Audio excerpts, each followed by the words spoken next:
Attending in person, and welcome also our online participants. Just real quick, some housekeeping messages. This session is being recorded and all the materials, proceedings are going to be made available through the MDRC website. Simultaneous interpretation to French and Portuguese is available for online participants. And we're welcoming these to be a really very interactive session, so we may learn out of each other. Welcome you and invite you for us to have a group picture right after, during the morning tea break. So we could be welcoming you to follow the signs over to the first floor to get the picture done. And then on the way back, grab your coffee and pastries and for us to continue. I'm glad I can hear some feedback. It looks like you've been learning and that Nairobi is so far treating you well. A very good morning to you all who have made it here to Nairobi from as far as the United States. I see colleagues from Dubai, from South Africa, from Ghana. Thank you for bringing Africa here in Nairobi. In Swahili, we say karibu sana. So when you hear us say karibu and hamjambo, we are extending our warmth to you all. I think I'm not the chief guest, but as host, I ask that you are all welcomed in every way. I hope we have made every effort to make everything that you require available to you and that you feel we are accessible to provide any additional thing that you may require. My work is quite simple this morning because I'm actually not the one who's telling the show. It is our distinguished participants. But before I call on our distinguished delegates and participants, I wish to call upon the host, the Pharmacy and Poisons Board, who is ably represented on behalf of the Chief, Dr. Fred Sioi, by Dr. Ali Arale. Dr. Arale has extensive experience working at the Pharmacy and Poisons.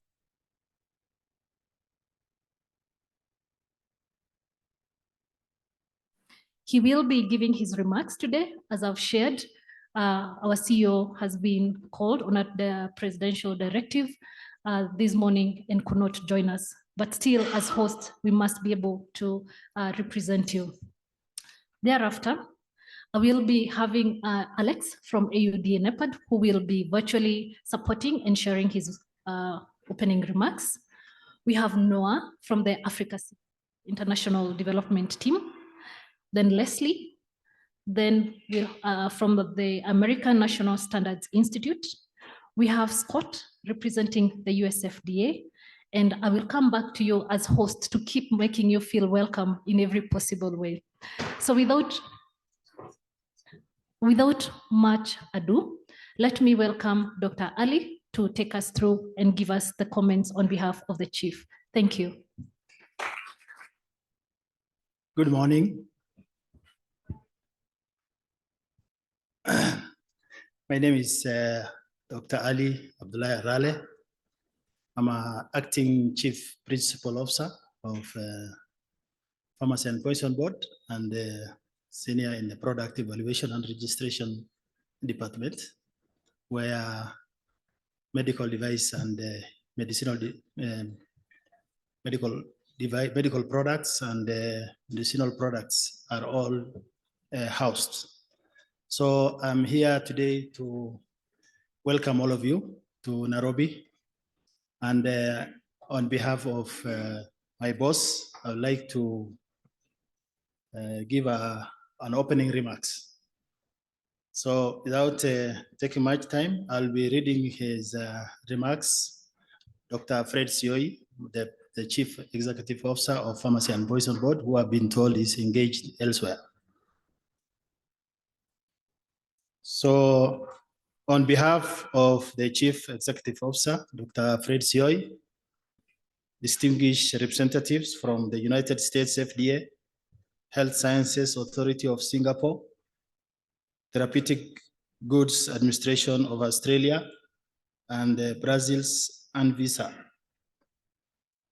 The development partners represented by the USAID team, the American National Standards Institute, the African CDC, the Medical Device Regulatory Convergence Project, the Joint Secretaries of African Medical Device Forum representative here, represented here by African Union's Development Agency, AUDA NIPAD.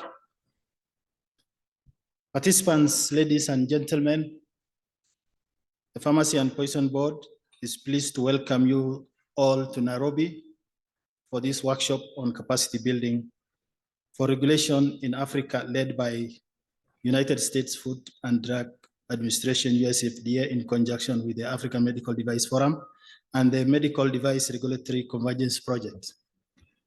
Karibuni Nairobi, feel at home and enjoy the breathtaking views of the Nairobi National Park. Once you have all absorbed all the knowledge you will be getting this week by paying a visit sometime. Ladies and gentlemen, let me begin by congratulating the African Medical Device Forum on becoming a regional harmonization initiatives to the IMDRF. This is a great achievement and a milestone that the leadership of the African Medical Device have worked tirelessly to achieve. Indeed, it's a show of a great strides that the regulation of medical device and diagnostic is taking in Africa. It gives me a great pleasure to see the efforts that have continued to be made by the regulators to support the acceleration of regulatory framework for medical device and diagnostics in Africa, bearing fruits such that we now have this first of its kind technical support given by the regulators in Africa by founding members of IMDRF, led by our friends, the US FDA. This workshop seeks to bring closer home core international references from medical device regulatory framework, which include the principle observed by International Medical Device Regulators Forum, a review of international standards, including ISO 13485 and ISO 14971, conformity assessment, and the good reliance practices.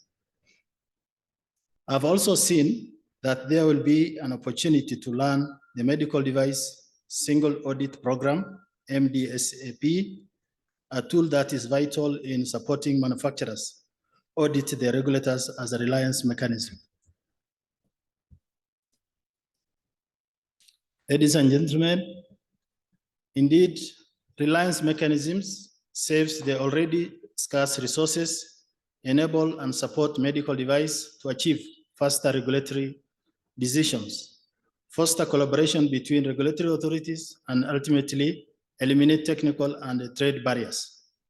These distinguished participants, the opportunity to learn from the experts in the room is one I implore you who are learning to take with open arms.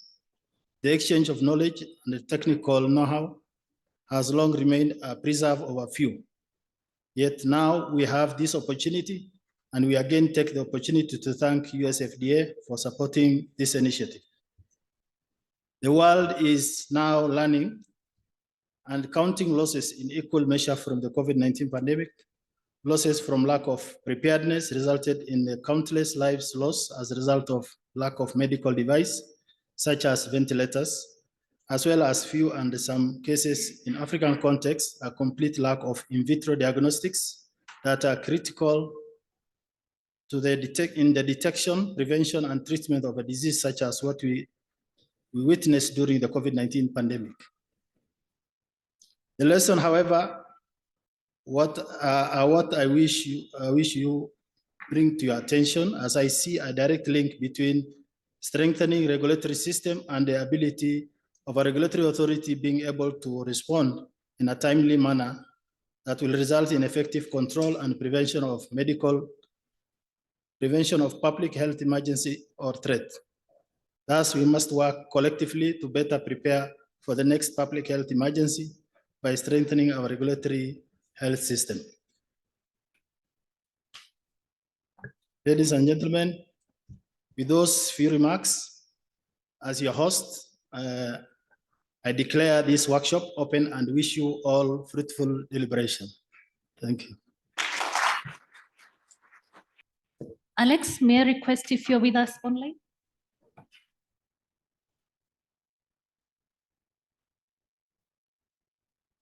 Yes. Good morning, Pauline. Can you hear me? Good morning to you, Alex. Over to you. Thank you very much. And good morning, colleagues. My name is Alex Juma Ismail. I work for the African Union Development Agency, NEPAD, and I lead I support the Medical Devices Forum as a secretariat to it, which is a joint effort by NEPAD and WHO. And So, Alex, may I ask? Sorry, Alex, to interrupt. May I ask if you can switch on your video so we can see you in the room, please? If you are able to, that is. I am able to. Excellent. I think the host has enabled video sharing. If you can quickly do that. Okay, just a minute. We shall do that. Can I confirm from the team? Yes, you may be able to proceed, Alex. Pauline, I think they have not sorted it. Still giving me the same message that you are unable to start the video. You can't start your video because the host has stopped it. You need to accept, please accept the request for your video to be shared. I don't see the request, Pauline. I don't know. Okay, please proceed. Please proceed. I'm sorry for that. All right. Or you can share my picture for participants to see. Yeah, thank you very much, Pauline. And thank you very much, colleagues. Apologies for not being able to join in person. I had committed to attend another equally important meeting, but so I'm able to join virtually, and I'll be following the discussions throughout the 4 days of the meeting. As I introduced myself earlier, I work with the African Union Development Agency, NEPAD, and I lead the AMDF technical committee from the secretariat side, which is a joint effort by AUDA, NEPAD, and WHO. This representative of Dr. Fred Sioi, the Chief Executive Officer of the Pharmacy and Poisons Board of Kenya, Dr. Noah Fongwen, Diagnostics Access Coordinator at the Africa Centers for Disease Control and Prevention, Africa CDC, Daniel Vasquez, Senior Standard Specialist, Textile and Apparel Industry Lead, U.S. Agency for International Development, Leslie McDermott, Senior Director, International Development, American National Standards Institute, Scott Colburn, US FDA, Director, Division of All Hazards Response, Science and Strategic Partnerships, DAOS, Center for Devices and Radiological Health, CDRH, Office of the Strategic Partnership and Technology Innovation, OST. AMDF members, distinguished participants, ladies and gentlemen, good morning once again. On behalf of the AMDF Joint Secretariat and my own behalf, first of all, allow me to thank the Republic of Kenya, and particularly the Pharmacy and Poisons Board through Dr. Pauline, whose effort has allowed us to have this meeting today in collaboration with the partners. And thank you, members of the AMDF TC who have managed to attend the meeting in person, as well as members of the Diagnostic Advisory Committee who are also attending this meeting. Sincere thanks also to the MDRC and partners for organizing and supporting this important workshop. Colleagues, I'm therefore pleased to welcome everyone to this workshop on information sharing and capacity building for regulators in Africa, understanding that the workshop will provide exchange of information, capacity building between the AMDF, its members, NRAs, and partner reference NRAs, including the US FDA, TGA, Australia, HCA, and Visa, also the Africa CDC and industry, covering the core international references for medical devices, regulatory frameworks, as you can appreciate the program, which I believe has been shared with everyone. The workshop objective is to support and advance the AMDF 2023 work plan and training plan in furtherance of the AMDF 5-year strategic plan, which is to accelerate African medical devices and NRI capacities to support MDF application as a regional harmonization initiative, RHI, of the International Medical Devices Regulators Forum. Colleagues, recognizing the importance of the work that the AMDF is doing, the AMDF Forum was recognized as one of the technical committees of the African Medicines Regulatory Harmonization Program, a program leading the technical operationalization of the African Medicines Agency. And therefore, we believe that the work that AMDF has been doing and the work that AMDF is currently doing is an important element into the support to the operationalization of the African Medicines Agency. And this also contributed to the collaboration that the African Union Development Agency, NEPAD, and Africa CDC has established in recent times, which is having a mechanism for identifying priority IVDs on the continent, as well as establishing a mechanism whereby these priority IVDs could be assessed and recommended for national agencies in Africa to facilitate approvals. And therefore, considering the importance of the meeting and knowing that the agenda is very packed, I won't take much of your time. And with these few remarks, I therefore welcome everyone and wish you a very, very successful workshop. Thank you very much. Over to you, Pauline. Thank you so much, Alex. Although seeing you in Nairobi would have been the better option. But thank you once again. Noah, you're here with us. May I please welcome you to the stage? Yes, yes.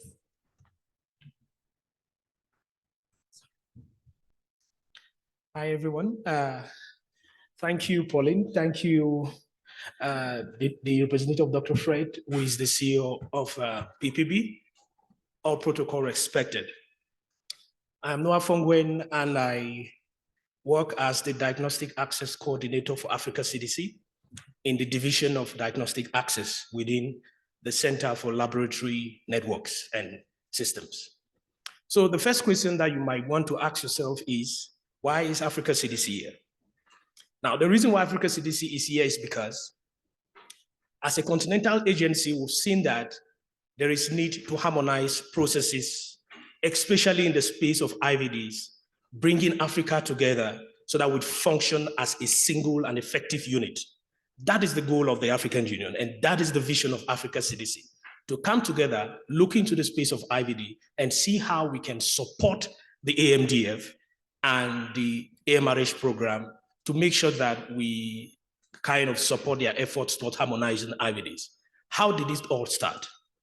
In August, from the 15th to the 17th, we had a joint meeting that was convened by Africa CDC, the AMDF, and the AMRH program of ALDO NEPAD to set up what we call the Diagnostic Advisory Committee.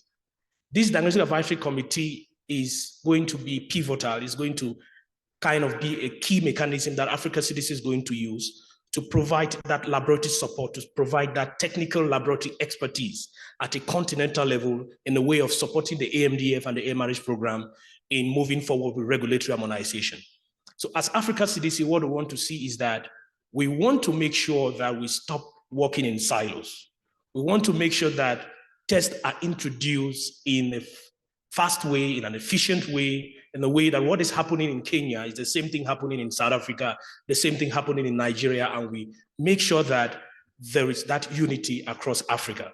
So in doing that, I will not say much because I have a whole presentation on what the Diagnostic Advisory Committee will be doing, but I want to thank our host. I want to thank all of those who are present here, and I want to assure you that Africa CDC is fully committed to provide all the support that AMDF needs to make sure that we achieve this great target for the continent. Thank you very much.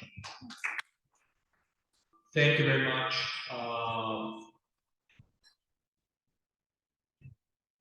I want to start by thanking Dr. Ali and PPP for hosting the meeting here today. But I also want to recognize and thank all the organizations that have partnered with us for this event NEPAD, US FDA, ANSI, ADVAMED. We have here representatives from the Africa CDC. And as I was hearing Noah speak, he said something along the lines of stop working in silos. And I have prepared very nice remarks here. But after he said that, I started thinking of what has been one of the greatest lessons that the COVID pandemic has left us and have left regulators. And I think one of those is to work in partnership. To work in partnership with continental organizations like CDC, with other regulators that can provide more advanced assessment, guidance, with organizations like mine that can provide technical assistance, with organizations like ANSI that has a wealth of expertise and international standards, and use that information. There's no point in working in silos, because working in silos is not going to eventually result in a more efficient and better outcome when we're trying to address global pandemics, either present or future. So with that, I always tend to remind people when I attend these meetings that national regulatory bodies, when there's a health emergency, don't need to act alone, nor they should do so. Try to work in partnership with others, and the results will eventually come. In the case of USAID, we were very lucky that at the beginning of the pandemic, we were able to forge a very strong partnership with ADVAMED, with the private sector, that was the organization that represents the product manufacturers, that was putting out the medical devices that were being designed to address the health emergency. And we worked very well with them. We were able to partner also with FDA, and we are here together today to discuss how to further advance and help to strengthen your regulatory systems. As you continue to consider what's the path forward, I would just invite you to continue working in this partnership, in the partnership that you have been able to develop through the work of the MDRC. We put the seed, but now it's up to you, to PPB, to Africa CDC, to the regulators in the region, to make this tree grow and make it more robust and more resilient. Because as we know, health emergencies come and they come fast. Thank you very much.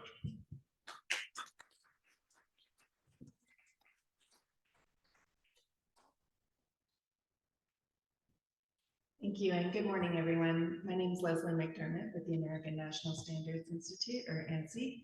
I'd like to add my thanks for the warm welcome to our hosts at PVP, and thank you to all of the participants who are here today, including those who have traveled a long way. I agree wholeheartedly with everything that our other opening speakers have said. And let me just add that at ANSI, of course, we are the coordinator of the US Voluntary Standards System. So we are very excited to see this event highlighting the importance of international standards, the consensus process, and the tools that those provide to regulators, and helping avoid future health emergencies, facilitate trade, and all of the wonderful benefits that we see from those. At ANSI, we've also been very honored to lead the implementation of the Standards Alliance project, which is facilitating this training together with USAID for the last 10 years. And I'd like to extend a thank you to our partners on the MDRC team who have been working with us almost that long. So thank you to ADVAMED and the whole MDRC team Thank you to the other ANSI members and FDA and our colleagues from the US who have traveled to be with us today. I encourage all of you to take the opportunity this week provides to engage with each other. We have, I know, all of the right technical experts and right people in the room from across Africa, from the US, and I look forward to the discussions. So thank you very much to everyone.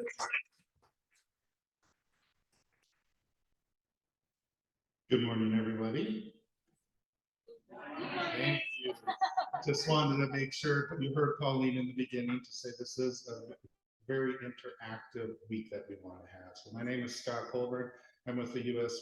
Food and Drug Administration. I could say ditto and be done, but I'll just add a few things because there is a lot to be thankful for here. We're all here to learn something from each other. You're going to get a lot of education. You're going to get a lot of what's known as death by PowerPoint. The interactive part of this is what will make something for you to bring back with. So raising your hand, having conversations with everyone is what builds those alliances, that partnership that becomes a public-private partnership. And that is something that I hope we all can walk away from, understanding that it takes all of us, whether you're in industry, academia, government, regulators, CDC actions, that really makes this work. We've all experienced hardships through things like COVID, just even keeping up with technologies. And so what we're here this week to do is break it down into some basic principles and learn from each other of how can we harmonize and come together so we can help each other out. Manufacturers try to build a device to work for the world. It takes the world to make sure we can have it work for the patients that we care about the most. And so, you know, in partnership with everyone here, thank you for coming. We hope that everyone, both here in the room and those online, have a wonderful week, and I look forward to meeting every bit of one of you.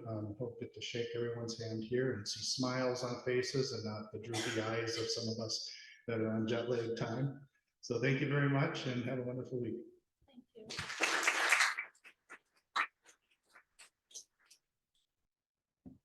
I'm sure you're not yet tired of seeing me, as you will be this week quite a bit. But let me wear a different hat. Much as I work at the Pharmacy and Poisons Board, I am also the chair of the African Medical Devices Forum. And what an opportunity to be able to have this event in Nairobi. What an opportunity for us to be learning at a time such as this. So I take the opportunity to thank our host, Pharmacy and Poisons Board, for the ability or for graciously accepting to host this workshop. I think bringing everyone across the African continent to be able to discuss medical devices and diagnostics is a rapidly changing frontier. I want to take this opportunity very early on to acknowledge national regulatory authorities represented here. I'll begin by just quickly going through support because I can see them across the room, but maybe I know them and you do not know them. I'll start by asking our able vice president for vice chair for AMDF, Dr. Dimakatso, who's leading the SAPRA team, to smile to the team. Please, that's Dr. Dimakatso Matibe. We work to move the AMDF frontier because it takes it takes women to move a continent. Yeah, we agree?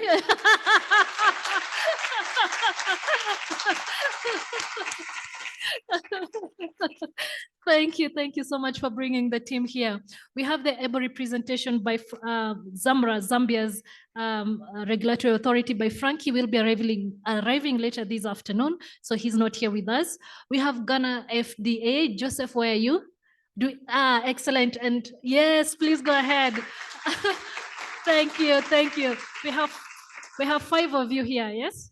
Wonderful. Thank you for joining us, and we welcome you very much.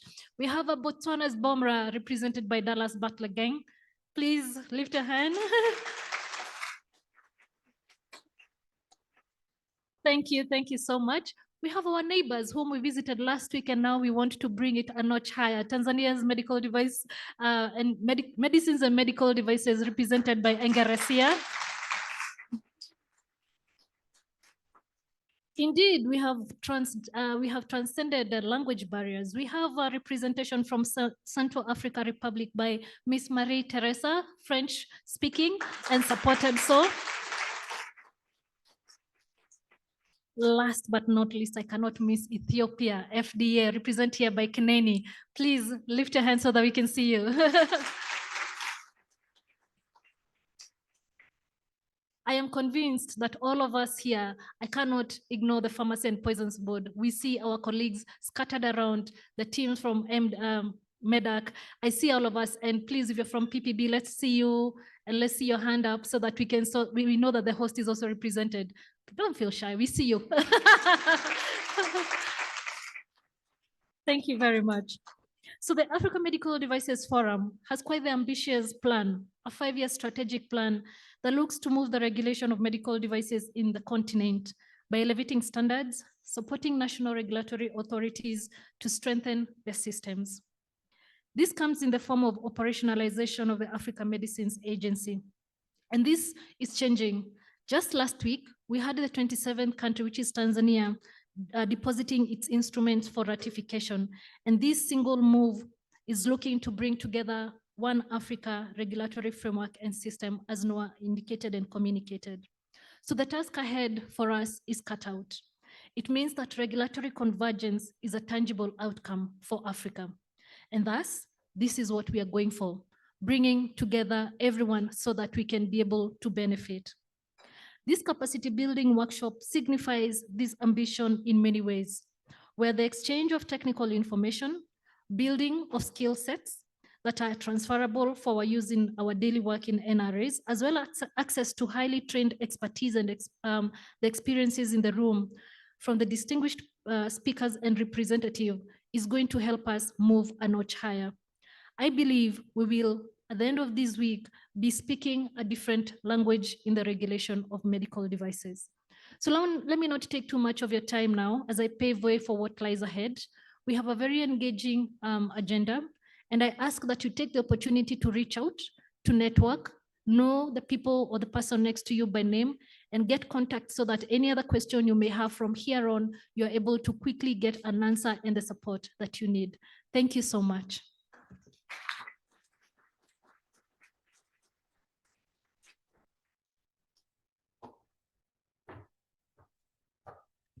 So thank you very much. Really very encouraging and engaging words from all of our wonderful speakers up to now. So I'm going to be brief now, just getting all of us through the goals of the week. I think that Alex has already helped us a little bit with that to put us kind of like on stage on what we're intending to do this week. So if we can get the slides coming on, please. So it is going to be real quick. So it is really in general terms, we will as we have already been sharing, this is really a sharing week. This is a week for us to connect. And with all the information that we're going to be gaining, with all the insights that we can be gaining through the networking that Pauline made it clear, being one of the beauties of having all of us here in person will gain. That will help us really support Africa and the AMDF moving forward towards reaching the goals that have been established in the strategic plan. And of course, all the working plan and all the training needs that are already identified that are critical for those goals to be achieved. So if I can get the slides again. No, it is not working. So, of course, one of the most relevant elements that we have now, mainly coming from the in-person participation of such a strong group from US FDA subject matter experts, there is a huge opportunity for exchanges of experiences that will benefit all of us around the room. And of course, one of the critical intentions of these meetings is to cover the core international references for medical device regulatory frameworks. And in that regard, I mean, we are I think, all aware of what are the critical ones that we want to use as a base for the work we do on a daily basis as to really move forward convergence in the agenda of the national regulatory authorities, not only of Africa, but around the globe. And we talk about the IMDRF, the utilization of international standards as base to develop regulations, of course, getting much better understanding on how conformity assessment can be such a practical and critical instrument for ensuring access to safe devices in the region. Of course, gaining advantages of learning deeper on the benefits of what we consider being the best example of reliance applied to medical devices, as it is the Medical Device Single Audit Program. Of course, not leaving behind post-market activities that at the end of the day, it's kind of like the focus that the World Health Organization is really having like as a top of the head for everybody in regards of how to ensure, again, safe access and availability of devices in the market. Good reliance practices, again, as Pauline has already mentioned, and being the also recommendation of the World Health Organization as to make an effective and efficient use of public resources at a national regulatory authorities. And then, sorry, I forgot to skip it. And to move to the next one. And of course, as a base for all of these, to have, okay, something is, probably there's a bug in here. Okay, and last in the least, but at the end of the day, it's kind of like the beginning of the process, is for all of us to be using to our advantage the implementation of good regulatory practices and learning on how this implementation will help gaining access to safe medical devices in the countries, and of course, to prevent technical barriers to trade that will of course, prevent patients to have access to those devices. So as I was mentioning before, and as it was mentioned also by Alex, the idea is to support AMDF in reaching the goals that are already established in the work, in the strategic plan, and of course, all the capacity building that is required for those goals to be reached. And again, with the opportunities that we will have this week, we're pretty sure that we're going to be, all of us are going to be way stronger while leaving Nairobi in regards of the capacities that we will have to implement and to make through those goals. And of course, I mean, soft infrastructure is it's a critical area, and it is very relevant for us not to forget the lessons that we learned from COVID-19. Sometimes it is kind of like easy to forget. It was too painful. We tried to forget, but there are lots of lessons that were very costly, starting with human beings' lives, that we should keep in mind while we put together new ways of doing things. And of course, we have to be better prepared for health emergencies, and that we can do through having strong, flexible, intelligent, resilient regulatory frameworks. And of course, through that, we will have a better opportunity to use in a more efficient way proper public resources, and in that regard, have a stronger support to the policies in regards of general public health. And of course, last but not least, and it was clearly mentioned by Noah, in regards of having proper access of in vitro diagnostics throughout Africa, that being a critical component, like for everyday life, but more importantly, during health emergencies. So with this, I think it is kind of like very clear what we're trying to achieve. It's very, very aggressive objectives that we have, but we know that we have all the expertise in this room to make it happen. So thank you very much. And without further ado, I would like to thank you, all of our introductory speakers. So we invite you to go back to your seats, and then to welcome Michelle Noonan. Michelle Noonan is an international policy analyst at the US FDA Center for Disease and Radiological Health. And she's going to be sharing with us an overview of FDA regulation of medical devices. Michelle, welcome, and thank you very much.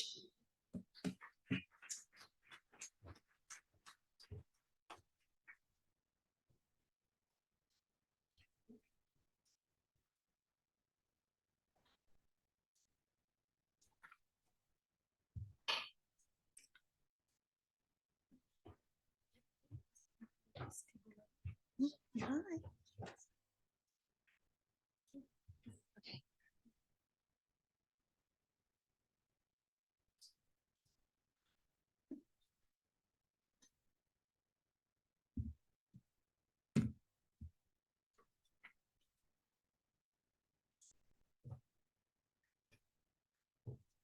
Good morning, everyone.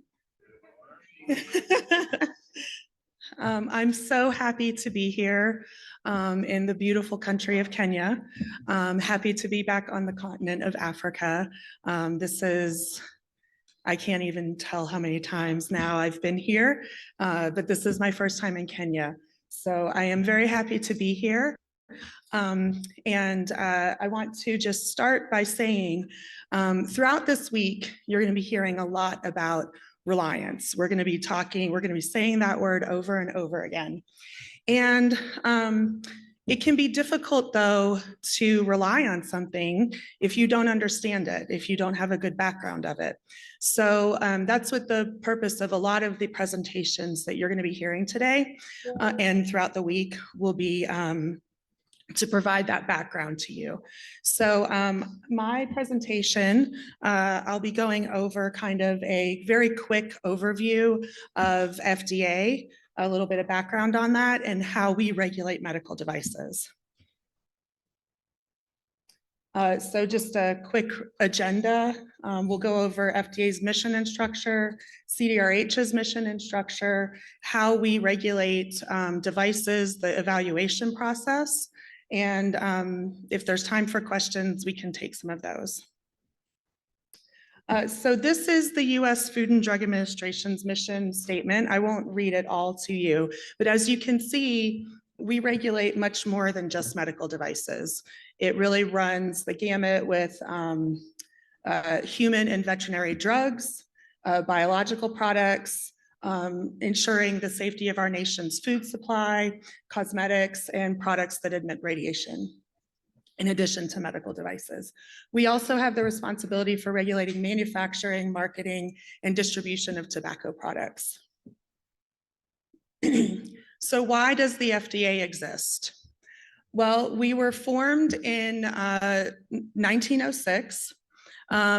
I don't know if you've heard of the Poison Squad, but this was a group of men back in the early 1900s that voluntarily and willingly took poisonous substances at various levels to determine whether or not they were toxic to humans and at what levels they were toxic to humans.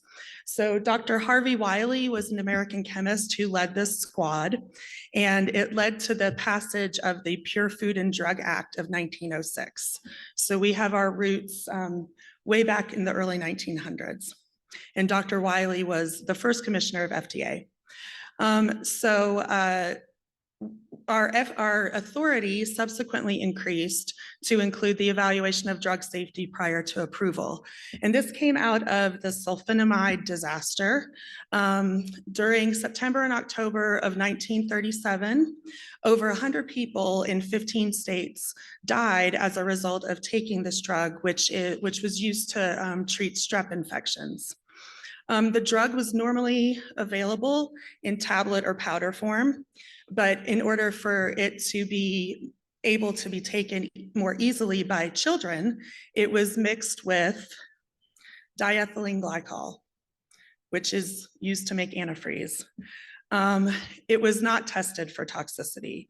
So over 100 people died as a result of taking this drug. And this led to the passage of the 1938 Food, Drug, and Cosmetic Act, which increased our authority to regulate drugs. Then in 1962, we gained even more authority to evaluate drug efficacy prior to approval. And this came out of the thalidomide disaster. So this was it was prescribed off-label basically to pregnant women to prevent morning sickness. Unfortunately, the drug had not been tested on pregnant women. Excuse me, and if taken between the days of 20 and 30 days of gestation, it could lead to very severe deformities of the fetus and even death.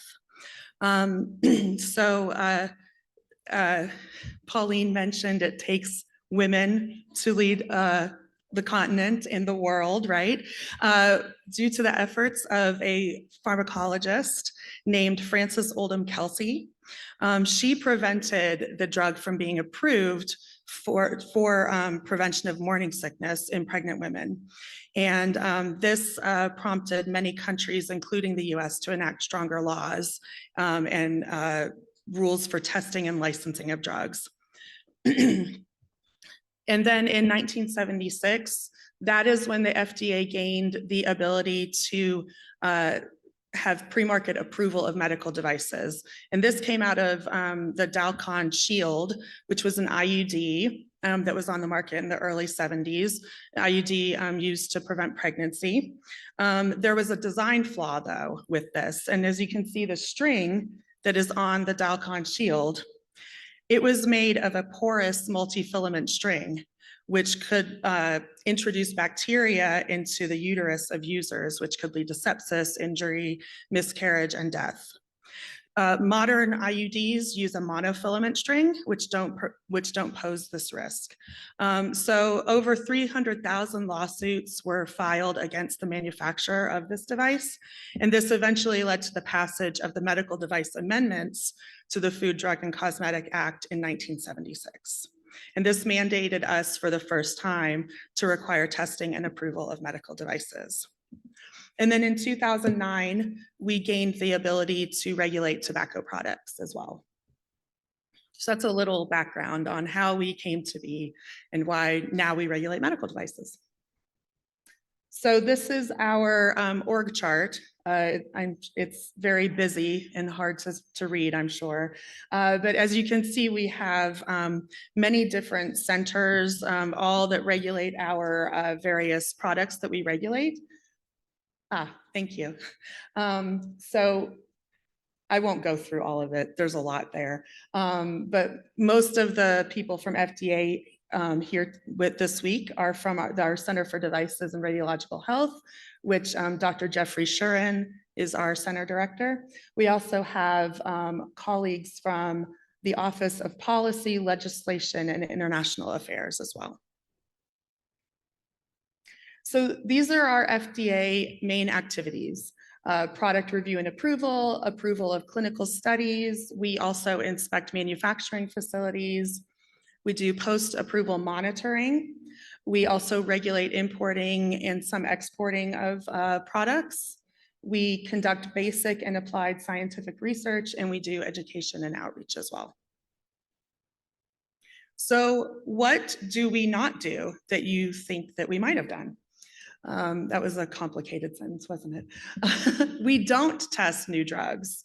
We don't test vaccines, and we don't test medical devices. We rely on the manufacturers to do this, and we evaluate the data to bring those products to market. We don't regulate medical procedures. That is delegated down to the states in the United States. They are in charge of regulating the practice of medicine, so we do not get involved in that. And we don't handle intellectual property. This is the job of our US Patent and Trademark Office. So we have our CDRH mission listed here. Again, there's a lot of words on this slide, but we basically assure that patients and providers have timely and continued access to safe, effective, and high quality medical devices. We provide consumers, patients, caregivers, providers with understandable and accessible science-based information regarding these products. And we also facilitate medical device innovation by advancing regulatory science, providing industry with predictable, consistent, transparent, and efficient regulatory pathways. And we assure consumer confidence in the products that are on the market. So this is the CDRH, our Center for Devices and Radiological Health org structure. Again, we have our director, Dr. Jeffrey Shuren. And then there are various offices underneath the director's office. On the international affairs team, we are a small team of 6 individuals. The associate director for international affairs, Melissa Torres, unfortunately could not be here today in person, but she will be joining us later virtually for a presentation on ISO 13485. But we have our various offices and the review of medical device files. So we call this the pre-market and also all the post-market activities are in the Office of Product Evaluation and Quality. So we refer to them as OPEC. So our day-to-day activities at CDRH, what do we do on a day-to-day basis? We have over 2,000 employees within our center.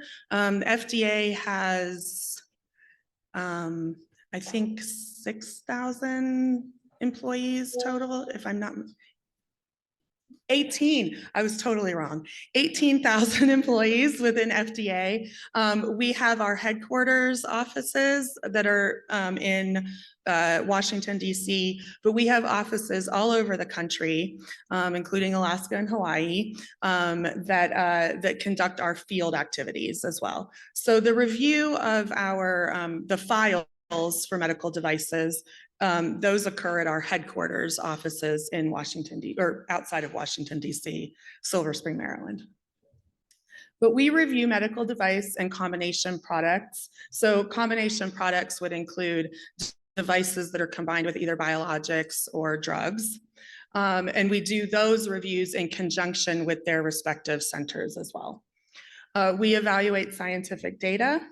We meet with industry and clinical representatives. We formulate regulatory and scientific policies. We attend and present at scientific meetings. And we also visit manufacturing and clinical study sites as well. So now we'll jump into the actual meat of the presentation. So we're going to talk about how we regulate medical devices. And the first question is that manufacturers would be asking themselves probably is my product a medical device? So as you can see, we have 3 pictures on the screen here. We have a trumpet, a blood pressure cuff, and a hospital bed. So which one isn't a medical device? This is a pretty obvious one. So. Anyone? The trumpet. Of course, it's not a medical device. I guess that's true. I guess that's true. That would be like off-label use though. Okay, so a blood pressure cuff. Is that a medical device? Yes. What about a hospital bed? It depends. It could depend on its intended use. Most of them are regulated as medical devices, but it depends. So don't we all love that question as regulators? It depends. I think that is such a great answer to any question, right? It totally confuses people, but it does depend. And we're going to go through a little bit about why it depends.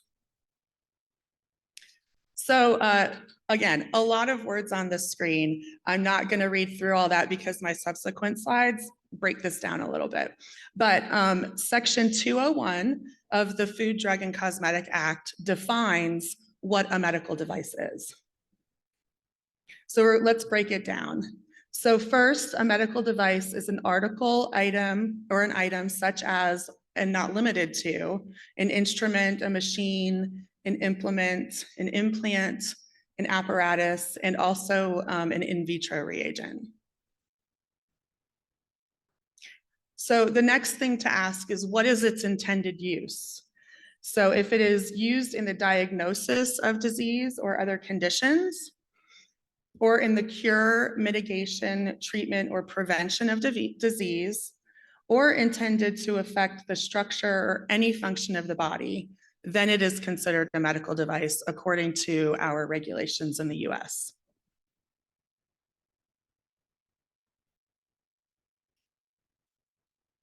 Does not achieve its primary intended purposes through chemical action or dependent on being metabolized. So these would be more considered to be drugs, possibly biologics. So those are not considered medical devices. Just a note that software can be a medical device.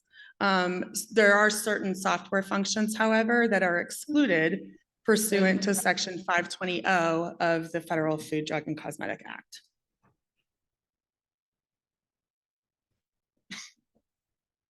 Excuse me. So the purpose of our regulations. Thank you, Scott. The purpose of our regulations is to ensure that there are safe and effective medical devices on the market. So we look at safety. There is a reasonable assurance that a device is safe when it can be determined based on valid scientific evidence that the probable benefits to health from the use of the device for its intended uses and conditions, when accompanied by adequate directions or warnings, outweigh the probable risks. And you're going to hear from Scott Colburn later on about risk. So as we all know, it is nearly impossible to mitigate risk down to zero. But when the benefits outweigh the risk, then it is considered a safe medical device. And this is defined in our Code of Federal Regulations. So the CFR on the screen, that's what that stands for. That basically, our CFRs describe our, the 21 CFR describes in more detail our Federal Food, Drug, and Cosmetic Act. And then we also look at effectiveness. So there's a reasonable assurance that a device is effective when it can be determined based on valid scientific evidence that in a significant portion of the population, the use of the device will provide clinically significant results. So we look at both safety and effectiveness when we are evaluating pre-market applications, 510Ks. We'll go through that in a few minutes. The various ways to bring a product to market in the United States. So how does a manufacturer bring a medical device to market in the United States? So there are 4 basic steps. It can be a very long process, but some of the length of time is dictated also by regulations. So we have certain amounts of time in which we have to review the applications for these devices. I never worked on the pre-market side of the house when I was a reviewer, but I did work on the post-market side. And I will say I was very happy to be on the post-market side when I saw how big the files were for the pre-market side, because I would walk over to my colleague's office who were on the pre-market side and they would have stacks of files this high going down the table. So, and they only had a certain amount of time in which to review that, all of that information. So I was very happy to be on the post-market side. So, well, I think we have enough time to probably go through the first step. And then I think we are taking a break at 10:15. Yes, okay. So step 1 is to classify your device and understand any of the regulations that would apply to that device.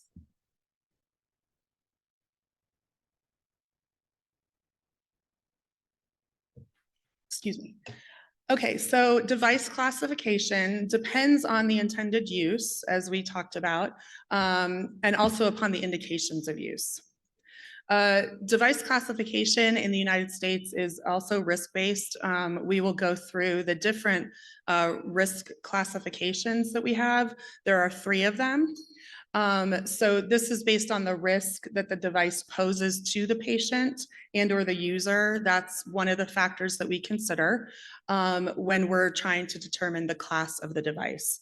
So we have class 1, which is our lowest risk devices. There's class 2, which is in the middle, and class 3 is our greatest risk.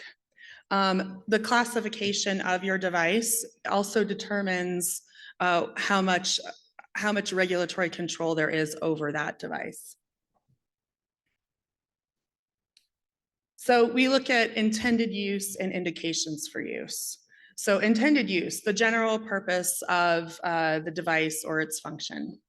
And the labeling that accompanies the device must also indicate what that intended use is. So basically, what is the device used for? We also look at the indications for use. So it describes the disease or condition that the device would diagnose, treat, prevent, cure, or mitigate. And it also should include a description of the patient population for which the device is intended. So basically the where, when, and how of when the device will be used. So we have 1,700 generic groups of devices that are in our regulations. They are classified within 16 medical specialties. And those are defined in 21 CFR 862 through 892.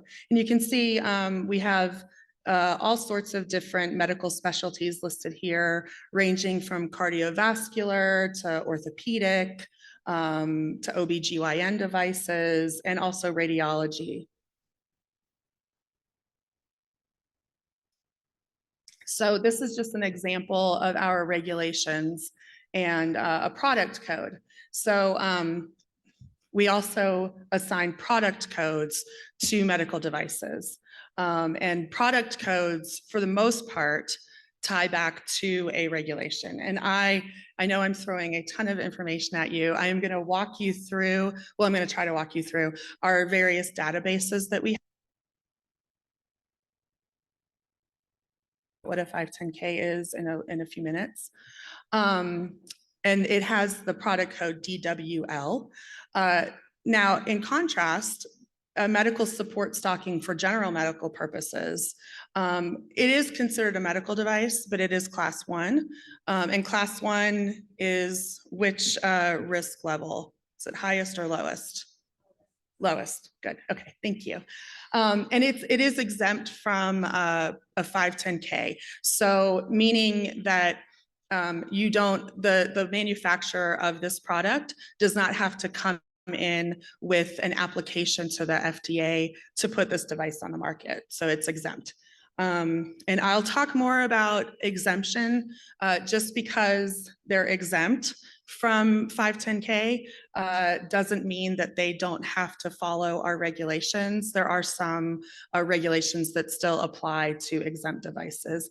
But as you can see, this medical support stocking has a different product code.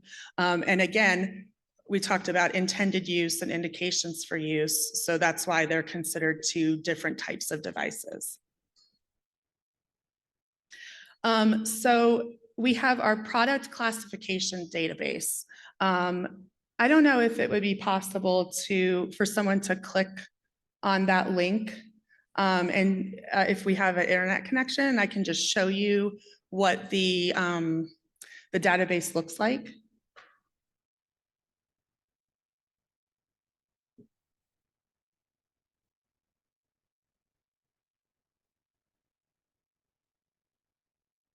Thank you very much.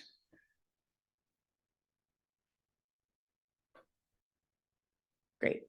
Okay. I think that's probably a little bit difficult to read, but as you can see, thank you. So if you can see on this side, the side closest to me, we have all of these different databases available. These are publicly available databases. So anyone can go on our website and search all of these different databases. There's a there's a ton of information on our website that is publicly available.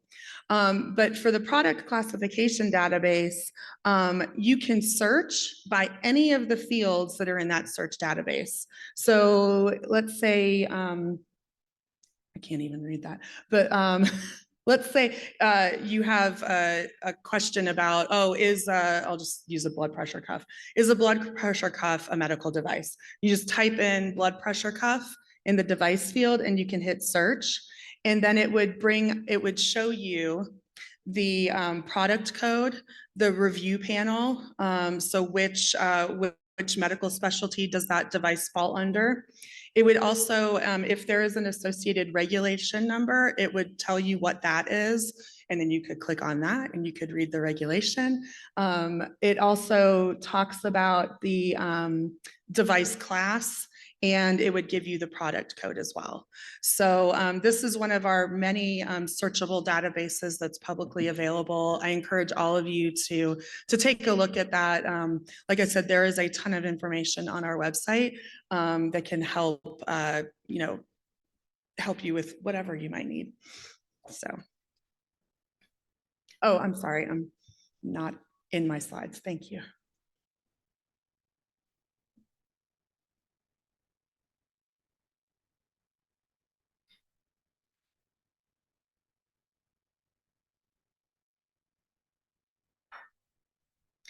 I'll also, throughout this presentation, we'll take a little break, we'll come back. I'll walk you through a couple of other databases as well, just to show you what they look like.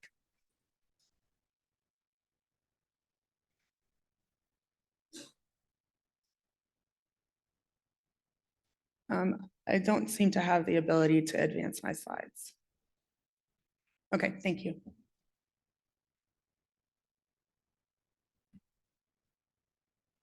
Okay, thank you.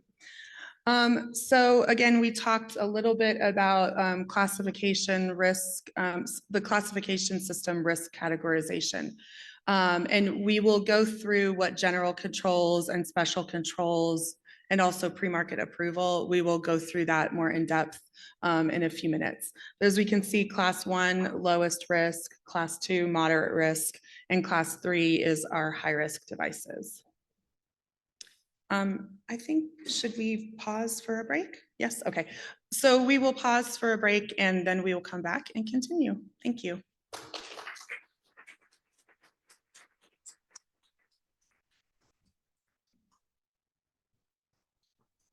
Thank you very much, Michelle.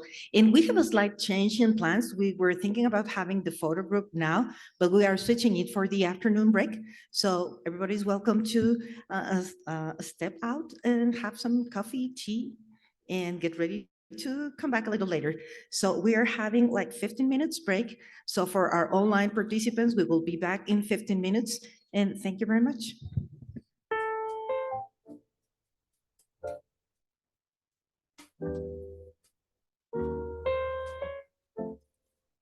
Tired of old school marketing tactics? Forget outdated email, cold calling, and SMS marketing. It's time to evolve. Embrace WhatsApp for better customer connection in 2023. I use Wadi to send targeted, interactive WhatsApp messages with dynamic videos and images. It gets way better open and response rates than email and SMS. Wadi offers advanced chatbots and integrations with Shopify, WooCommerce, and your CRM. Has everything you need to upgrade your workflow. See for yourself. Sign up for a free Wadi trial. Smart tools for smart businesses. Leave email and SMS in the past. Take your marketing into the future of Wadi. Hello, welcome back. And I'm glad to reintroduce Michelle Noonan for her to continue sharing with us the overview of the FDA regulations. Thank you. Hello again. Welcome back. You get me for the next hour. So I'll be going through this talk, and then I have another talk on international harmonization. So we left off with our classification system risk categorization. So we'll kind of dive more into what general controls are. We also have special controls that apply to our class 2 devices along with general controls. And then we have our pre-market approval, and those have various requirements as well for our class 3 or our high-risk devices. As you can see from this slide though, general controls apply to all classifications of devices. So when we talk about general controls, these are regulatory requirements that are applicable to all devices except those that are exempt. So remember we had that the stocking, or I think it was the stocking, that was considered a class 1 device, but it was exempt from pre-market notification or approval. Meaning that the manufacturer of that product would not have to come in to the FDA with an application to put it on the market. And it was listed as a class 1 exempt device. So class 1 exempt devices do not have to meet all of these general controls that are listed here on the screen. So the first general control is labeling. So this control is intended to provide information to users of the device. And this is detailed and defined in our in 21 CFR Part 801 of our regulation. Next, we have medical device reporting. That is Part 803 of our regulation, and that deals with reports of device-related injuries and deaths. We are going to dive deeper into that. I believe on Wednesday, I have a post-market presentation that I'll be doing. You get to see me again on Wednesday. I get to get up here again. So I'll be diving more in depth into medical device reporting during that presentation. We also have our establishment registration, which is defined in Part 807. So businesses who are involved in medical devices have to register their business with the FDA as well. Our device listing requirements is also part of our general controls. Those are defined in Part 807, and that it basically just identifies the device. We also have our quality system regulation 820, which is near and dear to my heart. Being on the post-market side, I dealt a lot with 820, so I love it. I'm a regulation nerd. I love my regulations. They make everything very clear most of the time. Most of the time, regulations make things clear. But our quality system regulation, it basically ensures safe and effective finished medical devices. We also have controls related to adulteration. This is defined in our Food, Drug, and Cosmetic Act in Part 501 of that.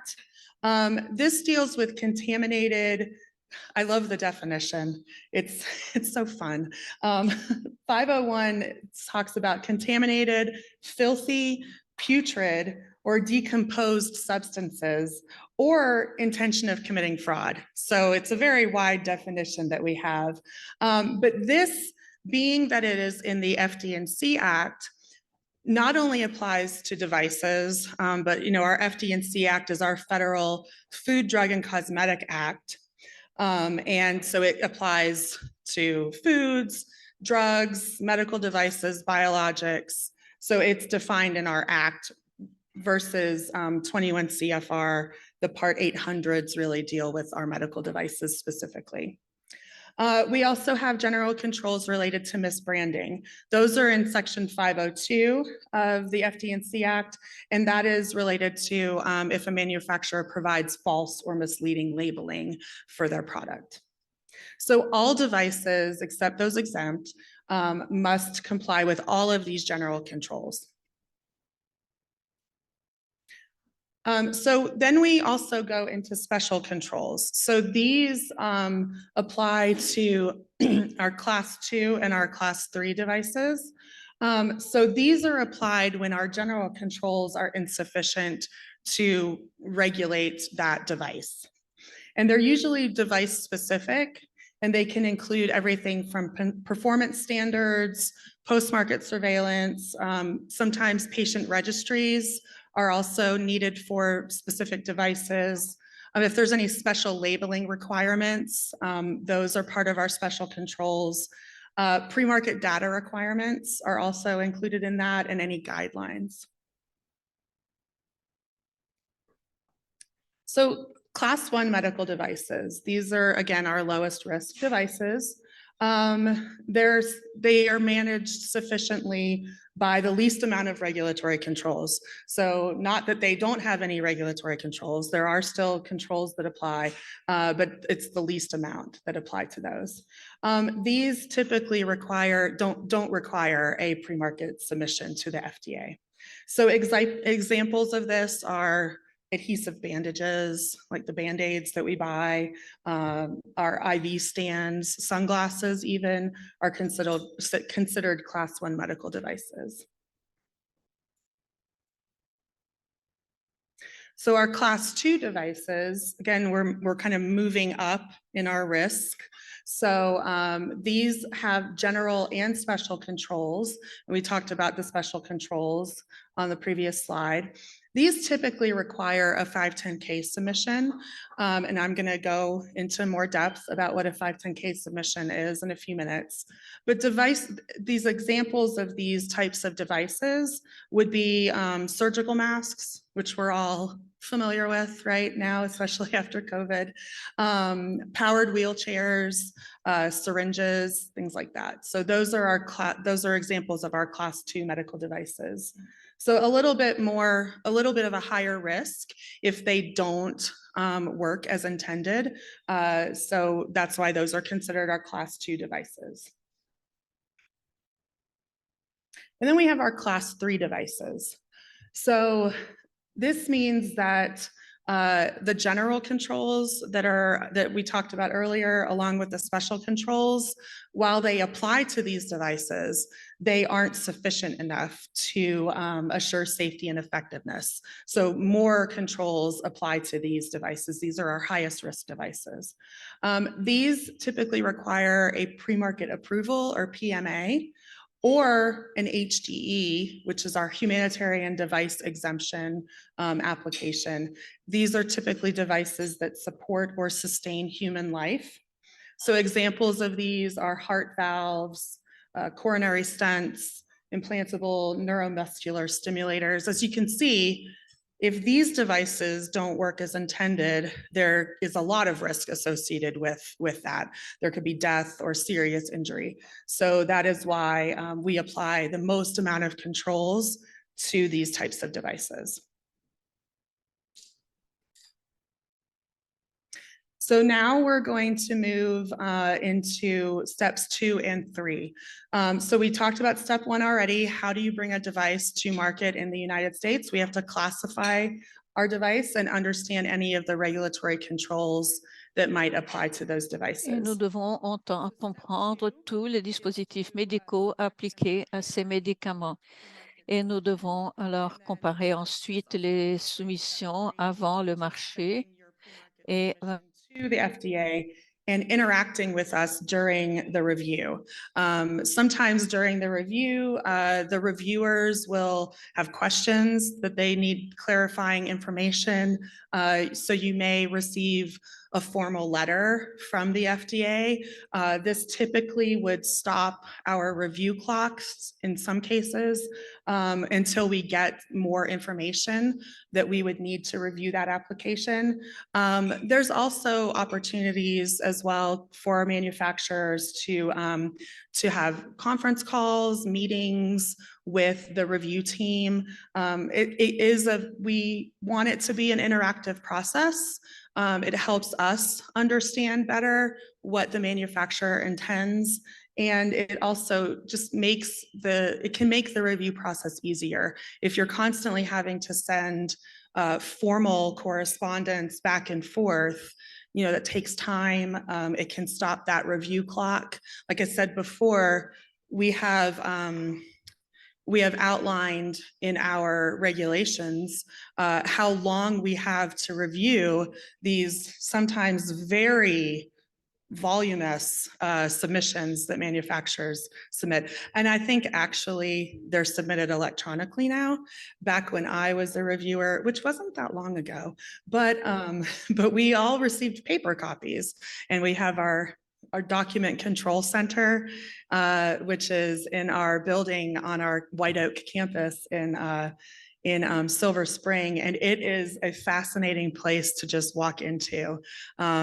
They somehow know, you can say, I need this file from X number of years ago, and they're like, oh, okay, that's over here, and they can go and find it for you. So we used to receive paper submissions. I don't think that happens anymore. I think it's all electronic. So our various submission types, again, we have our pre-market notification, which is 510K. We have pre-market approval or PMA, We also have humanitarian device exemptions, our HDEs, and then we also have investigational device exemptions, or our IDEs. I'll go more in depth into these. So the first one, pre-market notification, or 510K. This is a marketing clearance process. So it's very important, and a lot of manufacturers, especially in the United States, like to use these terms when they're marketing their device. Oh, we have FDA approval. FDA approval for a 510K device does not apply. It is cleared to be on the market. PMA approval, which again applies to our highest risk devices, that is when we approve a device. So you can go on any website you can go on lots of websites of medical device products, and you can see the FDA logo, and you can see, oh, we have FDA clearance or approval. And that's a whole other issue, but that's not allowed to be used for marketing purposes. The FDA does not allow that. Fatime was saying that she got a lot of, when she was a reviewer at FDA, she got a lot of people coming to her and being like, can you look at this? This is on this website. Can you, take some sort of action against them? So yeah, we don't allow companies to use it as a marketing tool, our clearance or approvals. That was a tangent, sorry. So basically, what we use in our clearance process is a comparison. So we are comparing the application for this new device that's coming on the market. We are comparing it to one that is already on the market. So we call that substantial equivalence, or SE. So a 510K product has to have a substantially equivalent product already on the market. So it's a comparison of the two, or one in many devices that could be on the market. So this is a demonstration that the device to be marketed is at least as safe and effective, or substantially equivalent, to a legally marketed device that's already on the market in the US. So a 510K is required when you're marketing that device for the first time. Also, if you make a significant change to that device, there is a guidance document that came out way back in 1997 that is still applicable. It's still in effect. Anytime you make a significant change to a already cleared 510K device, you would have to come in with a new 510K for review. Could we click on that link, please? Thank you. So like I said before, we have a ton of databases that are publicly searchable. And so we have our 510K database. Thank you. So you can go into this database if you are looking for a device that you think is that would have a 510K clearance, and you can search for that device. You could also search under applicant name. Let me try to use this pointer. Okay, that's not working. Okay, you can search by applicant name. So if you know the manufacturer, you could plug that in under the applicant name and search that way. If you know the device name, let's say you know the 510K number. So our 510K numbers begin with a K and then a series of numbers after that. You can search by 510K number as well. So you have a bunch of different options for how to search our pre-market notification database. Okay, so we will move on. So classification of new devices. So new means that the device has not been previously classified. This could apply also to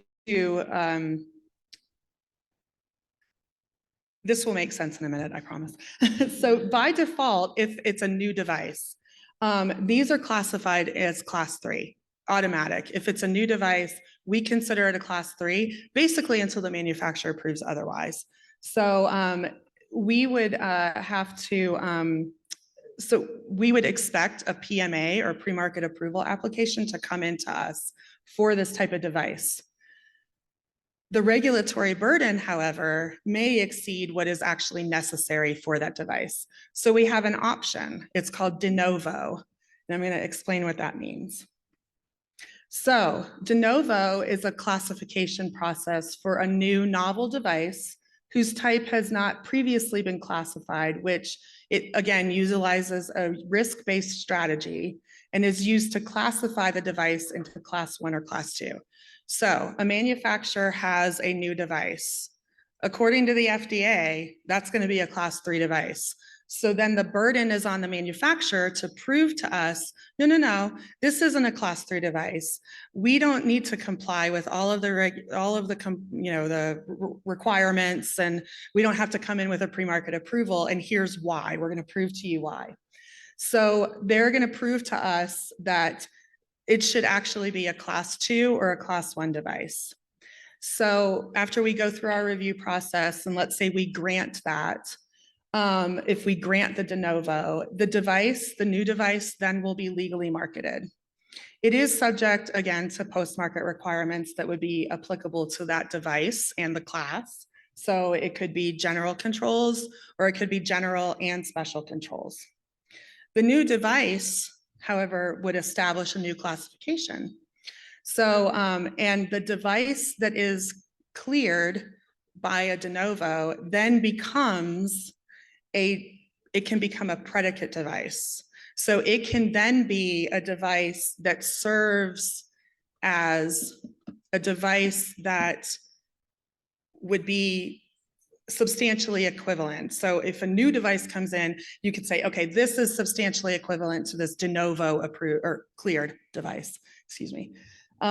So we have to publish, it's up to us to publish an order announcing new classification and control of this device. So we don't need to go to this link, but I have the links for all of the different databases associated with these different classifications. They look basically the same as all the as the 510K. It has all of the searchable fields. You can search. So we have a specific de novo database that you can search as well. So then we move into our pre-market approval, or our PMA. So this applies to our class 3 devices, which are the high-risk devices. It's based on a determination that the application contains sufficient valid scientific evidence to assure that the device is safe and effective for its intended use. This does not use the substantial equivalent, or SE designation. This is a completely different type of review that occurs at the FDA. It's a lot more in depth. It also typically includes clinical data from clinical trials. We have a database for everything. So we have our PMA database, and you can search that using any number of different search fields or terms that you would like to. So we have this is applied to our class 3 highest risk devices. We also have humanitarian device exemptions. So these are our HDE devices. This, again, also applies just to our class 3 devices, our high-risk devices. But this is intended to address those needs within a patient population that are small, so relatively small. So it's intended to treat or diagnose a disease or condition that affects fewer than 4,000 individuals in the US per year. So this is a little bit different from PMA in that the manufacturer of this type of device only has to demonstrate safety, not effectiveness. So it can be really hard to demonstrate effectiveness when your device is only used in or is used in less than 4,000 individuals a year. And these also can tend to be like rare diseases, things like that. We want to get these devices to people that that need them, but it's a little less rigorous in that the manufacturer only has to demonstrate safety, it doesn't have to demonstrate effectiveness.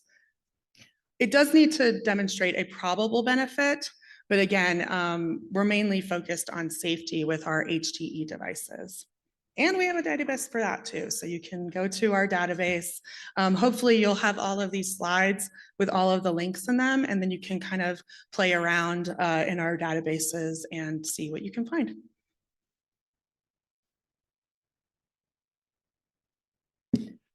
So we also have our investigational device exemptions, or our IDEs. These apply to clinical trials. So it allows an investigational or unapproved device to be used in human subjects as part of a clinical study in order to collect that safety and effectiveness data. So the manufacturer must come in with an application, and we have to approve the IDE prior to that manufacturer initiating the clinical study. I forgot, I didn't put the link here, but of course, we have a database for our IDEs too. Okay, so that was kind of the quick and dirty on how to come in with a pre-market submission and either gain approval or clearance from the FDA. Now we're going to move to step 4 in bringing a medical device to the market. And this is complying with applicable regulatory controls, including establishment registration and device listing. So we have all of our various Part 800 Code of Federal Regulations citations that kick in after clearance or approval is granted. So Part 807 deals with establishment, registration, and listing. It also does deal with our pre-market notification, or 510K.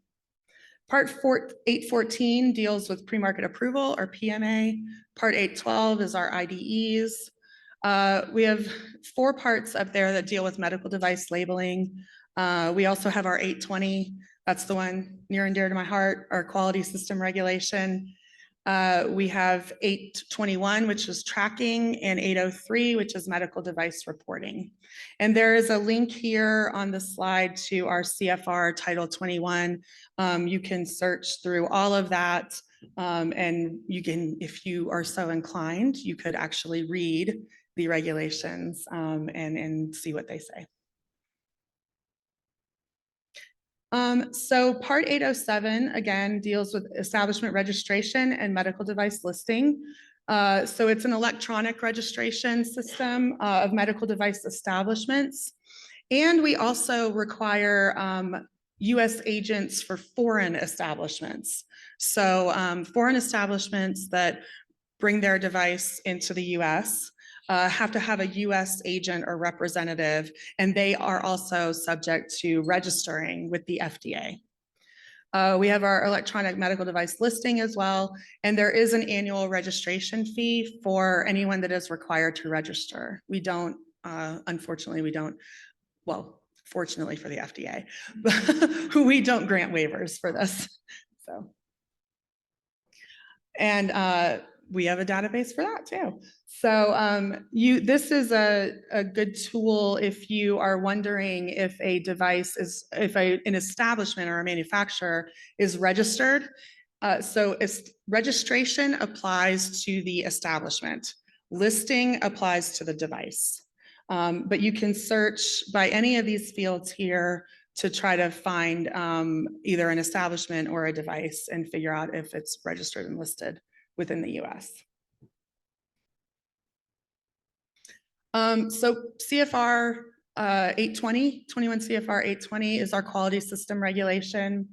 This regulation states that manufacturers must establish and follow quality systems to help ensure their products consistently meet applicable requirements and specifications. It applies to finished device manufacturers who intend to commercially distribute medical devices. It covers the design and manufacture of the medical devices sold in the US. It is similar right now in its current version to ISO 13485. And it is the standard that the FDA uses for our audits of device establishments.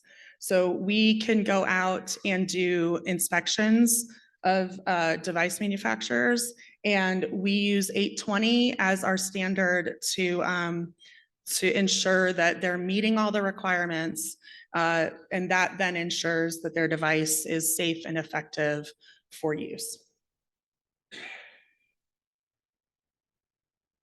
So we have a proposed rule that is currently still under review. It is our quality system regulation amendment.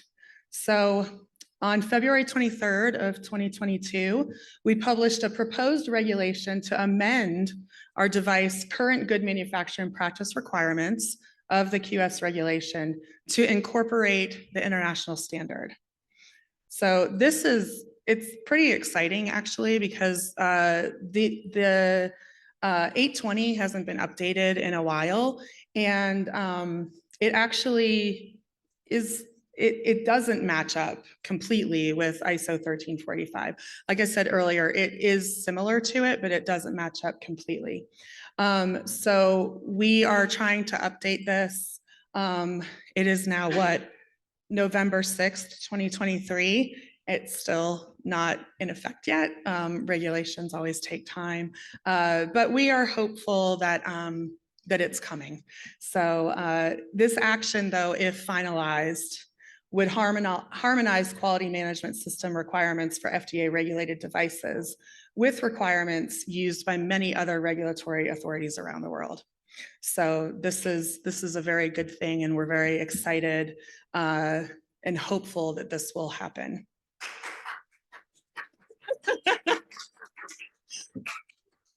Yes.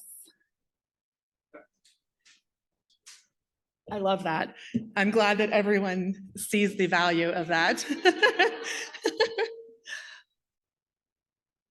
Okay, so moving to medical device tracking. So this is outlined in Part 821 of our regulations. Manufacturers are required to track certain devices from their manufacturer through the distribution chain when they receive an order from the FDA to do so. So this doesn't apply to all devices. The purpose is to ensure devices can be located promptly in commercial distribution.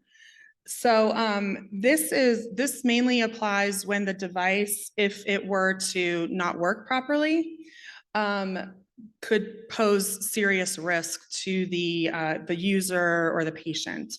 And we would use this information to help facilitate notifications and recalls that could be ordered by the FDA. So it doesn't apply to all devices. You would get some information, the manufacturer would get some information when they receive their approval or clearance to that they would also need to track that device. So the types of devices that are subject to a tracking order could include any Class 2 or Class 3 devices. So again, the failure of which, if that device were to fail, it could be reasonably likely to have serious adverse health consequences, which it also could apply to those which are intended to be implanted in the body for more than 1 year, or which is intended to be a life-sustaining or life-supporting device used outside a device user facility. So some examples of these include silicone breast implants. We've seen a lot of issues with those, so tracking does apply to those. Defibrillators are also subject to that, heart valves as well, and pacemakers. So as you can see, if those devices were to fail, it could lead to very serious health consequences or death. So that's why we want to apply tracking to those. We also have our 522 post-market surveillance studies. So Section 522 of our Federal Food, Drug, and Cosmetic Act gives FDA the authority to require a manufacturer to conduct post-market surveillance of a Class 2 or Class 3 device that meets any of the criteria that's listed on this screen. So again, talking about failure would be reasonably likely to have a serious adverse health consequence. It could also apply to those that might have significant use in pediatric populations, is intended to be implanted in the body for more than 1 year, and is also, or could also be those intended to be life-sustaining or life-supporting device. And again, the approval order for the device that the manufacturer receives would outline what all they need to comply with, and it would state whether it would state if they have to also comply with 522, the post-market surveillance studies. So I'm going to touch briefly on this today, and then I'm going to go more in depth to it on Wednesday during the post-market talk. But we also have our Part 803, which is our adverse event reporting. So this is a mechanism for us to identify and monitor adverse events involving medical devices. In August of 2015, we moved to EMDR. So it's an electronic submission that is mandatory for manufacturers. So manufacturers are required to report adverse events, but user facilities and importers of medical devices also need to report adverse events. User facilities and importers are not required to comply with the EMDR. They don't have to submit their MDRs or medical device reports electronically. Manufacturers are required, and that's the only way that they have to do it. There is a form that also can be used by user facilities and importers of medical devices. But the events that are required to be reported are any deaths, serious injuries, and malfunctions. Those need to be reported to the FDA.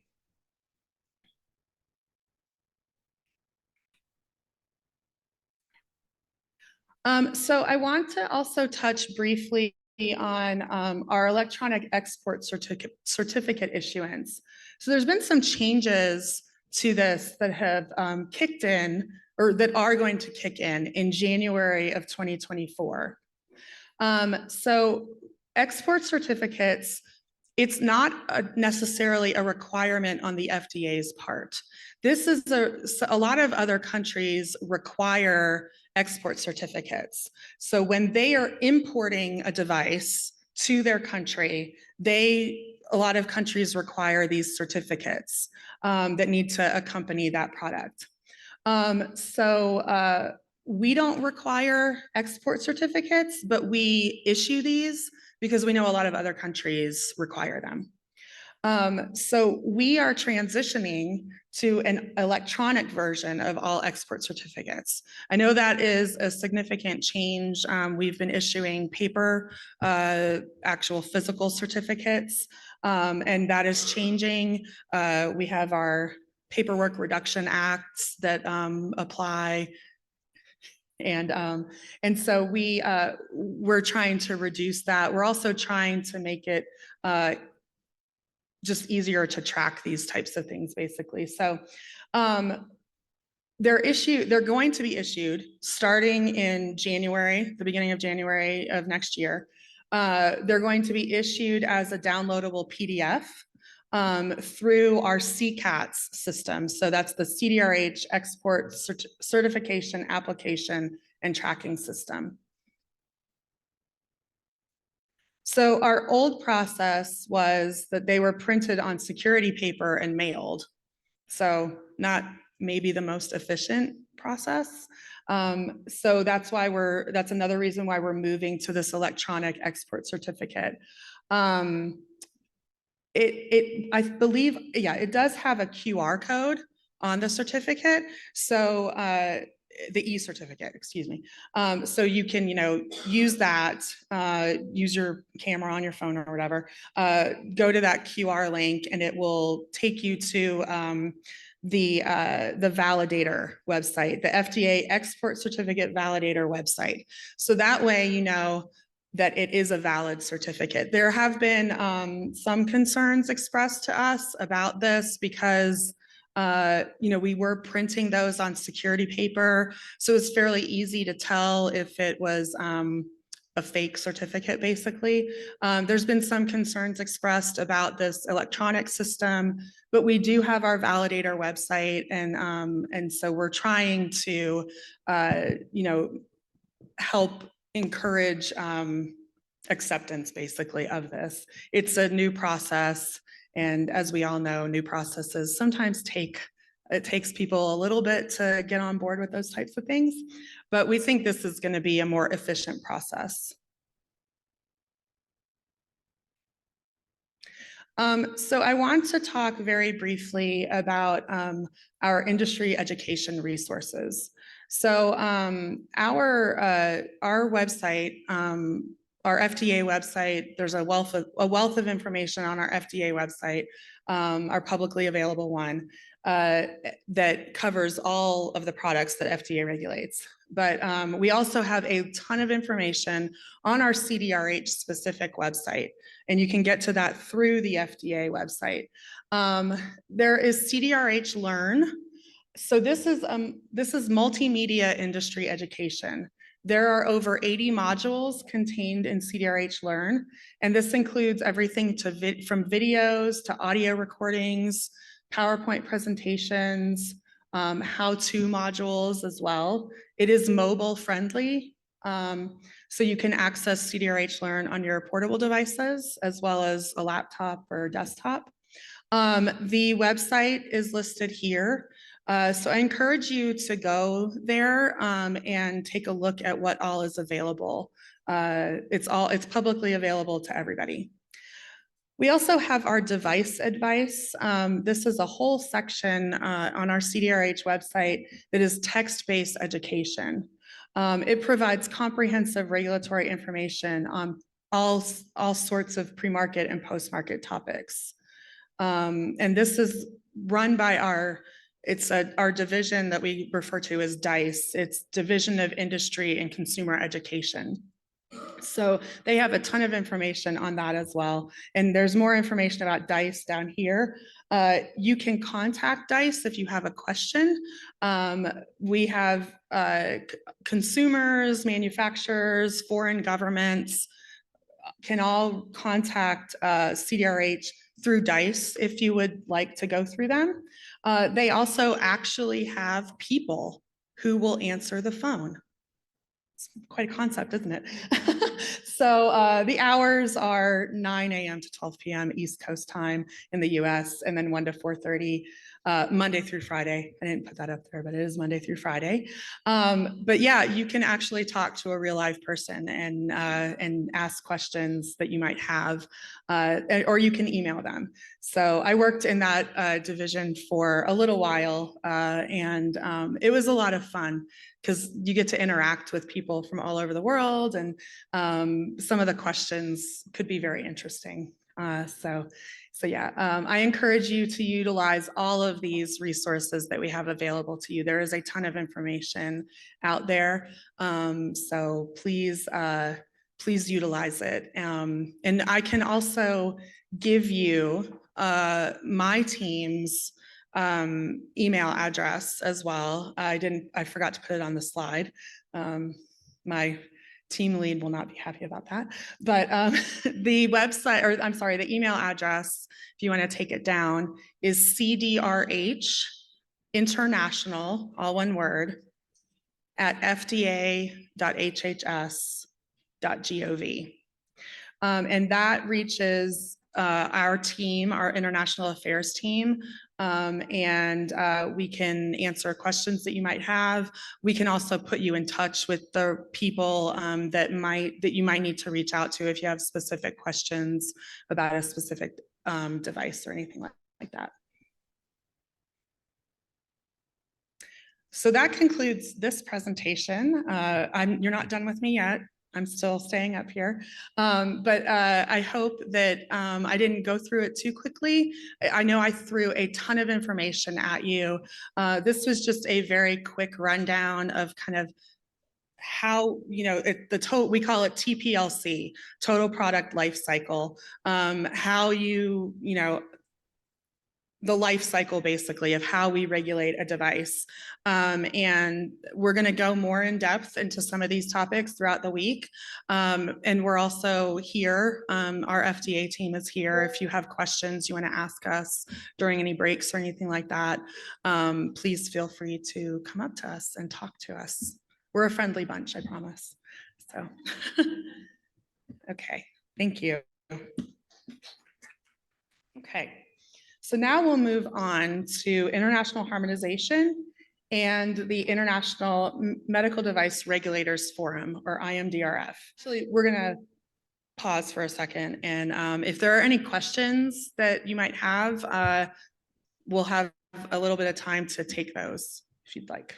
So we have microphones available for questions. So here we have one, and we have some in the Q&A. Michelle, this is Fatime Razjian with Medtronic, and thank you so much for this thorough presentation. It was truly wonderful. The question I have is regarding PMA devices. So that's the class 3 devices, the highest risk devices that FDA sometimes decides to down classify to class 2 devices and require 510K instead. So I'm wondering, since you talked about the classification and the different pathways, if you could comment and a little bit elaborate on the fact that how FDA goes through or FDA's down classification process. I will try to answer this question. So yeah, sometimes it does happen that we get more information where we decide that PMA it's too much basically to apply to that device. Maybe I think post-market studies might play into that. I'm sorry, I'm not as familiar with this, but I think, you know, as we gather more information and we can determine that, oh, we don't need to have all these controls on this device. So there is a process to go through down classification. It doesn't happen automatically, and it does obviously require a review by the appropriate review team.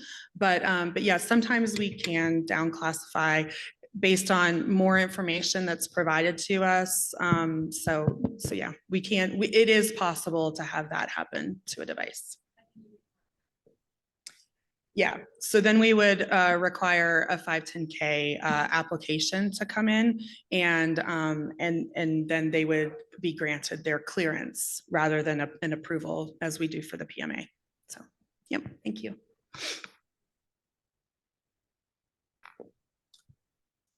Thank you, Michelle, for the wonderful presentation. Yes, and indeed, what you said on ISO 13485, it's a welcome development. Yes. Now, my question is now, what about the risk classifications?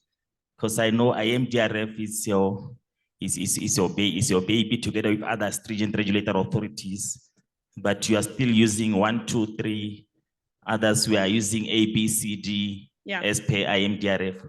Thank you very much. Yes, so we are a little bit different in that I know a lot of countries use kind of a 4-tiered system for classification of devices. We are different in that we only use 3. That is not going to change if the proposed rule goes into effect, where we're aligning more with ISO 13485.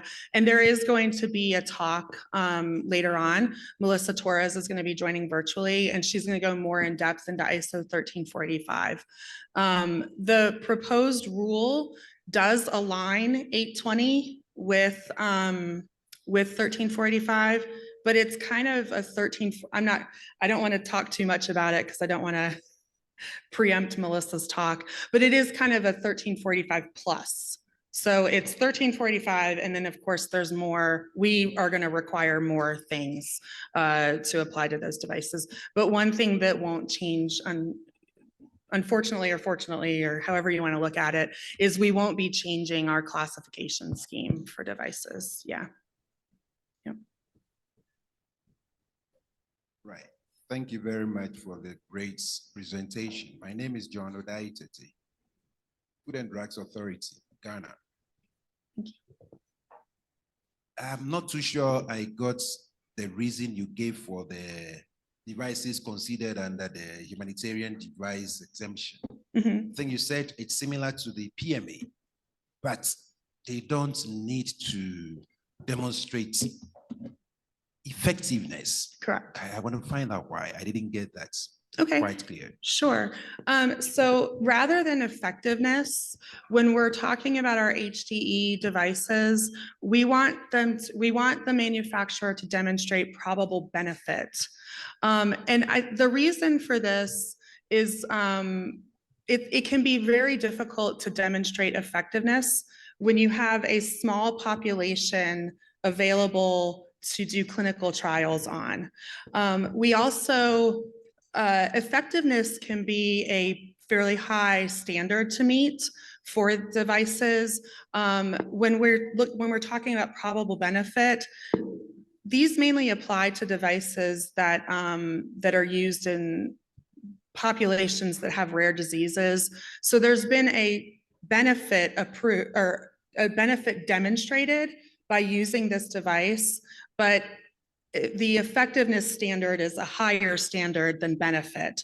So that's why we don't require our HDE devices to meet, I'm sorry, yeah, that's right. We don't require our devices to meet that effectiveness standard because it can be really difficult to prove effectiveness when you have a small population to test on. And also when we're talking about rare diseases, we recognize that these individuals that are affected by rare diseases, they want to try everything that they can to help their condition. And so we want to see a probable benefit by use of that device versus it is effective in this population. It may not be completely effective in that population, but there is a benefit for that population to use that device. Does that answer the question? I know it's not the... Not too convinced, but I think we'll take it like that. Sorry, I missed that.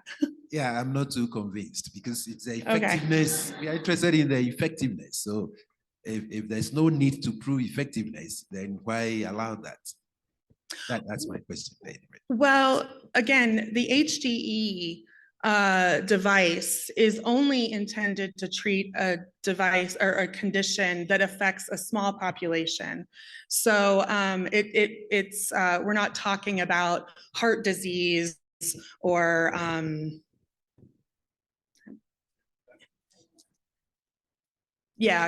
various cancers, things like that. So so we have a very small population. So the threshold to meet effectiveness can be it could be an impossible standard to meet. So so that's why we developed this category for HDE. Yeah. Does that help clarify? Yeah, okay. Thank you. Okay. I think there are mics coming around.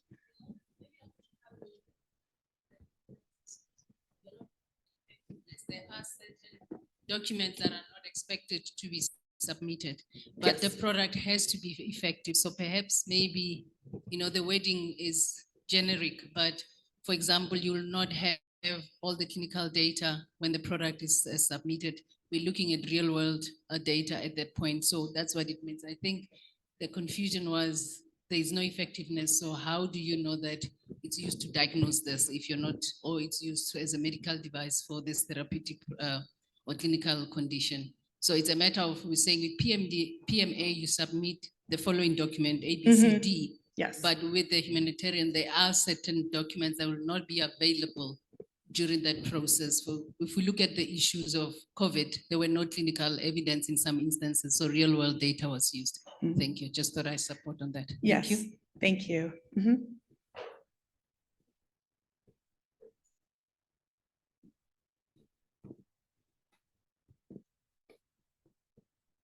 Okay, thank you.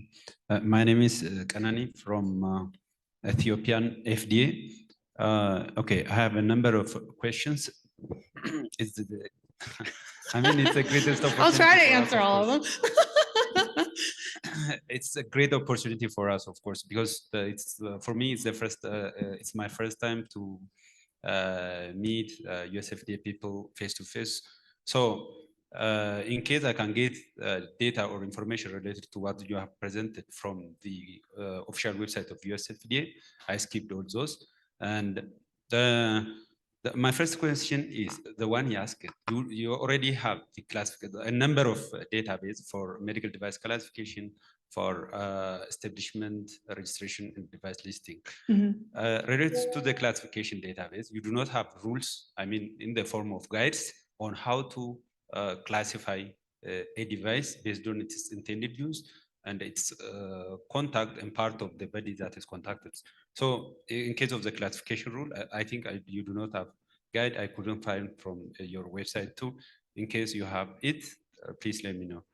And in case of when it comes to establishment, registration, and device listing, this is the frequent challenge that we are, of course, facing when it comes to, we do have different modes of device approval in Ethiopian FDA.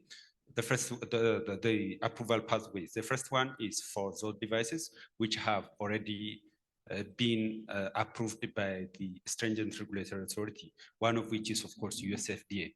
So at the evidence they provide us the establishment, registration, and device listing web page that you just showed in your presentation.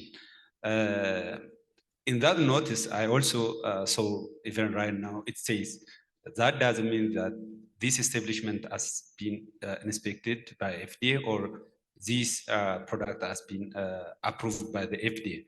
That simply means that they are creating their account and listing, updating their information on the web page and listing the devices they are producing. So it simply means the establishment's manufacturing facility has not been audited against the quality system regulation of US FDA, and the product has not been evaluated and approved by US FDA. So they're providing such web pages, claiming that they have already gotten such approval. And my last question is regarding the export certificate. Could I address the question you just asked about? I don't want to lose track of your questions. So a manufacturer can register with the FDA and a device can be listed, but the registration of a manufacturer does not mean that they have an approved device or a cleared device. So they're just registering to say, we're involved in the manufacturing of a medical device. So just because they are registered with us does not mean that their products are approved or cleared, that they've been inspected by us. So it's, yeah, I know that manufacturers and establishments do use that to say, hey, look, we are approved by the FDA, or we are cleared, or we have been inspected. That is not the case. That is not true. So yeah, so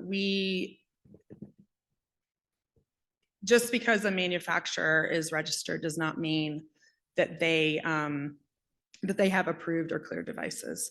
So it's not correct for them to use that as a demonstration to another country or whoever to say, oh, look, we are approved by the FDA.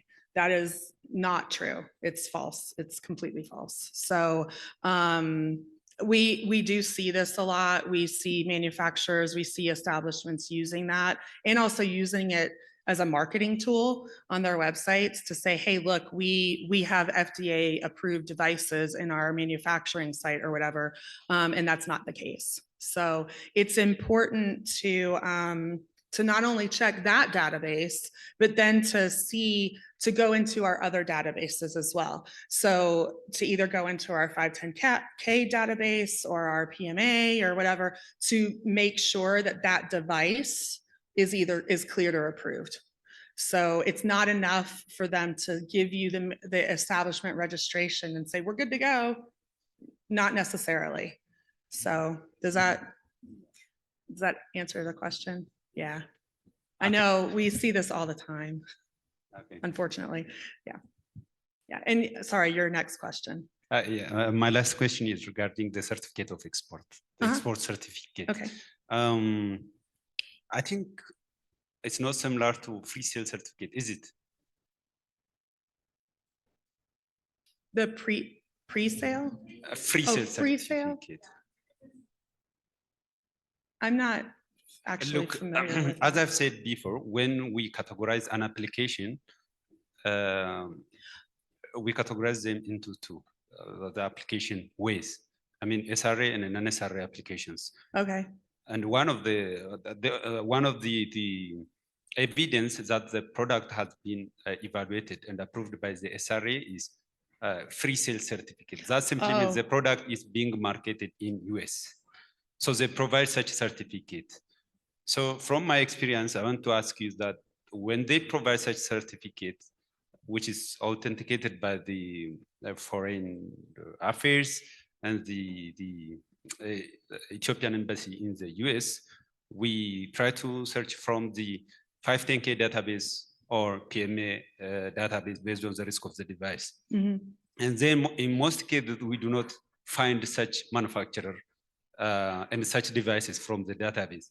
So does that mean that you provide the free sale certificate just because they requested you to get it, or? We don't, the US FDA doesn't provide certificates of free sale. No, we don't do that. So if you're seeing those, that's a problem.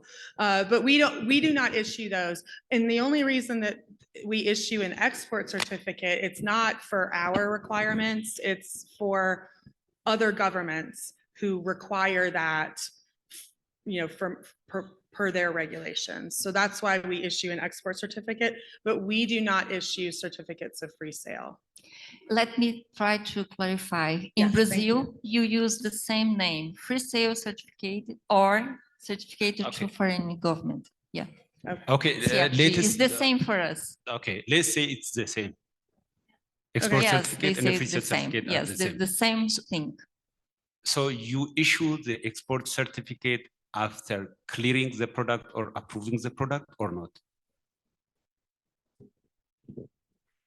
So the manufacturer would have to request that the FDA issue that export certificate because they want to basically send their device overseas for sale in other countries. What if the product is not approved? Then it would not. There's a new type of certificate that the FDA can issue for the same purposes, even if the device is not sold, cleared or approved in the US. That's really new. Right. So a device could be manufactured in the US, but not marketed in the US. And then they would not have to come in for a clearance or an approval to the FDA, but we could then issue a certificate saying, yes, this product is manufactured in the US, and yes, this manufacturer can send it to whichever country they want. And then it would need to apply, then it would need to be subject to the requirements of that country. So yeah, thank you. Okay. We're very appreciative of all the questions, and we would really like all of us to take advantage of the time around lunchtime. That we're right now at lunchtime. So we're going to run with another slight adjustment in the agenda. Okay. So if it is okay, and we have already checked and cleared with Scott, so we will break for lunch. We will have 55 minutes for lunch, and then we will come back with you, and then Scott is going to be squeezing a little bit his presentation. So bon appetit, and see you back here actually in 50 minutes if you may. Oh, so please pick up your cards for lunch. So you have to show them while getting into the restaurant that is located in this same floor. Just walking down the hall to the left, you will find the restaurant there. So make sure that you pick up a card so you can gain access to the lunch. Thank you. Yes, we will make sure that we have the room locked so everybody can leave your laptops and everything in here. Thank you. For our online participants, we will be back here in 50 minutes. Thank you.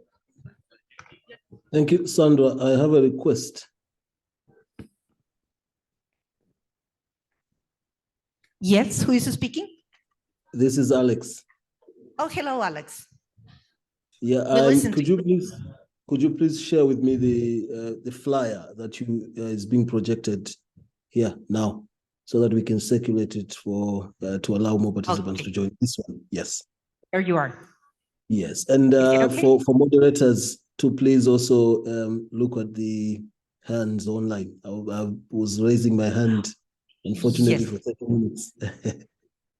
Yes, we have several questions in the Q&A in the Zoom link. We have checked on those, and we will make sure that whomever has asked them, they are anonymous questions. We will type in the responses, so you will gain access to that, and we will be taking care of those throughout the program. Great, thanks.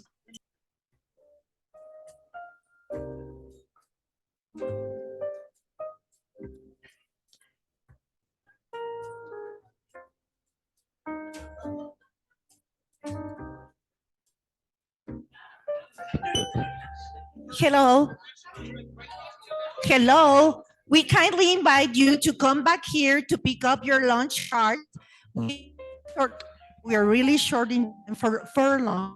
So we encourage you to come back here and let's start working through the restaurant. So thank you. Otherwise, we will have like a 10 minutes worth lunch. Thank you. Hello, hello, hello, good people. Good people. We know we want to catch up. Please, let's get to lunch as we catch up so that we save time.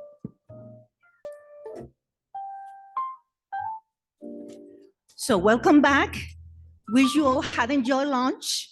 I think lines were much better as compared to what we were expecting. So great to have you all back here and ready to go for the second round today. So Michelle, welcome back. And then we will continue with Scott. So take your seats and we will continue right away. Thank you. All right. Hello, good afternoon. Hope everyone enjoyed their lunch. As I said, you don't get rid of me yet. So I have a few more things to discuss. Before we jump into the international harmonization talk, I wanted to make 2 points. The first is about 510Ks. And I think there is perhaps maybe some, I don't know if confusion is the right word, in the process involved in clearing a 510K. And I think that sometimes it's thought of that it's a quick and easy process that doesn't require a lot to obtain 510K clearance.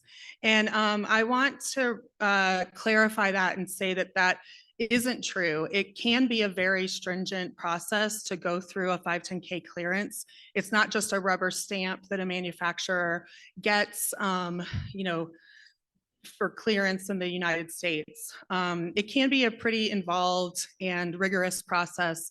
And there are 10% of our 510K cleared devices actually do require clinical evidence to be submitted with that application in order to be cleared. So I just wanted to just kind of go over that point again, because I don't want anyone to think that it's an easy process compared to like a PMA approval process. That is also a pretty rigorous and stringent process, but the 510K, just because it's considered a clearance versus an approval. It applies to lower class devices. It doesn't mean that it's an easy process or a rubber stamp. I also wanted to, and I'm pulling up my phone because I need to look at some information on our webpage. But I wanted to talk a little bit more about the types of export certificates, because I think the way that these types of certificates are viewed outside of the US is a little bit different than the way we view them internally within the US. Excuse me. So we do issue certificates to foreign governments, and all this information is on our webpage, FDA, www.fda.gov.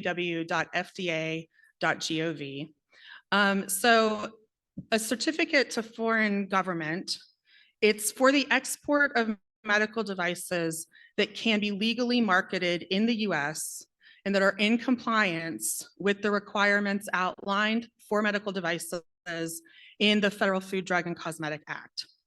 So any device that is legally marketed in the US may be exported anywhere in the world, and you don't have to notify FDA that you are going to export that device. If it's approved or cleared in the US government stance is you can export that product anywhere.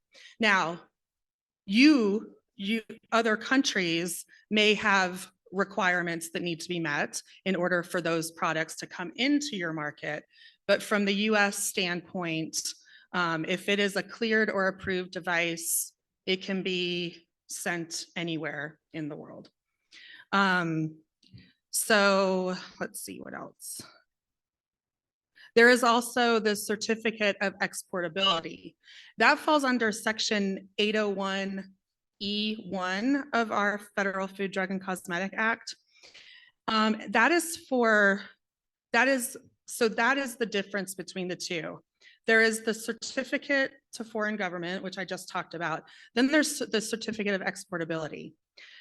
That is for the export of medical devices that may not be legally marketed in the US. So they haven't gone through a clearance process. They haven't gone through the approval process. So that's the difference between those two certificates. So hopefully that clarifies a bit the differences between those two. And I'm happy to talk more about this, after the presentation during breaks or whatever. So I just wanted to point out those two things. Excuse me. Okay, so now we're going to move into international harmonization and the International Medical Device Regulators Forum, or IMDRF. So the way we look at international harmonization is that it means patients have better access to safe, effective, high quality, and innovative medical devices. As we all know, the medical device sector has become increasingly globalized and complex. And each economy may develop and implement their own regulatory requirements and its own path to market products. The US, you've heard about how the US does things. I'm sure that that differs at least a little bit from the requirements that you might have in your respective countries. So, and especially taking into consideration emerging technologies. This is always something we have to consider. So because we're a global marketplace, we have to administer, and industry must navigate adherence to numerous and sometimes redundant regulatory requirements, also sometimes divergent requirements as well. So, and this can cause lots of issues. So we want to try to reduce these inefficiencies through harmonization, convergence, and reliance on the work of others to promote a more effective regulatory model for medical devices. And ultimately, this leads to our goal of allowing patients access to better, to safe, effective, high quality, and innovative devices. So I'm going to give a little bit of background on IMDRF. This was first launched in February of 2012. It is the successor to the Global Harmonization Task Force, or GHTF. The chair and secretariat rotate on an annual basis. The EU is currently the chair, and we, the US, takes over chairmanship in January. So we are the chair of IMDRF in 2024. And we are very busy planning our meetings that we're going to be having. The first one, well, the first in-person one is going to be the second week of March in Washington, DC. And there's a lot of work happening behind the scenes on that. But we're really excited to be able to host in the US again and be the chair. Decisions are made by consensus. It's not by voting. There are, like I said, 2 in-person meetings per year. So we have our one in March. We're also still trying to find a location for our September meeting, our in-person meeting. So we have some possibilities, but we haven't finalized that yet. These in-person meetings, they last, they're a week long. The second half of them are closed meetings, but they do include public stakeholder sessions, which provide updates from our management committee members, our various IMDRF working groups, our regional harmonization initiatives, and our industry associations. We also have 2 teleconferences per year. Those occur in January and in June. And the working groups within IMDRF work to develop internationally harmonized documents, both addressing pre-market and post-market topics. So we have our, these are all of the various members of IMDRF. We have our affiliate members. We are very pleased to have South Africa included in that group. We also have our official observers. We have our regional harmonization initiatives. We're also very happy to have the African Medical Devices Forum as our newest regional harmonization initiative. And we also have our management committee members. You can see there are 11 of them. Yes, I can count right. Yes, 11 members of the management committee. So these are the current working groups that we have open right now. So we have our good regulatory review practices that is co-chaired by the US and Singapore. We have our regulated product submission working group that's co-chaired by the US and Canada. The US and Canada also co-chairs cybersecurity and also software as a medical device. Our adverse event terminology is chaired by the US and Germany. We have our artificial intelligence working group chaired by the US and the UK. Personalized medical devices is chaired by Australia. And quality management systems, this I believe is our newest working group, and it is chaired by the US and Europe. So we do have some working groups that include industry reps. GHTF differs. GHTF allowed industry at the table, basically. IMDRF is different in that industry isn't really involved as much in IMDRF, but there are some working groups that do have industry members, industry reps.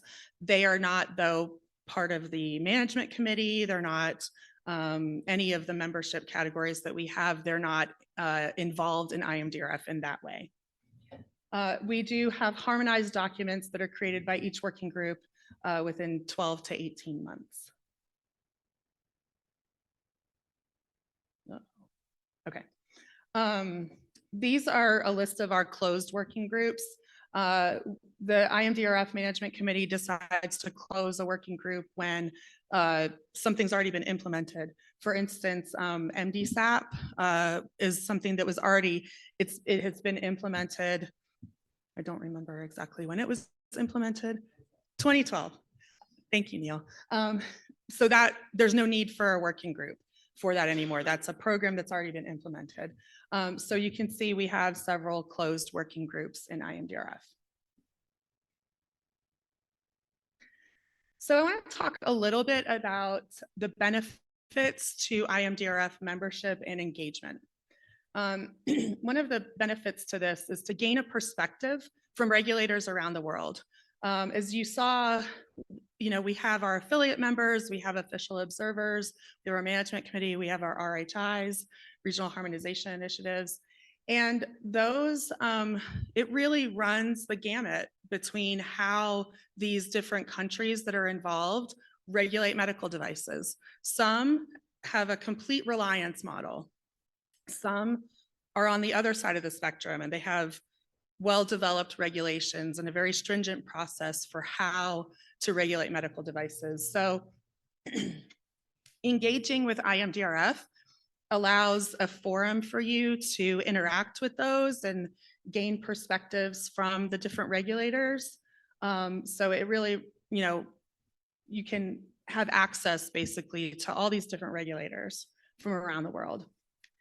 Also, resource conservation. This saves time, money, manpower, and facilitates bringing high quality products to market when IMDRF principles are followed. We all around the world struggle with having enough resources to do our jobs. Even the FDA that has thousands of employees and several thousand employees just working on medical devices, we feel that we don't have enough resources and money to do and time to do our jobs. So, for developing regulators for much smaller countries, of course, this can also be an issue. So resource conservation is a huge benefit. Our proposed documents. The proposed documents that are put out by the working groups are available on the IMDRF website. It's a publicly available website, so you can go on the website, look at proposed documents that are coming out by the working groups. And this gives anyone the ability to see the direction and thought process that working group is going in. There's also the opportunity to participate in open sessions. So a regulatory authority, global industry association, or a stakeholder association can request to attend the IMDRF open sessions during those 2 in-person meetings per year. And you can attend those as an invited observer. So we highly encourage everyone to take advantage of the various ways to engage with IMDRF and also even consider becoming a member in some form.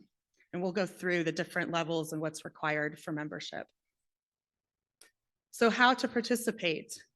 So commenting on proposed documents. Like I said, the documents that are being proposed and worked on by working groups are out on the IMDRF website and they open for public comment. And so we encourage comments on those proposed documents. Participating in IMDRF working groups when possible. That is also a good way to engage with the forum. Participating through regional harmonization initiatives.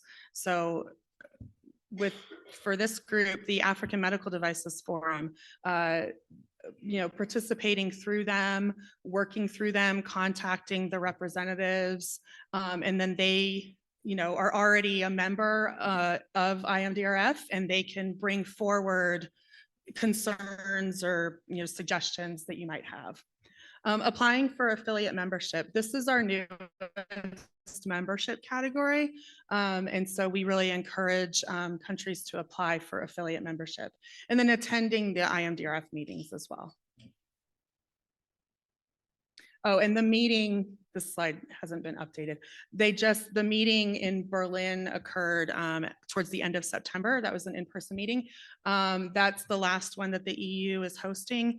And then we will be hosting our virtual meeting, the US will, in January. And the dates for those will be announced on the IMDRF website.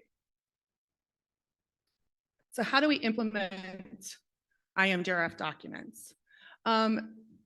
So in addition to IMDRF documents, there are also GHTF documents that are still out there and are still in effect.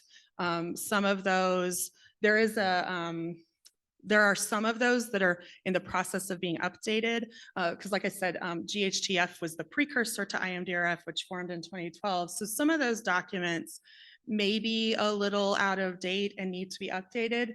The IMDRF Management Committee and working groups are taking a look at those and seeing if any of those need to be updated. But we encourage those documents to be adopted if you choose to do so with no revisions when possible.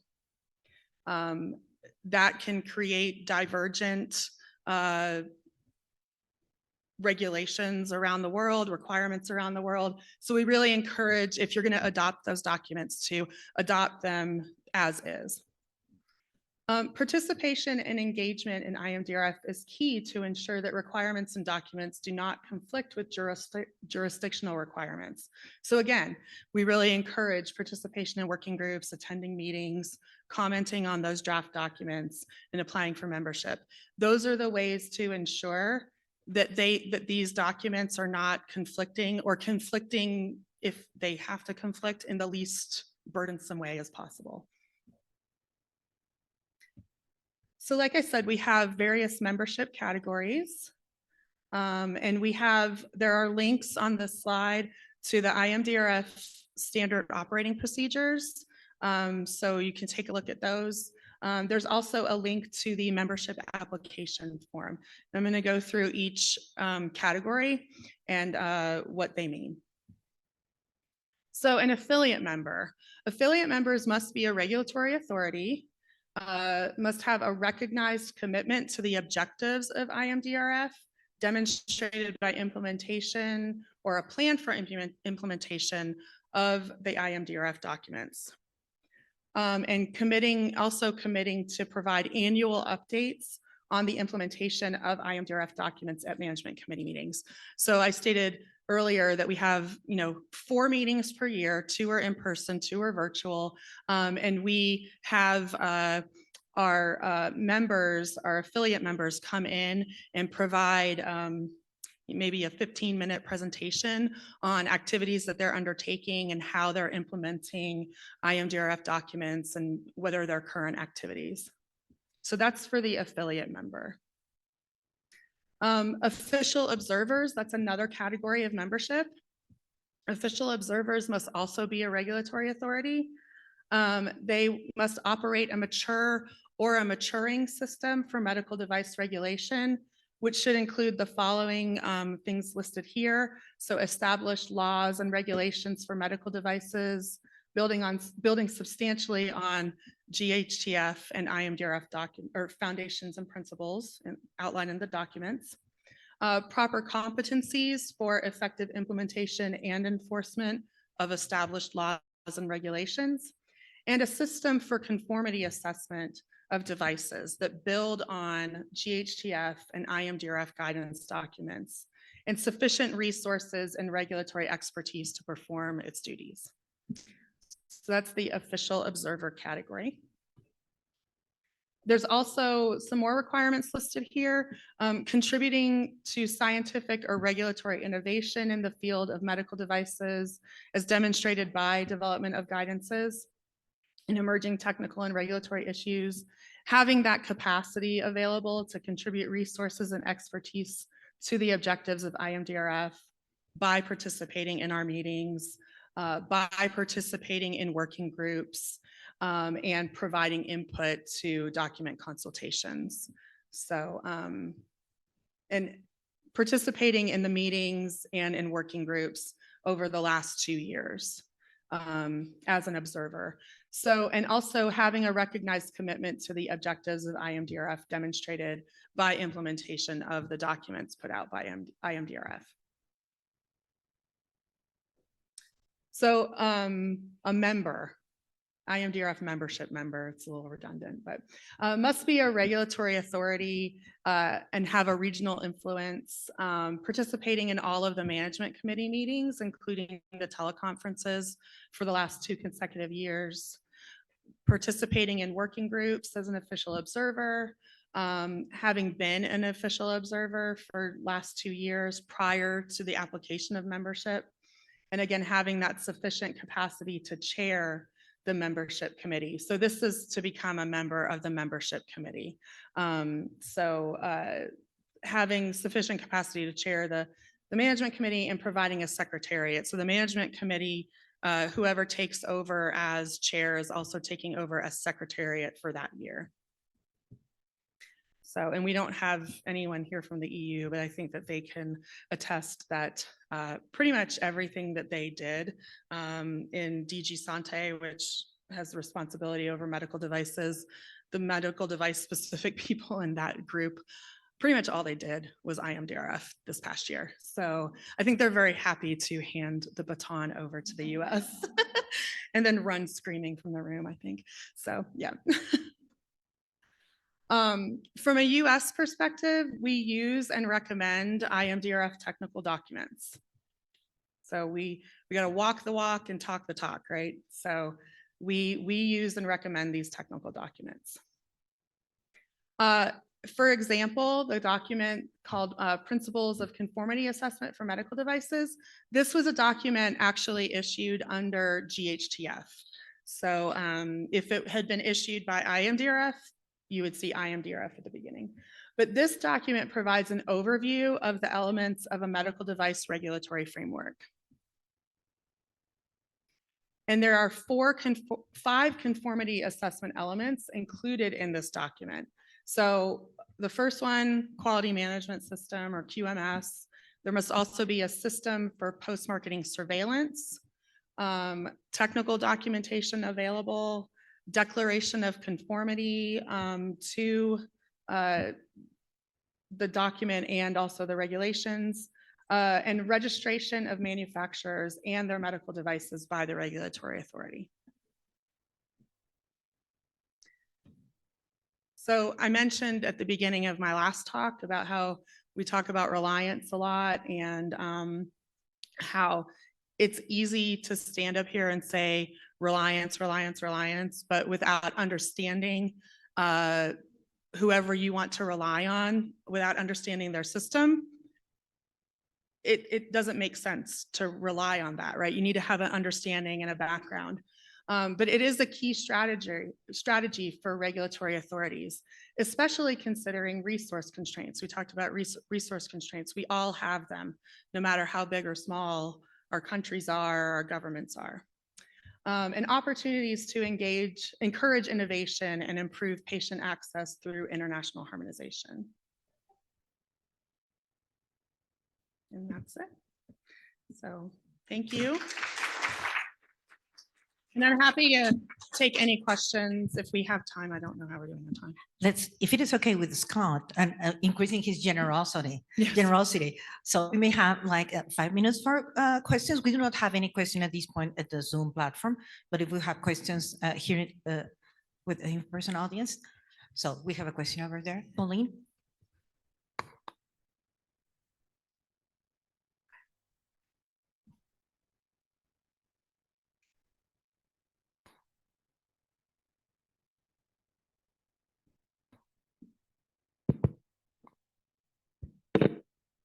Thank you, Michelle. I think I was just going to say that there were 3 questions in the chat box before lunch. Is it okay if we could maybe? Sorry, if we may, as we offered, we're going to be providing answers in writing. Okay. So then we will be taking care of those. And what we expect is that the audience is going to be available, able to look at those. Yeah. And we encourage also questions to be asked, identifying yourself for our audience in line. So in case of any additional conversation that might be required, we know who we should be contacting. So we'd appreciate that. And we will be providing answers to those questions in writing through the QA toolbox. Okay. So, okay, we have a question over there, and then we will have one over here. Thank you very much. It was very informative session. I just have one question from a regulator perspective on the last definition you put it there on reliance. So my question is, what does reliance means for us as African NRAs, whereby I have to rely on US FDA? What is it that you give me? Because we are dealing with the industry back at home. When they say you are relying on US FDA. So for medical devices, it's a new world. And obviously our health regulatory authority are also dealing with other products, and we are aware of the situation of reliance when it comes to medicine. So I want to understand, when we have to rely on you as US FDA, what does it look like? And what does it mean that I have to rely on it? Thank you. It's really up to the regulator that wants to put into effect a reliance model. And I mean, I am here from the US, and I think we have a great system. There's lots of other great systems around the world. So we are not up here saying you must rely on us. There are other regulators you could rely on as well. But I think it really is up to the regulator how much of a reliance model you want to implement. Do you want to have it so that you don't have to do any technical file review whatsoever? You would rely on FDA or whoever. I'll use FDA just because that's easiest for me. If you want to rely on, if a device is approved or cleared within by the FDA, and you say, okay, this device is approved by the FDA or cleared by the FDA, and that meets our requirements in your country. If you want to rely on that, but also do a modified review so that you have an understanding of the device and the quality system and all of the clinical data that was submitted. I think that is also an option. So I think reliance models, it's really up to the country who wants to rely on another regulator versus the regulator dictating you must implement a reliance model that looks like this, and it must have all of these things. So I think it's really up to the regulator to decide how they want to implement a reliance model in their country. Can I put in a plug right here? Oh, that there's going to be a presentation, I believe, on Thursday on good reliance practices, and I believe there's going to be more details about some of the frameworks that Michelle's talking about here, where there's like expedited pathways and things like that.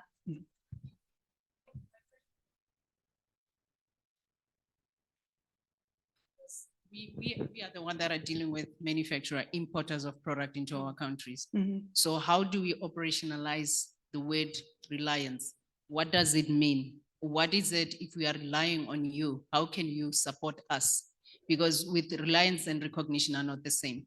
So if I'm relying on you, there are certain things that I'm looking at from your support from your side. So that's where my question, I understand the different types of reliance that can be used. But my question was more on the operationalization and the support that can be granted to us as an NRA that is relying on, for example, let's focus only on US FDA. So it's more on the operationalization of the word reliance. Thank you.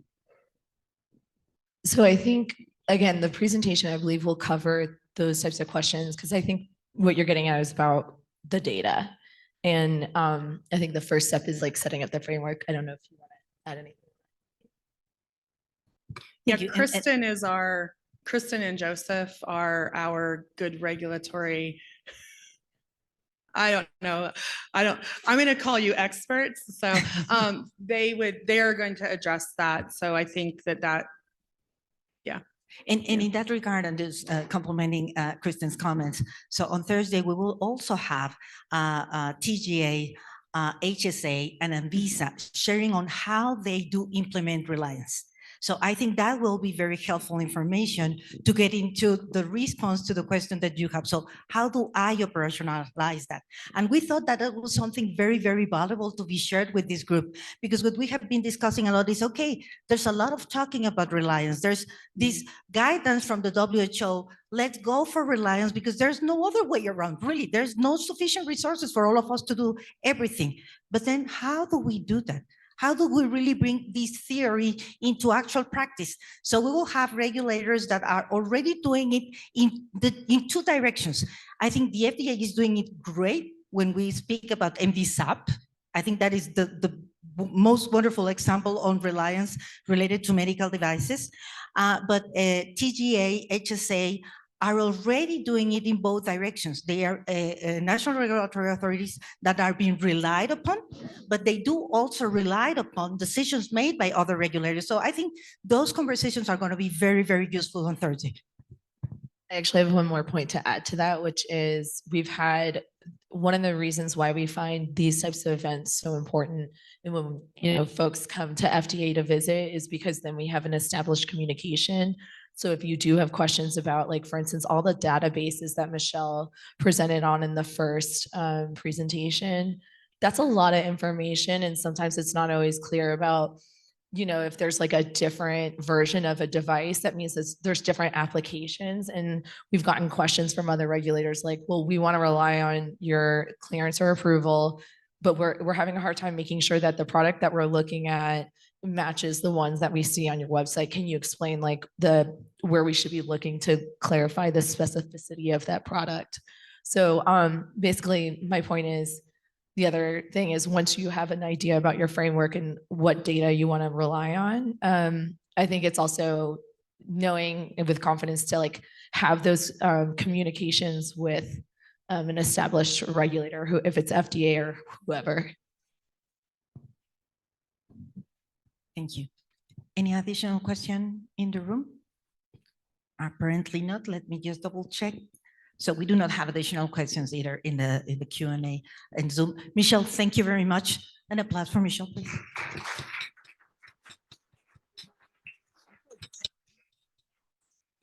So we have, and I won't waste time going up there. So now we have Scott Colburn. As you learned earlier this morning, he's director at the Division of All Hazard Response, Science and Strategic Partnership at the Center for Devices and Radiological Health, Office of Strategic Partnership and Technology Innovation. So if you manage to remember his title, you will be earning a prize after the end of the session. All right. Thank you, and good afternoon, and thank you, Michelle, for taking the post-lunch slot. I was so worried when I saw that I switched with Melissa Torres, who many of you were looking at your agenda going, who's this guy? But Melissa, as we heard earlier, was unable to be with us. It is very early where she's at, so she's going to catch us a little later in the day. But as mentioned, my name is Scott Colburn. I am the director of a division that does a lot of different things. One of them is standards and conformity assessment, which you'll hear a lot about tomorrow. Others is dealing with a lot of different aspects that surrounds itself a little bit about who we are as a regulatory agency.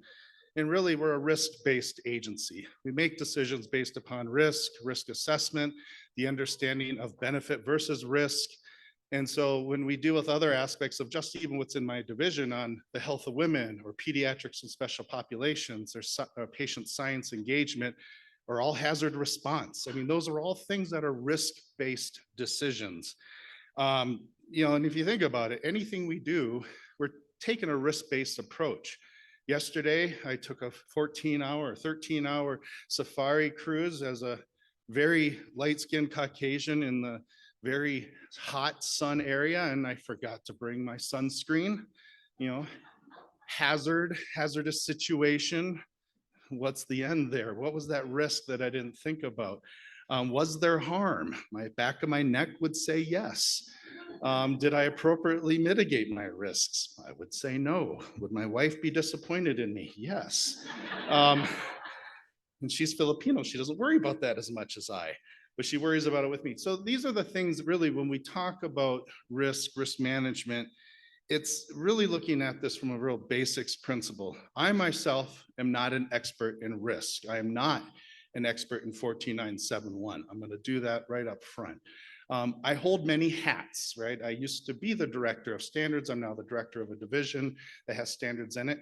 I'm also, well, we're a little ahead here, right? I'm also the chair of an ISO committee called ISO TC210, which has risk management and quality systems amongst dozens of other standards that all deal with risk management. And so what I'm here today is to try to demystify it, not teach you to become experts in risk, but to demystify it, because most regulators are scared of looking at risk management files. And most of our standards incorporate that weird clause that says check compliance by inspection of the risk management file. And that's supposed to be the objective endpoint that we're basing decisions from. And that gets, most regulators are like, well, how am I supposed to trust that? And ISO 14971 is giving you that methodology and approach to try to quantify the qualitative approach in which manufacturers sometimes are trying to communicate to us back into a quantitative manner. So we're going to really try to walk through this, and I encourage you to think about questions if we do not have time today to ask or answer them. For the next day and a half, we're going to be talking about standards. We have the rest of today, and after this 14971 all day tomorrow, and then even for those of you who are staying on with Friday, we're going to talk a little bit about more standards.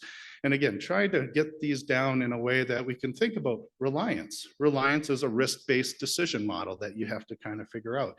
And what can we do to try to help on our understanding what we do in this space? The number one definition of risk really is the possibility of loss or injury. Now, that's not quite how it's defined in 14971. And in fact, in standards, if we weren't in the medical device field, most people think of risk and quality systems in terms of the business model itself, where in the medical device, so ISO 9001 is how to manage your company, make sure you're being profitable. The risk standard that they use, ISO 31000, is more about risk to the business. In our world, as regulators, we're not looking at the decisions that you make in terms of its risk to a manufacturer's economic success. We're looking at the risk that's to the end user, the patient. How does that medical device serve its intended purpose? The quality system standard that you hear about later is really based in that direction and uses 14971 as a model to show that. So for those of us who here is a regulator, I just want to get a feel for who I'm speaking to. Raise your hand if you're a regulator. All right, raise your hand if you're industry. All right, so we got maybe a 1/3, 2/3, or 1/4. All right, so that helps. This applies to all of us. We, as we mentioned earlier, this whole week is about public-private partnerships, standards, and understanding risk. The risk assessment, the risk management file is a partnership. You can't do it by yourself, and you need to be able to understand how to communicate with each other when you do this. So let's dig in. All right, button works. So the topic of risk management can, as I mentioned, it can be very daunting. It's, at best confusing. And thankfully, we have these tools like ISO 14971, and even more thankfully, the guidance that was built under it with ISO TC 24971. And it's really providing the guidance and direction through the explanation of relevant terms and definitions and defining that risk management process. Now you'll see here, we have this ANSI AMI ISO 14971, and we'll talk a lot more about that tomorrow. But the reason, Melissa Torres last night goes, oh, I should switch that to ISO 14971. I said, no, let's leave it there. It's a story point to talk about. This is our US adoption of the ISO standard, showing that we did not do any deviation to it. And this is exactly how it's then being communicated to the relevant parties or stakeholders in the United States. We recognize as an FDA this version as well as the ISO version because they're identical. And that we will talk a lot more about tomorrow. But the reason why that's important is that is in a way, our process of relying on what other countries and experts around the world have agreed upon. And we know these are fundamental standards that are used in conformity assessment and from regulators around the world. And manufacturers really rely on them and don't want to change their processes for every country that they're going into. So these are important things to think about. And it kind of goes back to that question of, of reliance, but then how do we operationalize it? I agree is a much more deep dive that we'll hit in later on in the week. So continue on. Click and switch is what I'm doing here on my computer. So ISO 14971 itself does not address everything you need to know in risk. The standard really is a reference tool in which many other standards will help you navigate that process. Later, we'll hear about how risk is incorporated into 1345. I actually gave Melissa those slides to do, so it's not in my talk. It'll be right after this. But if you think of a lot of the standards that we are most familiar with, ISO 10993 series, biocompatibility, risk management is built into that. The IEC 60601 conglomerate of like 97 standards heavily rely on risk management. It was in the 3rd edition that risk management was introduced when they brought up essential performance to talk about beyond just safety, but then getting into more of those almost borderlining effectiveness side of things and talking about the clinical aspects of this. So the standards themselves are tools for other standards to utilize, but also independently help a manufacturer navigate how are they communicating to the relevant stakeholders, whether it's a regulator or to the end user, and how the product is put together. And many of, as I mentioned, many other standards use ISO 14971 straight up. Let's see here, am I coordinating this? All right. Uh-oh. Aha. Okay, so when we think of the scope, some of this will sound repetitive, and it's intentionally so. But the standard, specifies on a process for medical devices and in vitro diagnostic devices, and really to identify the hazards, to figure out how to estimate and evaluate those risks. In many ways, how to control the risks and how to monitor the effectiveness of control. Inherent safety by design is something we hear about, and 14971 has a big role in playing that. For example, we think of simple things like medical device connectors, infusion devices, enteral feeding devices, neuraxial devices. Historically, we've all used the same connector. And if I'm a tired nurse, my background is nursing, by the way. If I'm a tired nurse working the night shift after working an evening shift and having to connect my patient who has maybe 20, 30 connectors on there, and they're all the same Lure connector, what are the chances that I might accidentally connect that into a different clinical application? What's the risks on that? For years, we didn't really think about that because it was being recorded in adverse events and post-market as a medication error. I accidentally put vincristine into someone's epidural catheter, and that's not where it should go. I actually put feeding into someone's airway system. That's, again, not where it should go. I didn't do that, by the way. But I have seen it done, and it is something that so when you think of the design of a product, when do you do your risk analysis? When you're a manufacturer and you start the design. We were having a conversation over lunch about this. You don't do it after you've designed your product. I was using an analogy of when do you start your risk analysis? When do you start thinking of the patient? And let's think of an election, right? And you have an election committee that's designed to figure out what do people think about when they want a leader? And what are the principles that they're really excited about? We're collecting data. We're trying to really understand the specifics of what that person or people need in order to feel safe. Before even thinking about how do we form this candidate, design this candidate, what's the right candidate? In many ways, that's how we should be thinking about design of devices. It should be for the person or people, the types of people. Now we have health equity, so we're thinking about not just the standard patient, but the many different variables of patients. And I think that's important when we're talking to, in another country on the other side of the world, is we have differences in how that might apply. The environments are sometimes different. The aspects of how we may look at data or care about what pieces of data are necessary become a little different.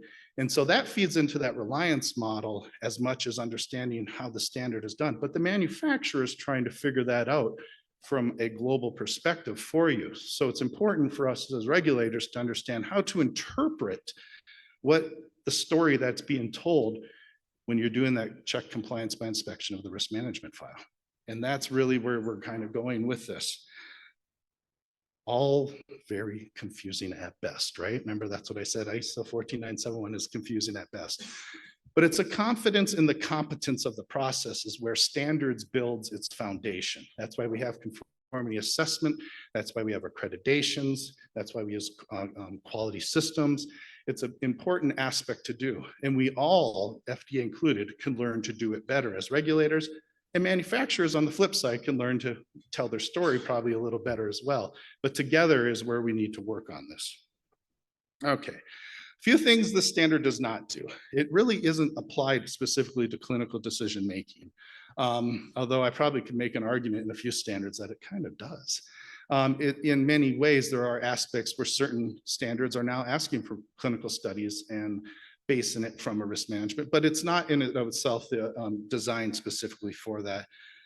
It doesn't specify the acceptable levels of risk. That goes back to that communication and understanding the principles of how did someone manage and identify those risks? Did they identify all of them? Did they understand the intended use, which includes the intended use and reasonable misuse of a device? I think last night I told someone, I'm a nurse, give me a pair of scissors and tape and I will make you a medical device. You know, we do things to fit the need of the situation. It's the responsibility of everyone who's making that medical device to try to understand that within reason, of course, but to try to help ensure we're not introducing an unintended risk that would lead to a consequence that could harm the patient in the end. This is not, as I mentioned, a business risk model. Your CEO of your company, if you're a manufacturer, may not like that answer. Sometimes even in the agencies, we don't quite understand that, but it is not designed on your business model risk. It's the end user risk. It's how the design of the device fits into that. All right. So risk management overview, a lot of words on a very small picture there. But essentially, when we look at this, the risk management overview is doing four main things. What are you trying to do with your medical device, the intended use, the design of it, maybe even just how you're managing your quality system, how you're educating people that are using the device. It goes into many different things. What can go wrong? This is the hardest part, I think, between the person who's doing the risk assessment and the person who's assessing, did you do it right? And who is that assessor, and are they thinking in the same terms you are? This is where you're really trying to figure out, how do you take that subjective qualitative data and put it into an objective quantitative approach so you can really have that mathematical discussion, which is a lot easier to measure than I think it's safe enough based upon these words that I'm using. So there are ways that the risk management process allows itself, whether it's incorporated into other standards or even just in the overall approach of what you're trying to do and you're telling your story, whether it's a PMA, a 510K, some sort of a CE mark process that you're using. This tool that you're using helps you quantify the approach so you can come to that agreement of demonstrating what is safe enough. What residual risks are still there? Is the benefit outweigh the risk? And we'll talk about benefit risk a little bit. And I think that is an evolving topic, even as we speak, because of the things that are taking place through the UN Sustainable Development Goals when we talk about health equity and how we try to talk about many different aspects that we have facing our industry. So what can go wrong? And then what are you going to do about it? What are the residual risks that you couldn't get out of the design? And what are you going to do about it? In my own opinion, I hope you don't just label it out, that your design tried to take it into account, because labeling is the lowest level of mitigating a risk typically, but sometimes unavoidable risks need strong labeling, but labeling can also be in the form of education and other mechanisms to lower that risk further enough where it's acceptable. And then you assess and assess and assess to see, did it work? The hardest problem that we have in understanding our products, real world evidence, is collecting that data in a way that is meaningful and truly understanding, did it meet the need? A small amount of risk or even a moderate amount of risk might be acceptable to the patient. And that's an important aspect to know. Even if you're getting a few medical device errors or something, you have to look at what was the intended use of the device. Does that intended use with the risks that we're even seeing still go in line with what we saw and how we reviewed it? So we have to continue that discussion. The manufacturers need to continue bringing that in, and we can't be afraid of what we're seeing, so that way we can really assess it. Sometimes the way that data comes in is through the form of how the risk assessment was done in a performance standard, say in the 60601 category. And so, maybe there's an effort that you can improve the standard. So that way the future of the devices as they're being tested will take into account those risks, and we can continue to get better at what we're understanding. You're never going to hit a home run of 100% safety, 0% risk, no matter if you're looking at it from a clinician point of view or an engineering point of view. We all look at things differently. But the important thing is to understand how to communicate it, how to quantify it, measure it, and be able to move forward. Click and click. All right. So I mentioned already, where may you consider risk? And to me, considering risk at the very initial stages of, I want to develop a medical device is where it starts. Or I'm going to, manufacture a common medical device, say a syringe. You still have to think about, a lot of things during design to understand what the risks are. Risk is always now, it's not later. Even before the design of the product, as I mentioned. Things that we know now that we're looking at with patient science and other health equity areas is a powerful tool that we can begin using. But also just coming to organization, sessions like this and learning, what's going on in the industry and talking with groups to really understand what's needed. And during the manufacturing process, you're trying to assess, the verification of your design and validation from testing. Again, another mechanism for reliance. Reliance to me is having confidence in the competence of X that you're trying to figure out. That X could be, relying on the competence and confidence from a 510K or a CE mark or a conformity assessment mark that you might get from the IEC CB scheme, which you'll hear about some of you on Friday from Steve Margulis and a little bit tomorrow in our standards talk. Post-market, again, that real world evidence is real important to understand what's happening in the post-market. What adjustments do you need to make? Do you need to test a little more? Is there new testing that's been published that you could use to weigh against risks that are being identified in these fields that your product is being used? It's real important to understand that it's throughout the total product life cycle of the device. So another way to look at it and looking at the key components of risk is a real simple algebraic equation, A plus B equals C, right? The probability of occurrence of harm plus the consequences of that harm, which means, how severe would that harm be, equals your risk. And then you have to weigh that risk and justify that risk. And you use your risk analysis to determine how to do that. I'll show you a little later on how regulators view that versus manufacturers. And how do we get to that common understanding to make sure that we can communicate early and form a least burdensome approach and an expeditious approach to get products of high quality to our patients as early as possible.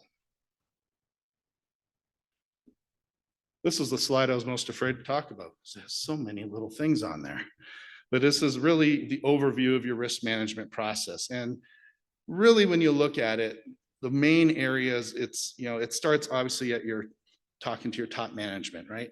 I mentioned to you earlier that your top management's not thinking about risk management the way that that some of the R&D people or regulatory affairs people are in a company, nor how the reviewer teams or even your conformity assessment bodies that you will be working with. A lot of times they're thinking about it in terms of risk to the company. So it's incumbent upon us to make sure that everyone in the organization understands that they have a responsibility, and it starts at the top. It's not a bottom-up approach. It has to start at the top and make sure that they're behind it and understand it. Having that plan is an important tool to be able to help with that. But really, it starts with the risk analysis and estimation, being able to evaluate the risk, as I mentioned. How are you controlling the risk, whether it's through the design of the device or through other mechanisms, as I mentioned, like labeling or other tools. And sometimes those all have an equally important part. Also understanding, what are the other risk controls and the residual risk evaluation. And that's really the key component. The risk evaluation is so important because you have to be able to tell that story. You have to show what due diligence did you take into account in the design of your device and the testing of your device and in the communication of how that supports the intended use, which also includes reasonable misuse. And that is a real important thing. Understanding the benefit risk analysis and the overall estimated residual risks and things come out after that. And we keep going through this all the way down to production and post-production activities. The key components that I showed earlier is exactly what I was talking about. So you take this risk analysis, risk evaluation, risk control, and it really pulls itself. Oh, I'm going the wrong direction now. Those are built into this, but the key components are really what I mentioned when I was talking about this. Understanding how to do this and have it be part of your total product life cycle is critical. FDA expects risk management activities to begin early, very early. And now I would say probably FDA wants it to start even earlier than what we thought 10 years ago, because now we are talking about patient preference data, patient science, even bringing it down to what is a patient, define the patient. Is the patient female versus male? Is it old versus young? You know, they'll say, you know, a child is not the same as an adult. We all know those things, but how did the risk management file take that into account? If your intended use is designed to cover the entire spectrum of ages, people do want to know, did you take that into account into your design? And it's important because those residual risks then may be the key of what you're doing in your labeling, in your education, and also what you're trying to do to the assessment of the effectiveness of your product in the market. Because all manufacturers truly care that their products will not bring harm, but bring, you know, the therapeutic aspects of what they want. So they're looking to find ways to assess that data. And we all need to find better ways to assess the effectiveness of the products that we have in the market and take that information back to the front end of the total product life cycle, so we continue to evaluate and mitigate risks where possible. And that is really the quality management system that you hear about later.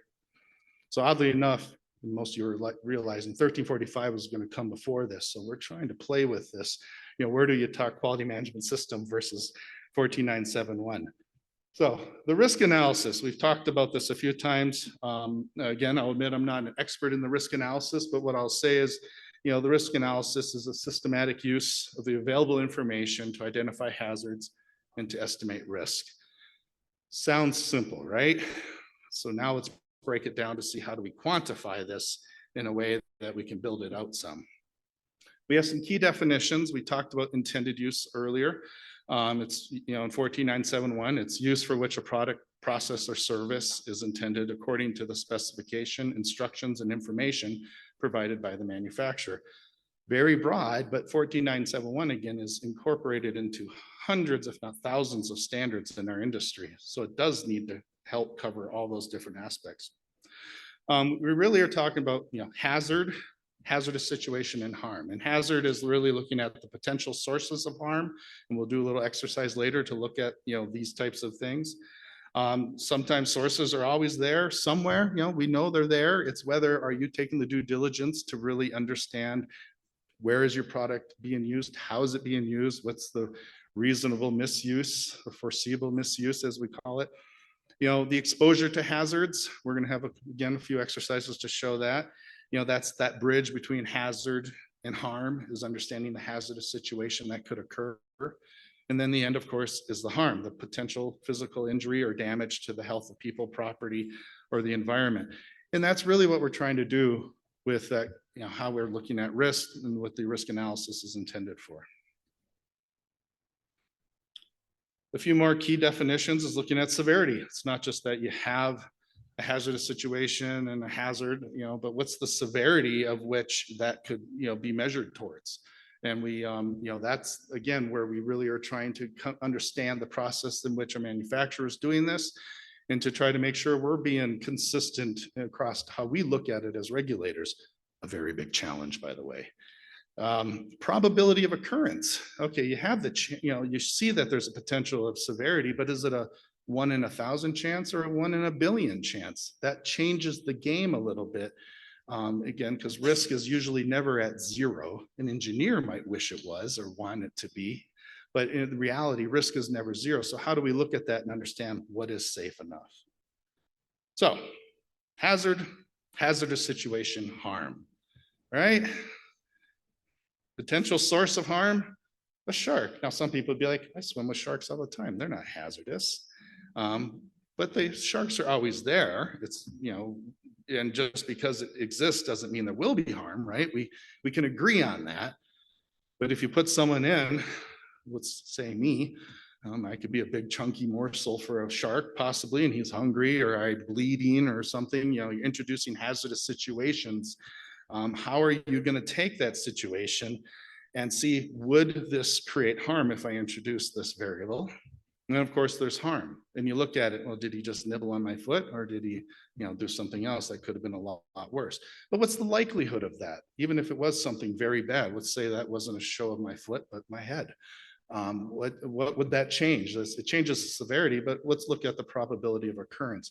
These are all things that are very important, and manufacturers try really hard to show that in a way that won't get the conservative side of that assessment, usually in the regulators, to go, oh, no, you can't have any of that. We don't want to have that. We have to accept risk, but understand how it's been mitigated to a point where it's safe and safe enough based upon the assessment that we're doing. So, was I eaten by the shark or did nothing happen? That's all dependent upon a lot of variables. Okay, so we're going to do a little interaction here. Time to wake up part. Hazardous situation or harm. Hazardous situation. Did everyone say that in the beginning? All right, you are correct. Hazardous situation. Maybe that's the pet. Who knows though, right? We don't know. I don't know if I'd let my kid do that. All right, next one. Hazardous situation or harm.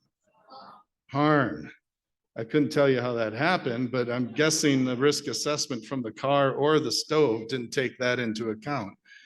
But maybe it had nothing to do with either of those, and it was a moving team that was trying to move something up the side of a house because it wouldn't fit up the stairwell, and they didn't take the right risk assessment to understand the weight and the bulkiness, and it was one guy holding it, and he let it go. So, again, who could be at fault there?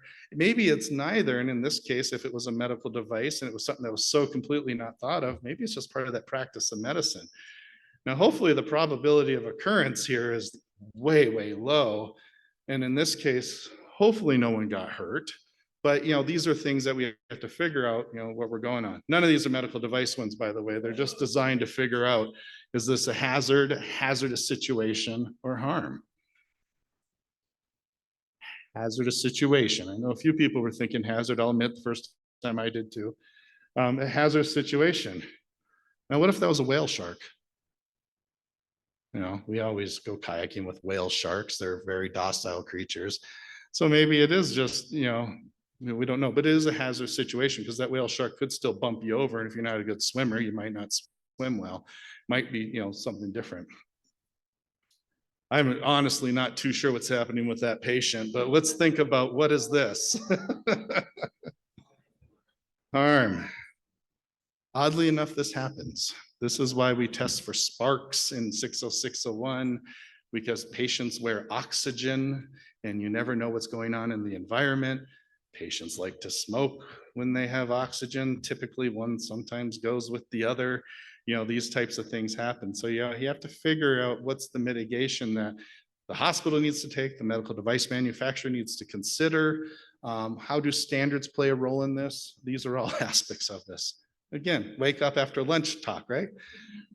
Yeah, this one, no one wants this to happen, but it does. Hazardous situation or harm. Yeah, harm. Luckily, if that's paint, that's not too bad. But if it got into your eyes, that could be harm as well. And that could cause a lot of other problems. I know I would have harm to me if I came home from the hardware store and that was my wife's car. And yeah, there'd be harm done. All right, I think we might have one more. All right, yeah, everyone know what that is? That's one of those things that pop up there. Is that a hazardous situation or harm? That's a hazard, yeah. Yeah, that's a hazard. That's kind of like, leaving, a knife hanging somewhere where it could fall, or around, putting a bunch of sharp knives out at the daycare. Those types of things. Those are hazards, right? You put the child with it, now you have a hazardous situation. That's how that kind of develops. And then, what happens with harm is afterwards. Oh, here's another one. Those in the military might recognize that's a bayonet on the end of a rifle. Again, is that a hazardous situation or harm? Yeah, hazard right now in the picture, put it in someone's hands, might have a hazardous situation. If he's clumsy, it could be harm to himself or to who knows what. Yeah. Oh, yeah. There is a few more. I'm sorry. Yeah. I think that one's pretty That looks like a dislocated jaw. We're going to probably jump right to harm on that one. Things like that. One lady, though, was taking a protective measure, right? Arms up. Other guy was staring at someone instead of the game, I guess. But again, harm, and these are things that, venues have to consider. Everything from a rock concert where you have 25,000 people jumping and there's a mash pit in the middle. Those are hazardous situations that can create harm. Same thing with our medical devices, in the situation or the environment that they're being used in. This is my favorite. This is the last one. What's that one? Hazard situation, or harm? I'm not hearing an answer. So as an owner of a chainsaw, and I've never started one that way, but Melissa said hazardous situation. I said, yeah, but he's already pulling up. That could be causing harm already. But again, I think you're understanding that you break it down into simplistic ways of thinking about it. You can build up your ways of communicating, and you can build the confidence of the regulator believing you are competent in doing this. And that is really where a lot of this whole week is about, is understanding how to have that communication, that partnership and understanding of what we're trying to do. So now away from the fun stuff, I'm glad I woke you up a little bit, made me feel better. Now for the stuff that's a little bit more challenging.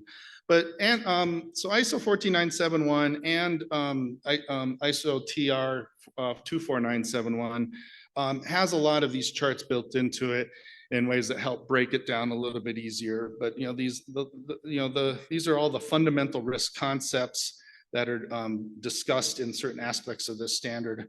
If you're seeing, I'm not taking you clause through clause of this nice 40-page standard and 40-some page technical report that would put you to sleep. But this is, really that relationship between the hazard, the sequence of events, the hazardous situations, and the harm that could happen.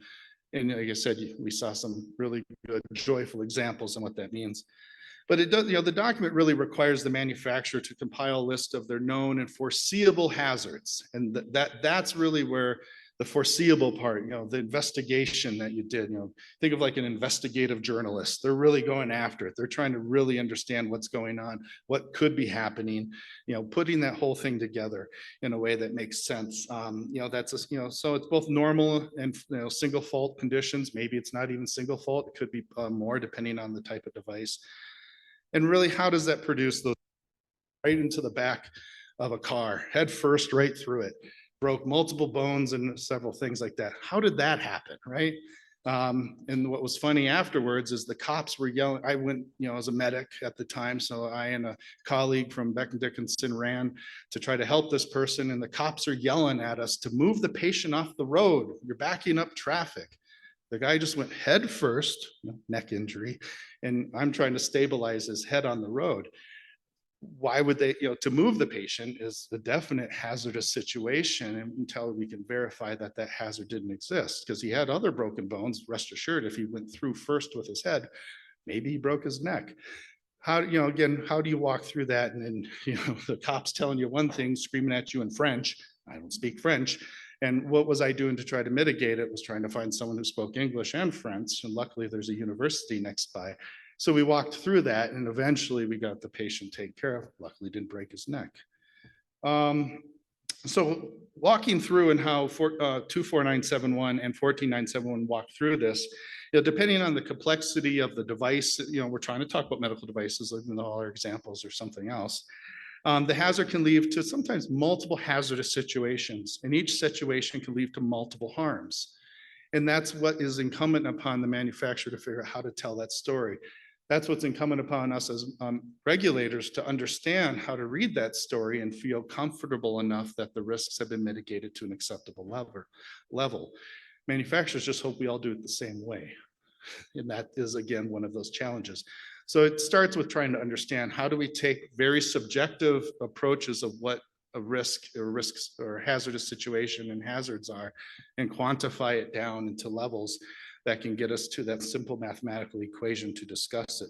So we talk about the probabilities of occurrence, probabilities of harm, and we'll talk a little bit about this later. These thin arrows sometimes will represent the elements of the risk analysis, and the thick arrows that you're seeing on this talk about how the hazards can lead to harm. So the tools that were provided in the standard are what are useful for the manufacturer in developing that story and doing it in a way that each manufacturer is following a similar approach. So it's not, as a reviewer, I'm not looking at every risk file as a completely different approach. We're getting similar ways, and that way we can create accountability to the consistencies that we're looking to do. Looking at this a little further, oh yeah, it's okay. So if you think about, the definitions, a hazard cannot result in harm until such a time that the sequence of events or other circumstances, including normal use, lead to a hazardous situation. So at that point, the risk can be assessed by estimating both severity and probability of occurrence of harm that could lead to a result, to understand that. It's really broken down simply. What's the probability of occurrence? What's the harm? What's the severity of that harm? And when you think of it that way, it's not so darn scary. Annex, I think, C of 24971 talks about the probability of occurrence of harm and how that can be expressed as a combination of separate probabilities or as a single probability, whether that's the P1 and P2 or just P as a probability. And the functionality aspect, which doesn't have necessarily an output, but let's think about like an implantable defibrillator in the back, that we have. Everyone know what an implantable defibrillator is? My father has, or even a pacemaker. That's another great one. My father wears a pacemaker. He relies on it for about 90% of his heartbeats, right? So very important device for him. If the battery goes out, what happens? Heart doesn't beat. What happens with that? Okay, not a good result. So you think about, how does that fit into your risk analysis? If you have this aspect where the device has a battery life, that you need to keep monitoring it and communicating to the patient when they should come in, there's a responsibility of the patient to keep coming in and being checked. And that's an important aspect of how the labeling, the education, comes from the manufacturer through the clinical systems into understanding what the patient's responsibilities are. And that has nothing to do even with the functionality of the medical device, but just to make sure that throughout its life cycle, they're following up on it. So these are all things that we need to do, because if a defibrillator cannot deliver its shock or a pacemaker isn't pacing, bad things occur. And that's the same process that you would use in any other aspect of risk management, risk analysis, to try to reduce or prevent harm, in this case, death, wherever reasonably or even foreseeable, misuse potential could be done in that place. Easy stuff, right? Risk evaluation. All right, we're getting into there. How am I doing on time? All right, good. We got lots to go. I can use the same slides for a 20-minute talk or 14-hour session. So, and these aren't even mine. So looking at risk evaluation, risk evaluation is the process of comparing the estimated risk or relative risks against the given or predetermined risk criteria to determine acceptability of risk. And that's the hard part. What's acceptable? I'm a nurse or a doctor. They look at benefit risk differently than the engineer might or other scientists. We have to make sure we understand how to tell that story to make sure the risk evaluation is understood. We break it down into different ways. ISO 24971, I think, is where the tables are being discussed here. Table D3 gives examples of 5 qualitative, not quantitative, qualitative severity risk levels, everything from negligible to catastrophic, right? I get a little bump or bruise that might be a minor versus catastrophic as I chop my arm off when I was using my chainsaw or medical device or whatever it could be. All these things apply. But you're looking at it in a very qualitative approach. Trying to look at it from a quantitative approach is where you look at, okay, what is the risk? What's the severity of the risk? But then thinking about it more in the probability. Is it a frequent occurrence, say a 1 in 1,000 or greater? Or is it improbable, less than a 1 in a million chance, kind of like winning the lottery, but yet we still buy it. Those are the things that you have to kind of be able to understand in assessing risk as a regulator and communicating risk as a manufacturer, but taking into account all those other qualitative aspects that we are very interested in understanding. Did you think about the environment, the user, the patient, a number of variety of things, the supply chain, how did you fit, do this throughout your entire total product life cycle, imagining of this as part of your quality system. And this becomes real important because what we really have is understanding the severity and probability. Everyone's seen this. I spent 27 years in the military, and we used this in the Army, even in trying to talk about what's the risk of the mission that we're going off and doing. Is it a negligible risk or a very catastrophic risk? What's the probability of any of those to occur? And then at the end, you do that. We did that from everything from storming the bunker to let's do a 1 mile run, and what's the hazard, what's the risk assessment we should be doing, what's the heat index, what's the environment, what are the people like, can they run a mile, what could happen? The Army even does that in the United States, believe it or not. They didn't just say run. They wanted to make sure you didn't die. They did care about me all along. I didn't even think they did. But the same thing goes true for our medical devices, our clinicians. Everyone cares. It's understanding how you communicate that risk assessment and how you went through doing that. So, risk acceptance, 3 views. What the plan says is something that's usually showing in the middle. There's a probability side. You understand, as a, where it shows that you'd have a probability of a high catastrophic or a real negligible improbability of occurrence. But the manufacturer, and this is coming through my eyes as a regulator, so don't take offense to it, manufacturers, but what a manufacturer might see is there's a lot less risk than what is, the plan may show. That's sometimes, this is that perception that's out there. And this is why the communication is so critical, and a really small chance of a probability and severity. And what does the regulator see? The opposite. And that's because we're not too sure of how to measure risk and communicate that measurement. And we're not too sure how to make sure that quantitative endpoint that we're trying to build into the story is well understood. And this is really where the rub comes in. 14971, 15 years ago, when 60601 third edition in 2005, I think, was first published. That was 18 years ago now. It introduced 14971. It took 12 years for the first regulator to recognize that standard. We were uncomfortable with risk, very much so, even at FDA. Some countries are still just coming into it now, but we have come a long way in incorporating 14971 into standards, but we have a long ways to go. And I think we're still, one of the things, and Michelle talked about, FDA is going to, incorporate by reference ISO 1345 as our main quality system, and everyone went, yay, right?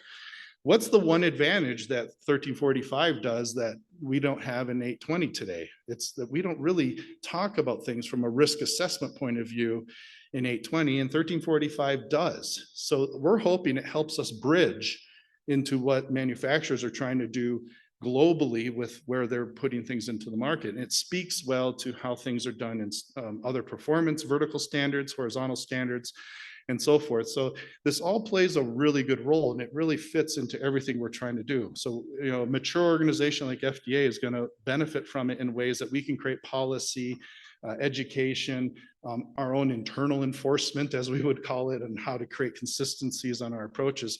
And that's why it takes a long time for us to implement these changes as well, because there's a lot of building blocks behind the scenes. So to operationalize, to the question earlier of how to do this, takes a lot of time and thought. But again, what have we been doing with this? Workshops with industry, workshops with other regulators, MDSAP program, all these things were the building blocks of making that, okay, we think we're ready now.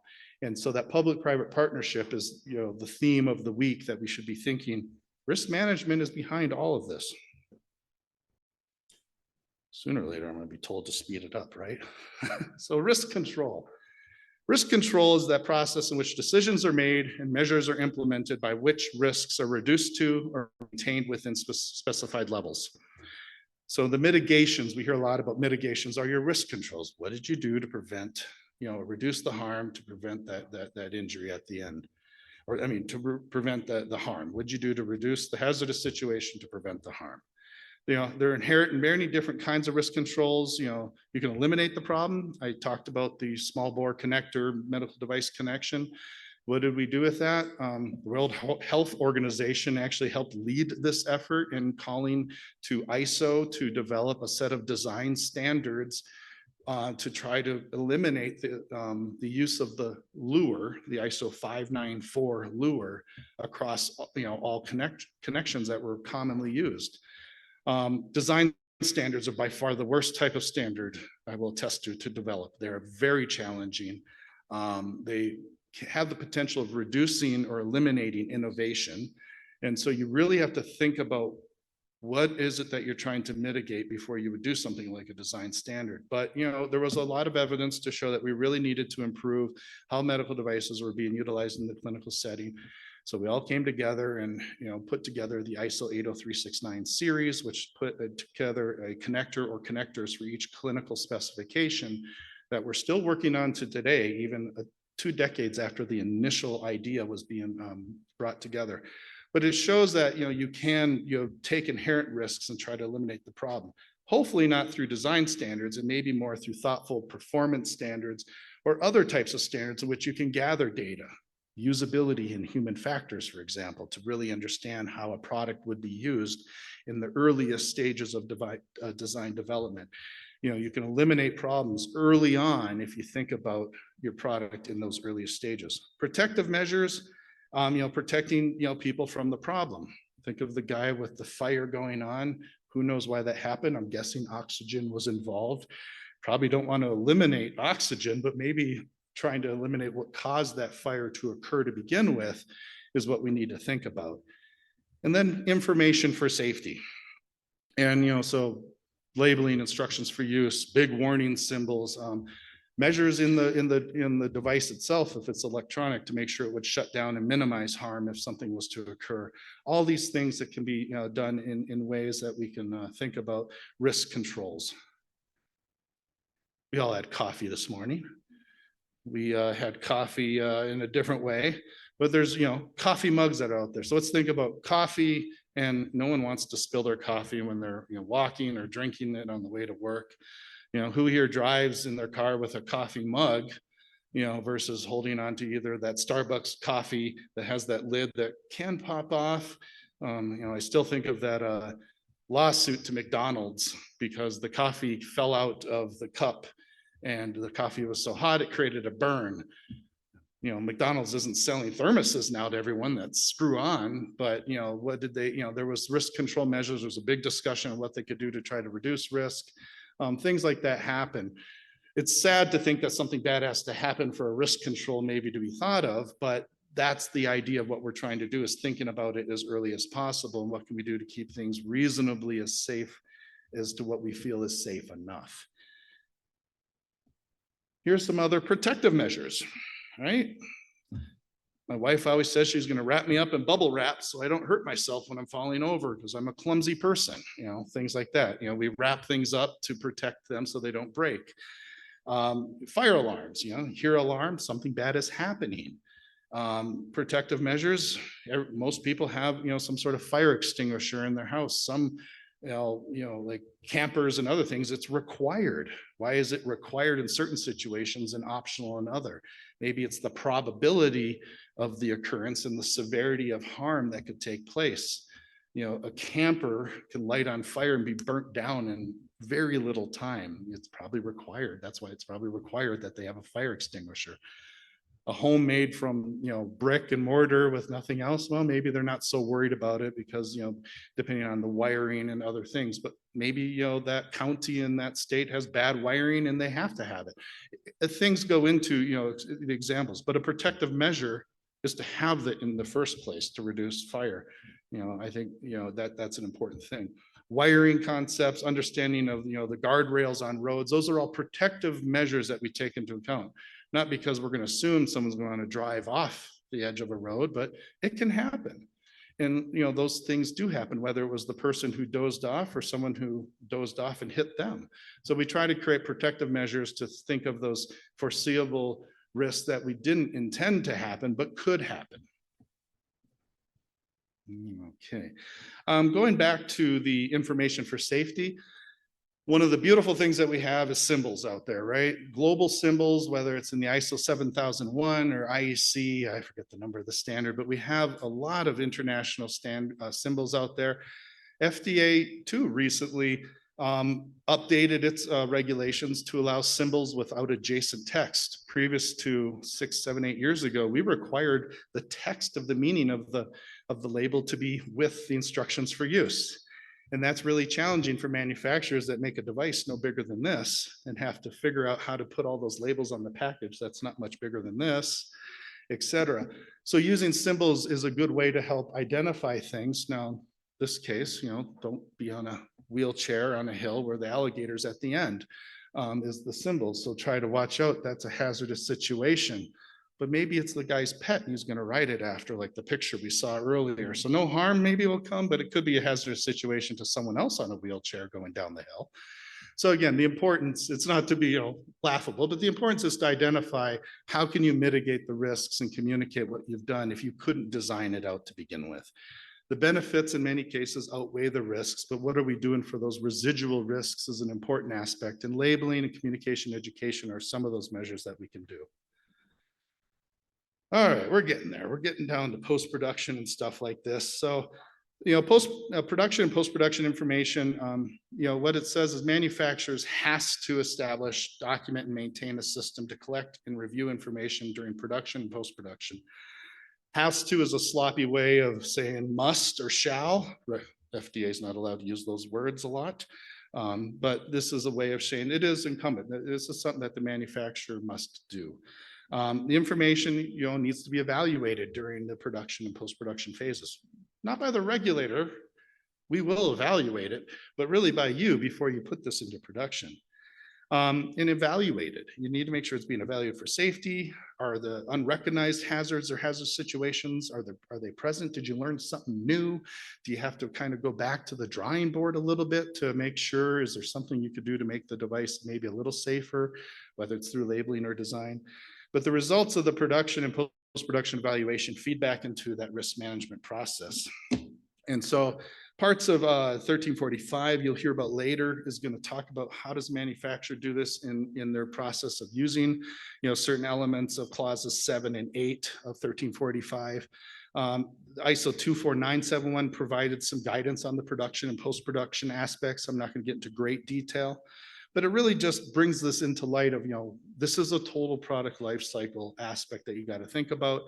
And once you get used to doing that, the communication of it becomes apparent on how you do this, and you'll have a much better relationship with your regulator or regulators, hopefully, when you take this into account. Okay, we're getting there. How am I doing, boss? Good. All right, I have till almost 3, right? Okay. How many? 40? All right, I can do that. All right, so let's get into risk management from a regulatory perspective. Talked a little bit about things, and our challenge is looking at benefit and benefit risk analysis. That has been a huge topic of talking about benefit risk versus just what's the risk and what did you mitigate, because we're thinking about patients more and more. Patients first is this big, what we're trying to do. So understanding, you know, if you have a device that could create some harm, but the benefit is being used, and we think of like HDEs, you know, humanitarian device exemption that Michelle mentioned before, and there was a question on. Why don't we care about effectiveness so much is a number of different things. In our regulations, for one, the manufacturer can't go off and make $1 bazillion from it. That's one of the requirements in the regulation. It's being designed to specifically address a very small subset of a population.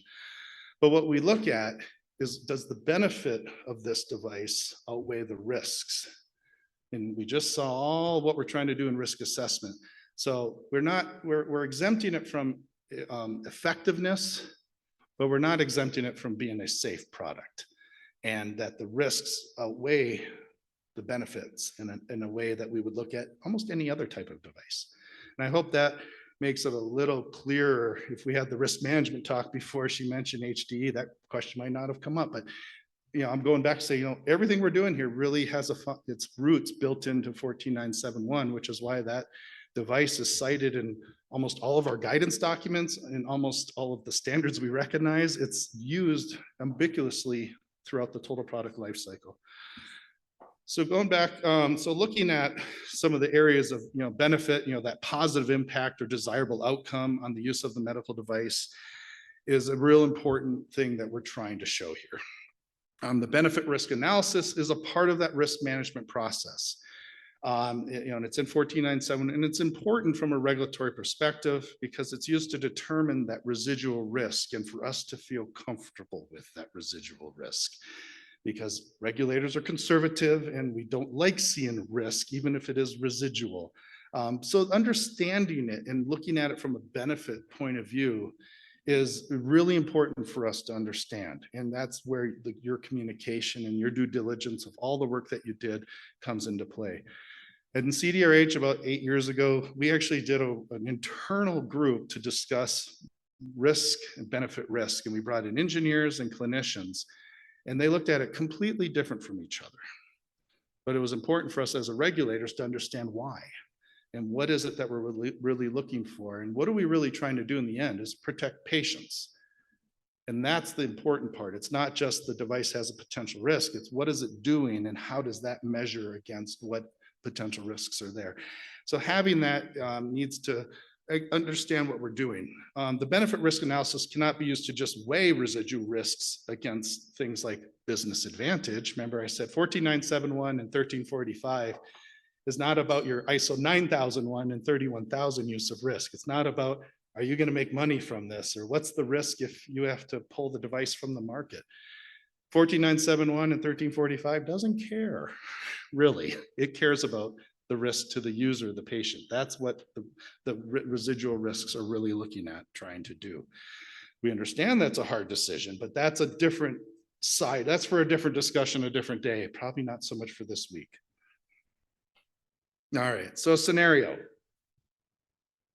Oh boy, I decided I didn't click through that one. I'm sorry, I was talking about benefit risk. I'll give a few seconds here to show that what we were talking about, the benefit risk, the impact or desirable outcome. Sometimes I don't look behind me. But everything I said is on that slide and you guys will have access. All right, caught up to me now. So the scenario we're going to talk about is ABC Diagnostics has received an out of specification trend of complaints that their COVID-19 diagnostic product is generating incorrect negative results. Complaints indicate that the product is performing at a sensitivity of 95%, and the product claim is a sensitivity of 99%, basically to not miss a negative result. Huge confidence. As a result, some patients are being misdiagnosed as not having COVID-19. These patients are not being treated appropriately, and the risk further spread to the contagious disease. So if you think about it, it's your labeling claims, your intended use is not meeting what the performance of the device is happening in the post-production phases of what you're doing. What do? Adjust what? Adjust the data. Falsify it? Mention it on the label. So changing, maybe even changing, what the device's efficacy is, that it's no longer 99, it's 95.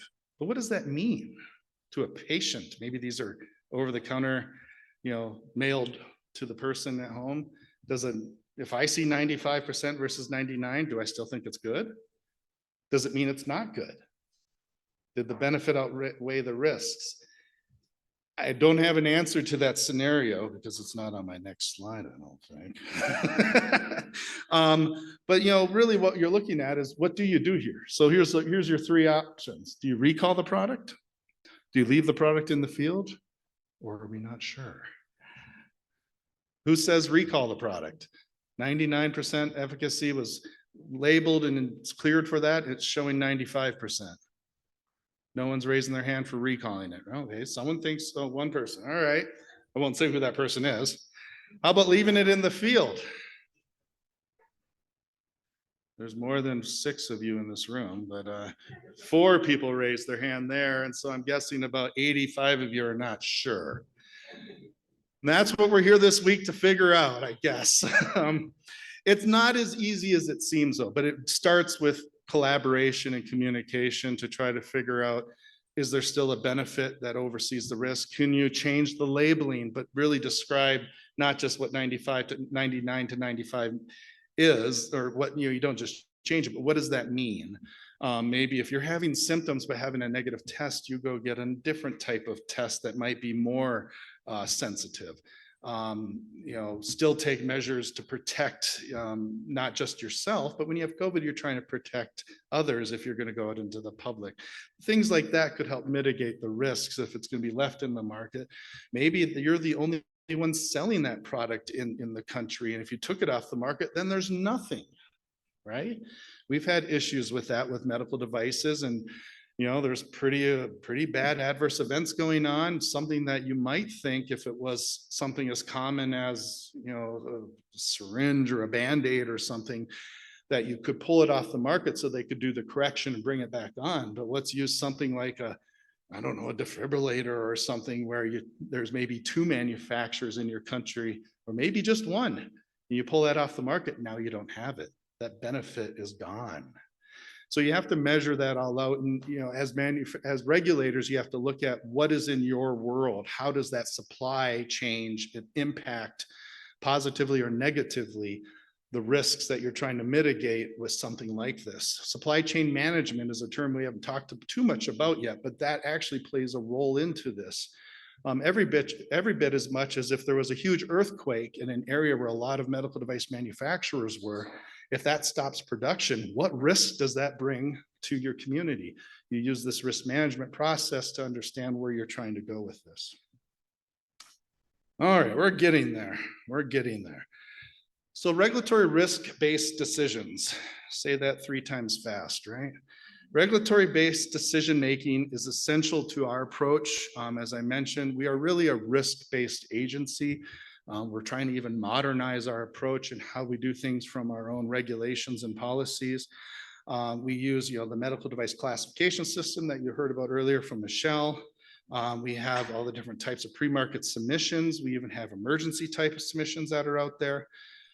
We have inspections, we have recalls, we have enforcement actions. There's a lot of different tools that we have, but we also have a lot of international partners, and we talk with them in many cases when we see issues that we know where the product is being sold in multiple markets, to understand, how many dots are making this line, or are we just an outlier in what we're seeing? What is the real risk as much as possible? So sometimes we're calling up Michelle and Neil's group with Melissa and trying to figure out, is this something that's going on elsewhere? Or maybe vice versa. They're getting, feeds into them and they're trying to see, are we seeing this in the US? So, medical devices are sold worldwide, and the more common that we can have, more commonality we can have in how we're looking at and evaluating them as regulators, the easier it is for everyone to understand how to keep them as safe as possible.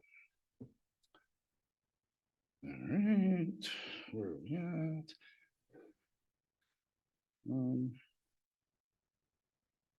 Okay, just want to make sure.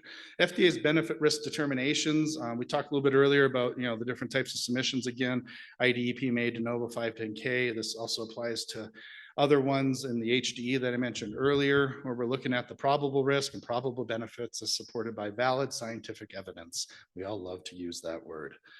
The assessment of the benefit, the type of benefit, we showed a lot of different examples of that.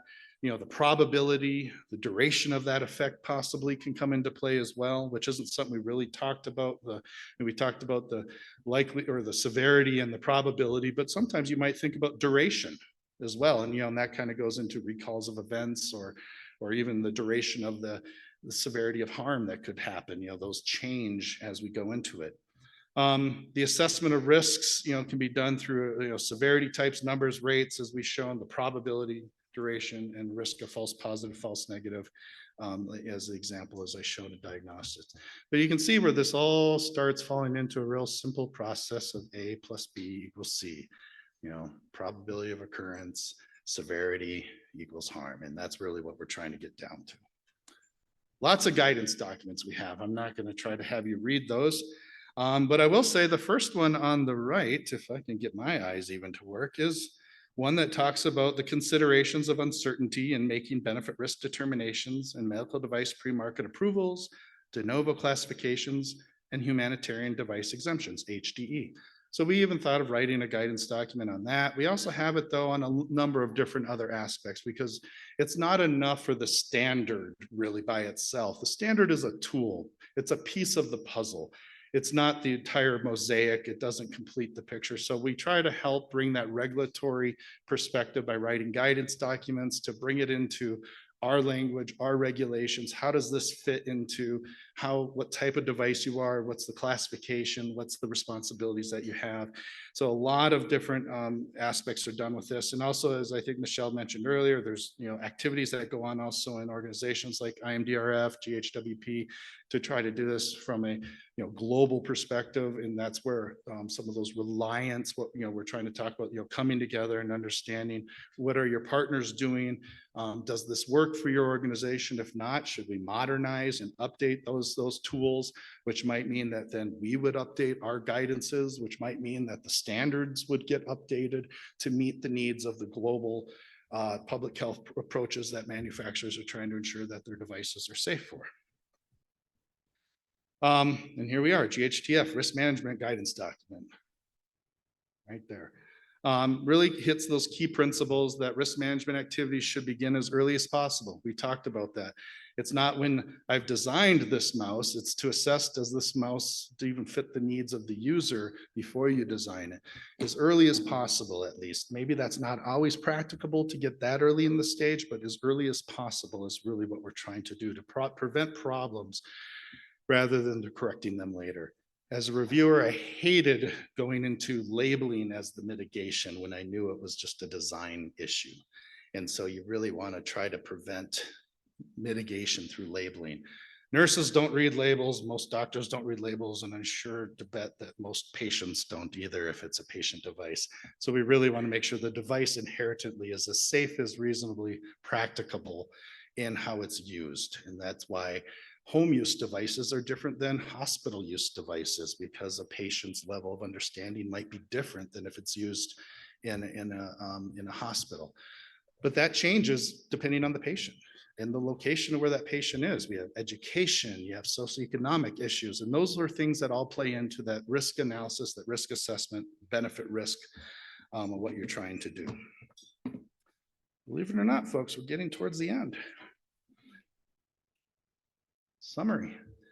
So risk management, as I think you've heard, spans the total product life cycle of a medical device.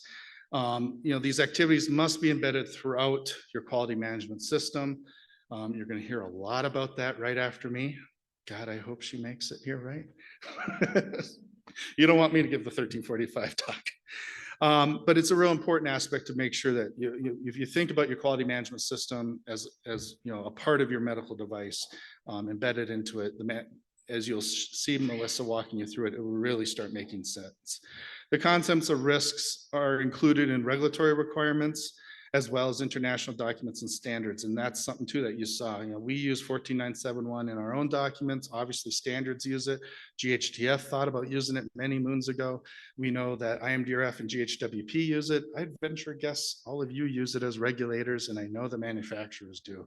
What we have to work on is how we talk about it. How are we having that conversation? And do we both understand each other when we're having that conversation in real important ways? Last slides are just some simple resources. These are the standards, right? They're ISO standards. Many other regional authorities or countries have adopted these standards. As I showed in the first slide, we have an ANSI/AAMI ISO identical adoption. Many of these standards are adopted in other countries as well. I'll say as a regulator, we don't push the US adoption of ISO standards. That's something that is, and maybe Joe will talk about it tomorrow a little bit on, what's the mindset of what goes into it. But we do, we look at when do we need to consider US deviations to standards and things. And again, we'll talk about that. But as a horizontal standards as these are in 1345, I think, I would like to, make sure that you're not looking at how can I change this to fit me? The standards are designed to fit you. You just have to figure out how to have that conversation to understand how the device is designed, how it's designed to be deployed, how it's going to be evaluated through the risk management file, through the manufacturer's quality system. That's it.